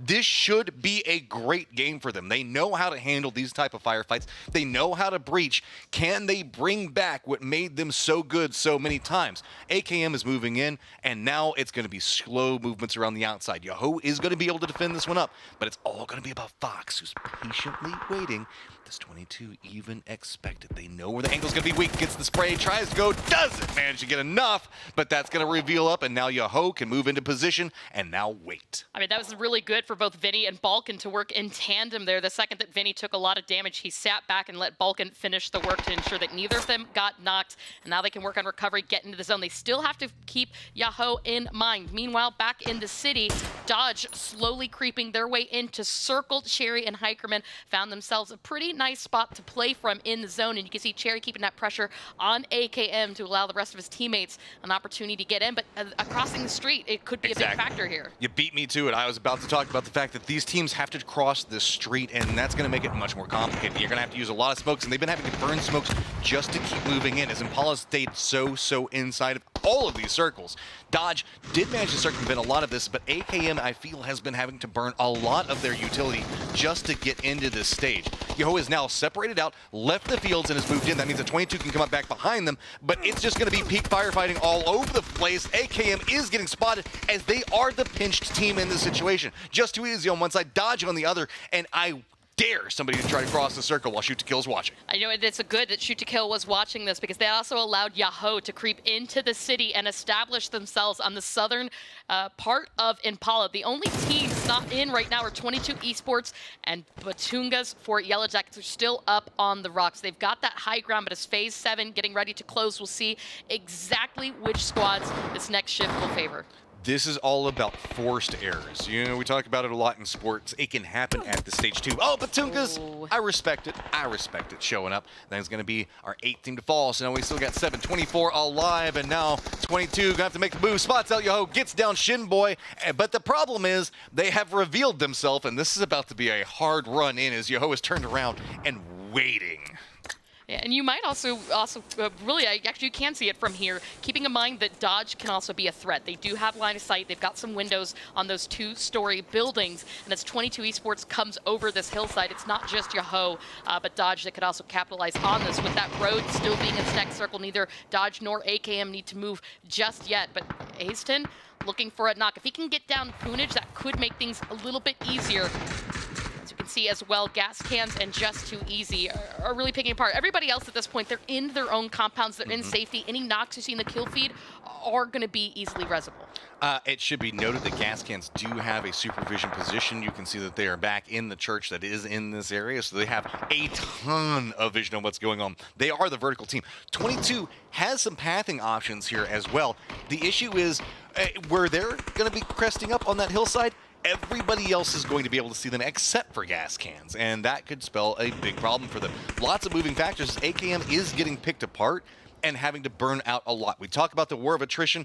This is it, right here. Every single time a knock happens, that's going to make it more difficult. You're burning meds, you're burning armor, you're burning utility, you're burning guns, and now 22 making the push. Feels like they've got the opportunity to pounce. Yaho actually decided to send a little bit more central to this zone, and that opened up a building for 22 to try and take. Unfortunately for them, is that backfill starting to take place. Hasten getting knocked down. It's just up to Vinny and Balkan. Balkan up on the rocks. He's using that high ground. Vinny might be able to get that res. As you can see, though, nades coming in, and as Hasten gets inside, expect that door to be slammed shut and that res to try to come out. Balkan finally vacating the rocks, but has been spotted out by Poonage. Yaho are going to get that knock. This is the problem. They might have a chance to go for the reset, but it's going to be Just Too Easy as trying to move in. Good toss on the Molotov is going to make it absolutely hellacious. Balkan is going to be down and out. Vinny gets the res on the other one. Hasten is prepped and ready to go, and here we go. We are now at phase number 9. Are you ready, Clover? We are at the close-in circle with 20 up. This is about to be nuts. The circle is going to be very close to where we're seeing Shoot to Kill's position at, as well as Yoho. Gaskins also has an inner path for it. Shoot to Kill knows they have got to defend this one up, and now it's about what do you have left. Just Too Easy is now down, and the firefights are starting. 22 making the push. Gaskins can see them. I mean, Shoot to Kill take care of Just Too Easy, but they've still got 5 other teams to focus on, with 6 of them up and alive. White kicked Mukau managed to move down from his tower, keeping that focus on 22. Again, that's his homework. Dodge gonna go ahead and cross the street, challenge Yaho for this position as the smokes are out. And It looks like for now they found some safety. Big gas can still with 22. AKM is flashing dodge and it's stalling out the push that they're trying to make into Yoho. Everybody is throwing utility on everybody, hoping that they'll open the door back behind them. AKM is trying to move in, but it is just everybody that tags into that one and demolishes any movement that they're trying to make. 22 also gets caught on the backside of it, and now everything is starting to come up in the middle. There you go, shoot to kill, 7 kills, 3 players alive. Yahoo, 5 kills, 2 players left alive. There's no full 4 stack team as we go into our final 4 squads for this match. Yahoo and Dodge sharing out a compound, but look at this. Gas can still with the high ground. That nade from Adam could be huge. It's Luke 12, but he was using a first aid kit, and that came at the perfect time. Following up. There's still so much utility left from them. Adam does get that knock. It's all down to Luke here. Molotov's also landing on top of it. These guys are not going to be resable. Problems mounting. Luke has nowhere to go, trying to get the res on Alo, hoping the fact that somebody else will distract. But you can see Dodge and Yoho are caught up in their own problems right now. Gaskins has so much vision on what's going on. Still more throwables coming out, and there's nowhere to go. So many explosions just tearing apart these teams. I don't know how Gaskins had this much utility, but it looks like they've started to run out now as the Blues overtaking Adam. And Nico's needing to stay up and alive. It's down to just 2v1. Only Luke 12 still standing for shoot to kill. And there is so much smoke. Gaskins just try to walk around the edge, see if they can spot out Luke 12. And look at this, no armor. He hears it. He knows that it's coming. Does he have the read in? This is going to be a big game for shoot to kill. They need it so bad. He counter moves around it and is waiting for them. Luke 12 tried to find another angle, but Nikus was waiting for him. Gas cans take the victory here in match number 5 with 7 kills. Wow, Clover, Clover, Clover. I know that was supposed to be an island circle. I ain't too mad about it, though. No, I'll take a city finish from an island circle with a crazy, crazy verticality up till the late game any day. I mean, it was just absolutely nuts, all considered. That's the way you want to end the week, and I don't even know. Trying to navigate everything that was happening in that circle, it's just so much. And Gas Cans got into an early position, and they just defended it so well, and they had shoot to kill kind of help them do so. Yeah, and I mean, my heart does break for shoot to kill. It was again, another close victory, not quite yet in their favor, but I mean, that was a hard circle for anybody to play from. And as you did call it, shoot to kill thrives with those city finishes up until that final moment, but Gaskins with that premier position played it well. I mean, fitting ending. If you're going to call yourself Gas Cans and everything being on fire around you, it was just so, it's so hard to play that. I can't even convey. There's so many different elements to break down. I know our analyst desk is wanting to deep dive all of it because, by God, it's so complicated, and I know that they're going to let you guys know all about it.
much smoke. Gas Cans just try to walk around the edge, see if they can spot out Luke 12, and look at this, no armor. He hears it. He knows that it's coming. Does he have the read in? This is going to be a big game for Shoot to Kill. They need it so bad. He counter moves around it and is waiting for them. Luke 12 tried to find another angle, but Nikus was waiting for him. Gas Can. Welcome back. That is the end of play for today, and what a whopper of a match to end with. My name is Tavis. I'm joined by Cameron and Poro. And just like everyone in that last match, we're here together at the end of the day, as all of the teams were at the end of that match. Impala really was a nice town until they all showed up. They opened a great club, I heard. They did. Yeah. They did. But the big club today is the teams that have won the chicken dinner. So let's take a look at our dinner winner from our final match of the day. It is the Gas Cans. Two in one day for Gas Cans. We came into today talking about how we would like to see them do a little bit better, and obviously that last one, you give them some credit, obviously, but anytime you get those wild city endings, man, it's just who can survive the longest, who can make it to the end. Gas Cans do it from the south side, and it's success. Listen, chemistry and communication is always key in PUBG because of how many variables there are. I think that only gets amped up to the nth degree when you're talking about a city ending. Oh, yeah. There's so much going on, and yet you still have to try and find a way to keep the sort of like visual map that everyone has in their head of where the threats are and where they need to move to up and active. I can't imagine what it's like. Also one of the hardest things to train. There's really no way to effectively simulate it in scrims necessarily. And so the only way to get good at winning in cities is competitive play, and you know how often we see endings at that level inside of a city, so it's very rare. I can't tell you the last time we saw a city ending in Impala. Oh, exactly. Like that's, I mean, I've seen Los Leones, we've seen El Pozo. I mean, I feel like we've seen a lot of them, but man, I can't remember the last time we saw them. It was like a year and a half ago. I don't even like hot dropping with another team in Impala because fighting there is so frustrating. I can't imagine having 6 teams sort of all whoppered into there at the end. But let's take a look back at the match, the highlights, and exactly how it ended because it was wild. It sure was. I mean, it started off right there. I mean, look, hey, it was looking like it might have been cheating a little bit far enough east to get it, but fortunately, we didn't have that island circle, but we did, as a result, have some crazy early game fights here. Listen, island or not, the fact that the circle was cut in half because of the water, like for the entire first half of the game, and then when finally there wasn't any water left, it was all in the city. Honestly, I kind of envy the teams that went out early because they didn't have to deal with all of this. I mean, it's funny too because, like, of course, it's ironic. I talked about STK crashing cities yesterday, and I'm like, oh man, I don't understand why they're doing it. Of course, now this time they do it, and it's an actual city ending, so you know, it feels bad, man. But look, hey, I think Shoot to Kill played really, really well here. I mean, they managed to collect a nice. They only had 2 kills at this point. They ended up with like 9, I think, just from clearing out everything that was behind them. Yeah, really good play here. Alo, close quarter king, still absolutely amazing play. So many smokes at the end, though. This is really when that whole chaos really starts to happen. There's smokes on the east side. There's about to be a bunch of smokes coming in from the west of SDK pushing out. AKM trying to do their best. You can see crossing the road. They are in the worst spot, you have to say, because they got to cross that open space. You know, even before we got to this point, you got to give a little credit to 22 as well. They were holding that south side out on the other side of the Impala Mountain. They managed to collect a nice stack of kills for themselves, and it was rough over there. It was definitely rough. They did end up going down, trying to get into town, but Gas Cans, who made their crash while you were doing your map segment, it ended up paying off. Don't put that on me. It paid off huge. Hey, put it on you. They got the win, right? Oh, okay, you're right. Then absolutely, it's all me. You're welcome. It was a sweet little move, but they come out with 17. Yoho has another good game, gets themselves 13. STK in the top 3, and then 22 Esports, who started strong on day 1, has been a little bit quiet, has another return to form. And then a big one, guys, I'm gonna put this out. Dodge finishes up in 5th place. This is a team that coming in today, their average survival time literally meant that they were sitting out half of the time that games were played. Yeah. And so them having a good one here, I think that's pretty meaningful. Yeah, it's still only 10 points. It's something. I'm just trying to give them something. I know. Overall leaderboard. Let's see if it actually helped. No. Well, look, I mean, to be honest, if you had a really rough first weekend, having a good game as your final game, just to kind of get a little bit of okay, you know, maybe we got things kind of sorted out here, but or maybe it could just be last chance qualifiers curse. It could be a thing as well. Ooh, tell that to or sorry, regional qualifiers curse is not a thing, right? Because Yahoo is playing incredibly well right now. Yeah, they're doing pretty good. 124 points, very, very impressive. United also looking really good today as they end up in 3rd place. I mean, that board had a lot of shuffling, with the exception of the Sonics. With the exception of the Sonics, yeah. There was a lot of like bing, bang, boom. I didn't expect it to happen. What happened to them today? I mean, they fell off the top 4. That was rough. It was a real rough day for Bing Bang Boom, man. I just, they couldn't get to the late game. Like no matter what they did, they just seemed to get involved in these fights on the edge of circles so many times, and they weren't winning them. They weren't winning them the way that they were winning them. That's the key thing. Like Again, it's got to chalk it down to the way that the teams have all been adjusting. But previously, when Bing Bang Boom would just rampage their way through the opposition, everybody has bad days. Everybody has bad days. You know who Everyone makes mistakes. Let's talk about somebody who had a good day today. Okay. Shinboy. All right, let's actually invite him to here to chat with us a little bit more. How you doing today? Welcome to the show. Thank you. Yeah, excellent. We had a better day than yesterday for sure. Hey, that's as long as you're always improving, right? Cameron? Yeah, I mean, listen, you guys, a lot of roster changes, past couple of events. What is it unique to Balefrost of him bringing that's going to be, or that at least currently is, I should say, a change of like potentially the new direction that you're going to be sticking with going forward? So in the past, we've found that, like, I don't know, we've had rosters that we felt have gelled well, at least for a bit, but you know, kind of each iteration has felt like it's slowly fallen apart, and we've almost like just keep going into this like 3-1 where all of our teams not necessarily on the same page or doesn't view the game in the same way. And you know, with the addition of Bale, we really think he's what we need, and he flows really well with us. Also with Poon IGLing, it's been a really nice change, and yeah, it's been super good for us so far, and we hope to keep it up. Yeah, I mean, I guess the question for me is more of a kind of overall thing. Like, what do you guys look for in the week, you know, the week coming now to try to prepare for that final weekend? Well, we've got practice before next week, but going into next week, our main goal is to drop all of our bad games. We had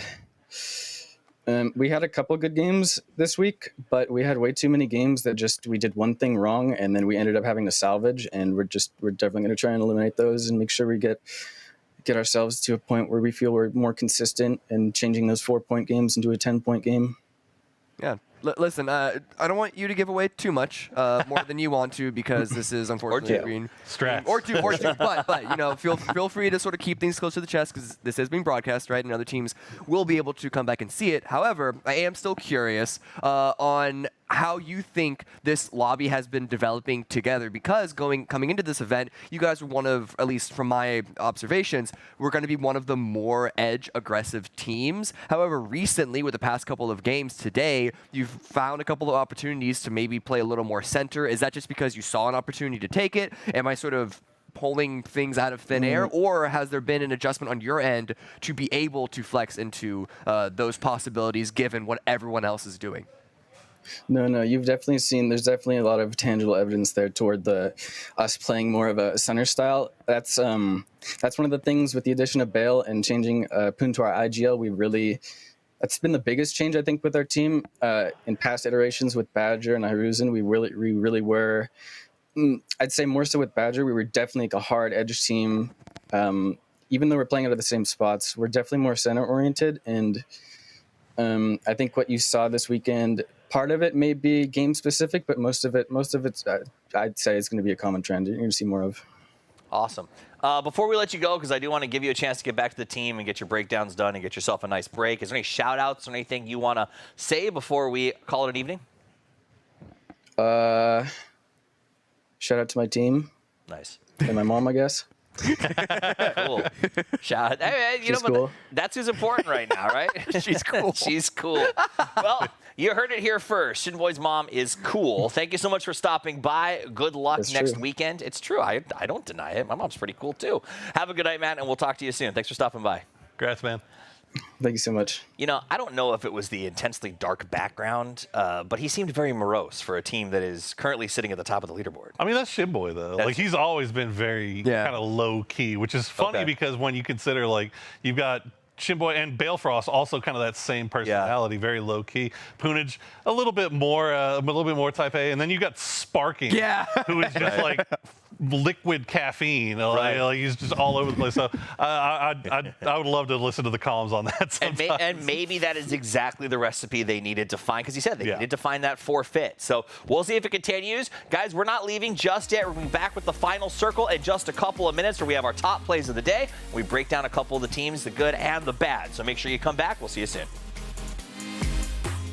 Sports fans, the PUBG Continental Series is back with PCS6 just around the corner. As the finest teams around the world prepare for battle, it's time once again to learn about what prizes you fans can bring home with the Pick'em Challenge.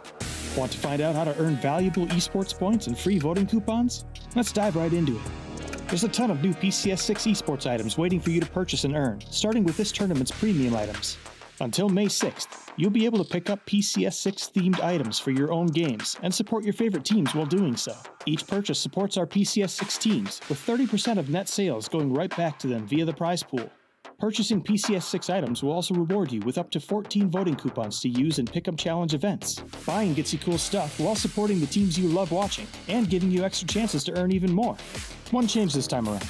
Voting periods for teams will be held separately, as regions face off during separate 2-week competitions. You can vote for Asia Pacific and Americas regions from April 6th until April 22nd, and Asian and European regions from April 25th until May 6th. Now, let's take a look at all the ways to pick 'em and win. The first event of the Pick'em Challenge is the Pick the Winner game. Use your voting coupons to predict the overall winners for each participating region. If your chosen team is declared the winner of their region, you get 100,000 EP to spend in the esports shop.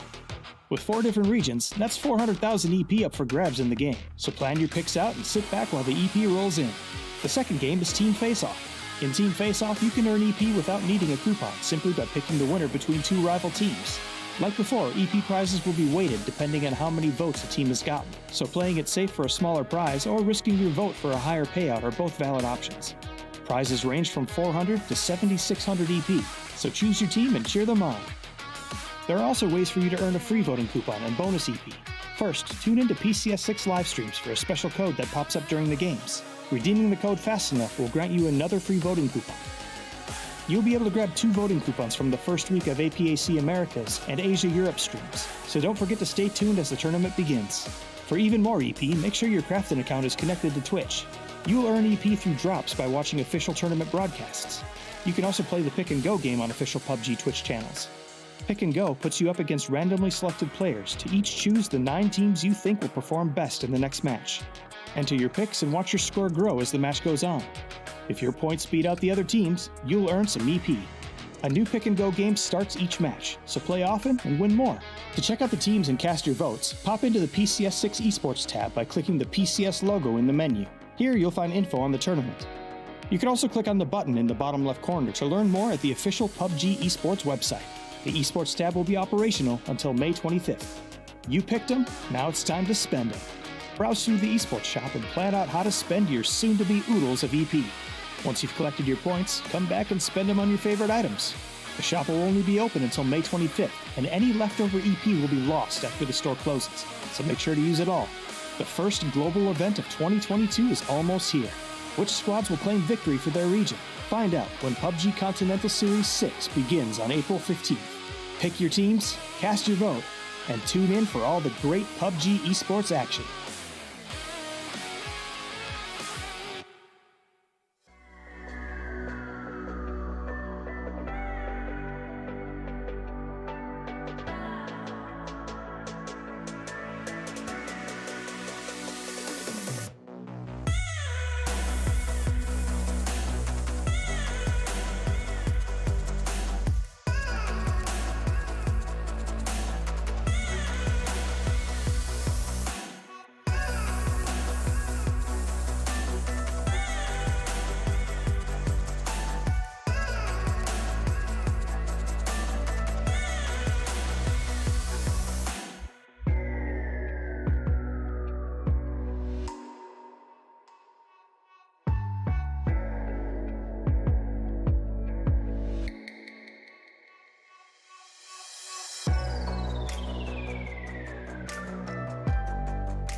I know what you really want.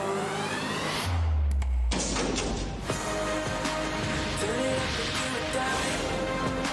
Maybe we're in paradise. I'm feeling like a hero. Turn it up and do it die. Everything is on the line. I'm feeling like a hero. Turn it up and do it die. Maybe we're in paradise. I'm feeling like a hero.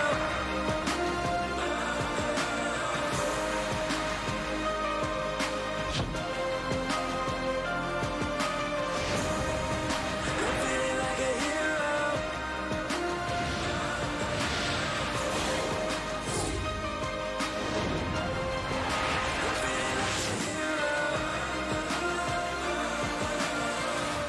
Born ready. It's the final circle. Welcome back.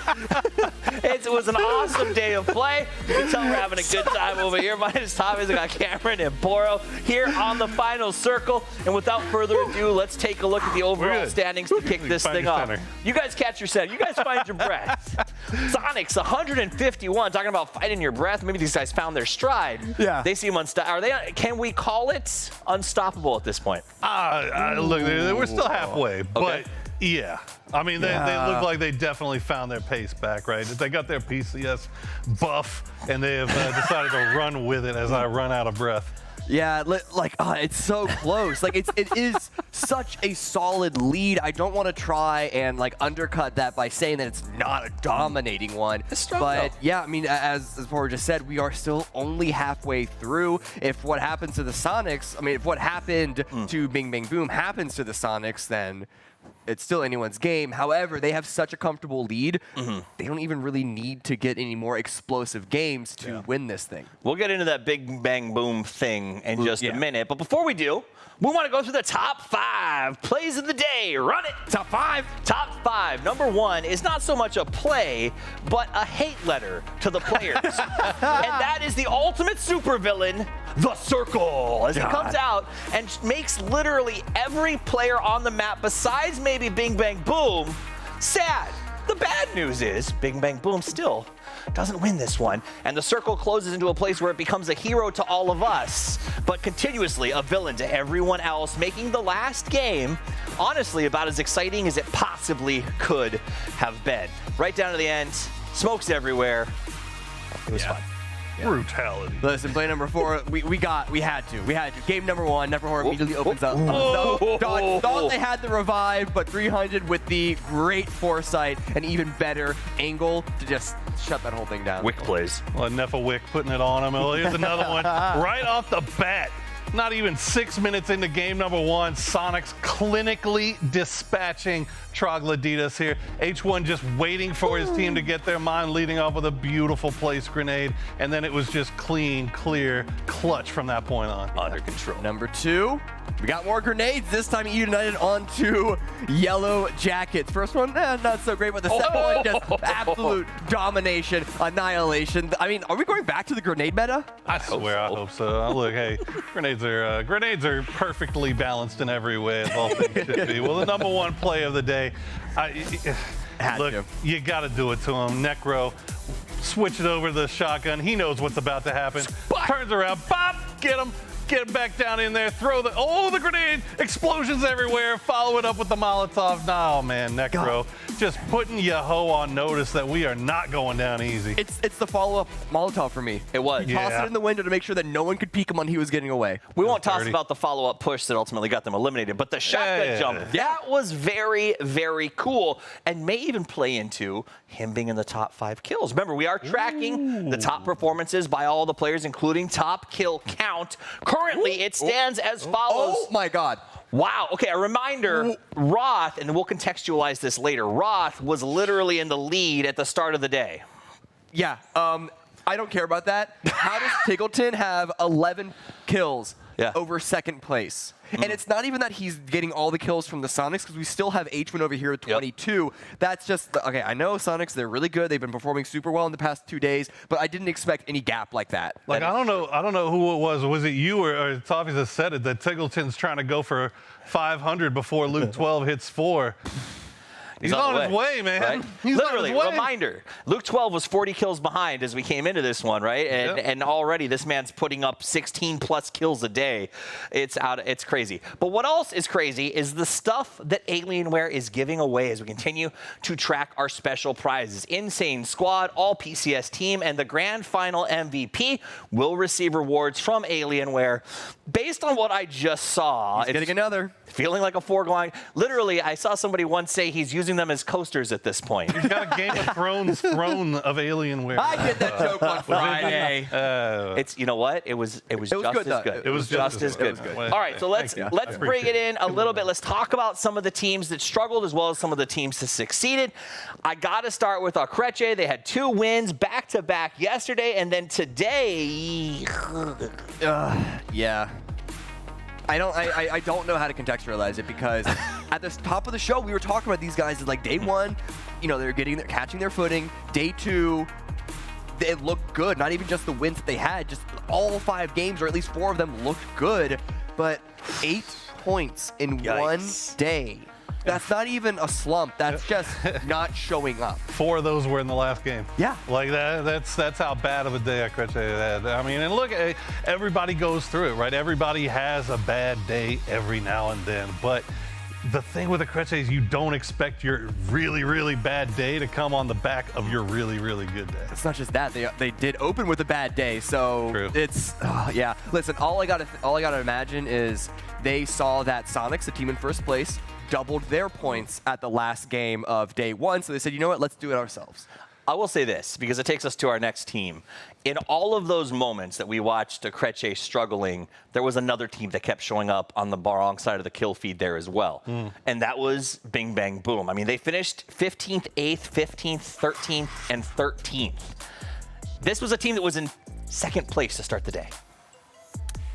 Yeah. They didn't fall that far, though. Okay. I mean, they're still in striking distance, That's right? true. Yeah. Again, if we're going to stick with the everybody has a bad day kind of That's thing. a fair, but really they had no placement points. They didn't have placement points coming in, though. Yeah. Like, it was all bad. It's just very, very strange, because it's not like these guys were trying out something new. It's not like things were just like, it's not like they were given circles that they were traditionally bad at.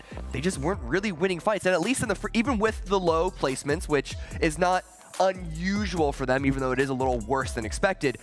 The first couple of games, they would still get some kills. There was, I think, game 1, they had 6 kills. Game 2, they had 4 kills or something. But then even that started to dry up towards the end of the day. And it's the fact that, again, just like Creche, it's such a bad day compared to what we saw the first 2 days leading up. Absolutely. I think with Bing Bang Boom, though, you can make adjustments from weekend to weekend to week 2 to try to get better placement. You can go back and do VOD review on everything here and try to be able to find those ways to get into the circle to try to survive a little bit longer. The kills are there. That's what matters, right? That's true. Yeah. Okay, I thought you had more, but that is true. The kills are there, but the reality is, I mean, in that last game, we saw the circle popped on the last game, literally right on top of them as the only team there, and they still went out on 13th. So I believe, but I'm starting to worry after today. The good news, we got a long break, right? Literally, they can go home, they can reset, they can try to figure out how to bounce back on this one. And while you're coming into the day, they did have a lead over everyone, not the Sonics, which means that, as you said, they're still within striking distance of getting back up to the top. The problem is, are they too far away from striking distance from number 1 right now? Unless the Sonics just completely fail to show up next weekend, this might be a play for second, which is still a very respectable position. But the fact that they were neck and neck starting the day, there's part of them that's going to be disappointed if they end in second. Okay. Maybe a little bit, but I mean, you can't worry about what Sonics is doing, right? you got to just play your own game, focus on yourself, just try to get as much as you can. Right. The only people that have to worry about what Sonics is doing is every other region looking towards PGC because they looked so good today. Okay, which, we did. I know. We say that last year. We did say that last year. I know. Sonics, start prepping. All I gotta say is start prepping alternative drop spots now. Nice. Okay, let's look at another team who's also also on the come up, a team that was one of the winningest teams coming into this thing. Today was a big day. Yeah. United. Yeah. I mean, what do you want to say about United? That they are looking like the United that we've come to expect. They're getting the frags, they're getting the kills. They're not just getting one win on the day and then going home like day 1 and 2. They're looking really, really strong. They're not dominating in the sense that they did at a couple of events that they won previously, but they're in second place right now, or third, or whatever. They're neck and neck with everyone else. The worry was that if they stayed in like 5th through 8th position at the end of the first weekend, that all would be lost, but like their fragging is out of control, and this play specifically that they're actually starting to counterplay teams like 22 here, they are making the adjustments needed in order to thrive. Yeah, I mean, I think after 2 days they had, we said it coming into today, 2 games really that had kept them in this thing. Yeah. Well, today they come in with higher placements, more kills, a third, a second as well. Obviously, the last game you kind of throw off there. That circle was rough for everybody. Yeah, it was bad. But I still look. A lot of people might be mad to hear me say this, but I still got 2 of those guys on my Team USA for PNC. I do. I agree 100%. And I think part of it, too, is we talked a lot the other day about Roth as an IGL who's been leading his team and fragging, and the respect for that. Rello's been doing similar. He had the highest kill count. He has the highest damage on his team. He does seem to be leading these guys to a very, very good spot when we talk about them in the long run. But if we're talking about PNC, I might be derailing the conversation a little bit. But is there not an argument for Roth having worked with more players than Relo, who's sort of been with the same core for the longest time? So for PNC, when you're just sort of throwing a bunch of players together, there's value to having a IGL who's worked with a whole bunch of players and has that experience and knows how to sort of make things work. Duct tape. Counterpoint. Okay. 15 games at PNC, you don't need a damn IGL. You need fraggers. Fraggers. If you're going to compete with China, Korea, all these teams, you need kills. Okay, that still puts Roth over Relo in my book. I mean, I'm just expecting all the Sonics to show up there. I mean, Tickles is probably going to say, hey, I got a green card. Let's just do this thing. So who knows? There are limits. There's limits. All right. We'll see what happens. Shrimzy's on my team, too. So that's all I'm saying. That's all I'm saying. So we'll see what happens there. We want to remind you guys a Pick'em update. You can still get in. We're giving Pick'ems out. 75% says the Sonics will go the distance, and we can't argue that. 75% might be right. Yeah, 75%. I was clowning them at the start. They knew something I didn't. Absolutely. So congratulations to those of you who, I think it was it Kick who said in the video, like there's only a little bit of copium left in the Sonics tank. Well, not anymore. Thanks, 75% full of copium, I guess. Filled right back up. So they did a great job there. Excited to see what they bring. Let's take a quick look at the schedule because we're not completely done. We're done for the weekend. We're going to take a break. The teams will get a chance to come back, but we are back for you guys on the 22nd with more APAC and America's Action the last 3 days, the last 15 games of play. And the following weeks, we turn it over on the 29th to Asia and Europe to close out the month and PCS6. It's going to be fun, so make sure you come back to the same place for even more action. Guys, it's time for us to wrap up the show, but I love to get final thoughts. I want to get your takeaways. We're halfway through officially. Where are the teams at? What are you looking for? What are you hoping for next weekend? Or what do you love about this one? Poro? Sonics. I mean, like I said, we've been waiting for Sonics to kind of have those big breakout days again. Got a big one here. They got to follow it up as well with this another big day here today. Now, what I want to see is I want to see United. I want to see Yahoo. I want to see Gas Cans. I want to see SDK. I want to see all these teams that we expected to be competing at the top right back up there. Yeah.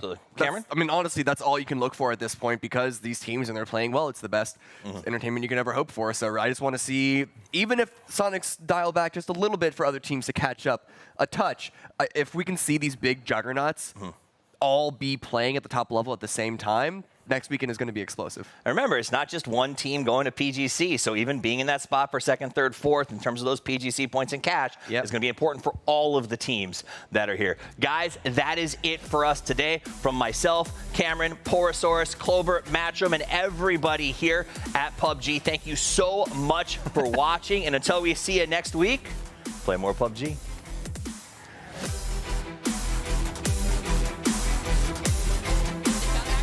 Here comes 300.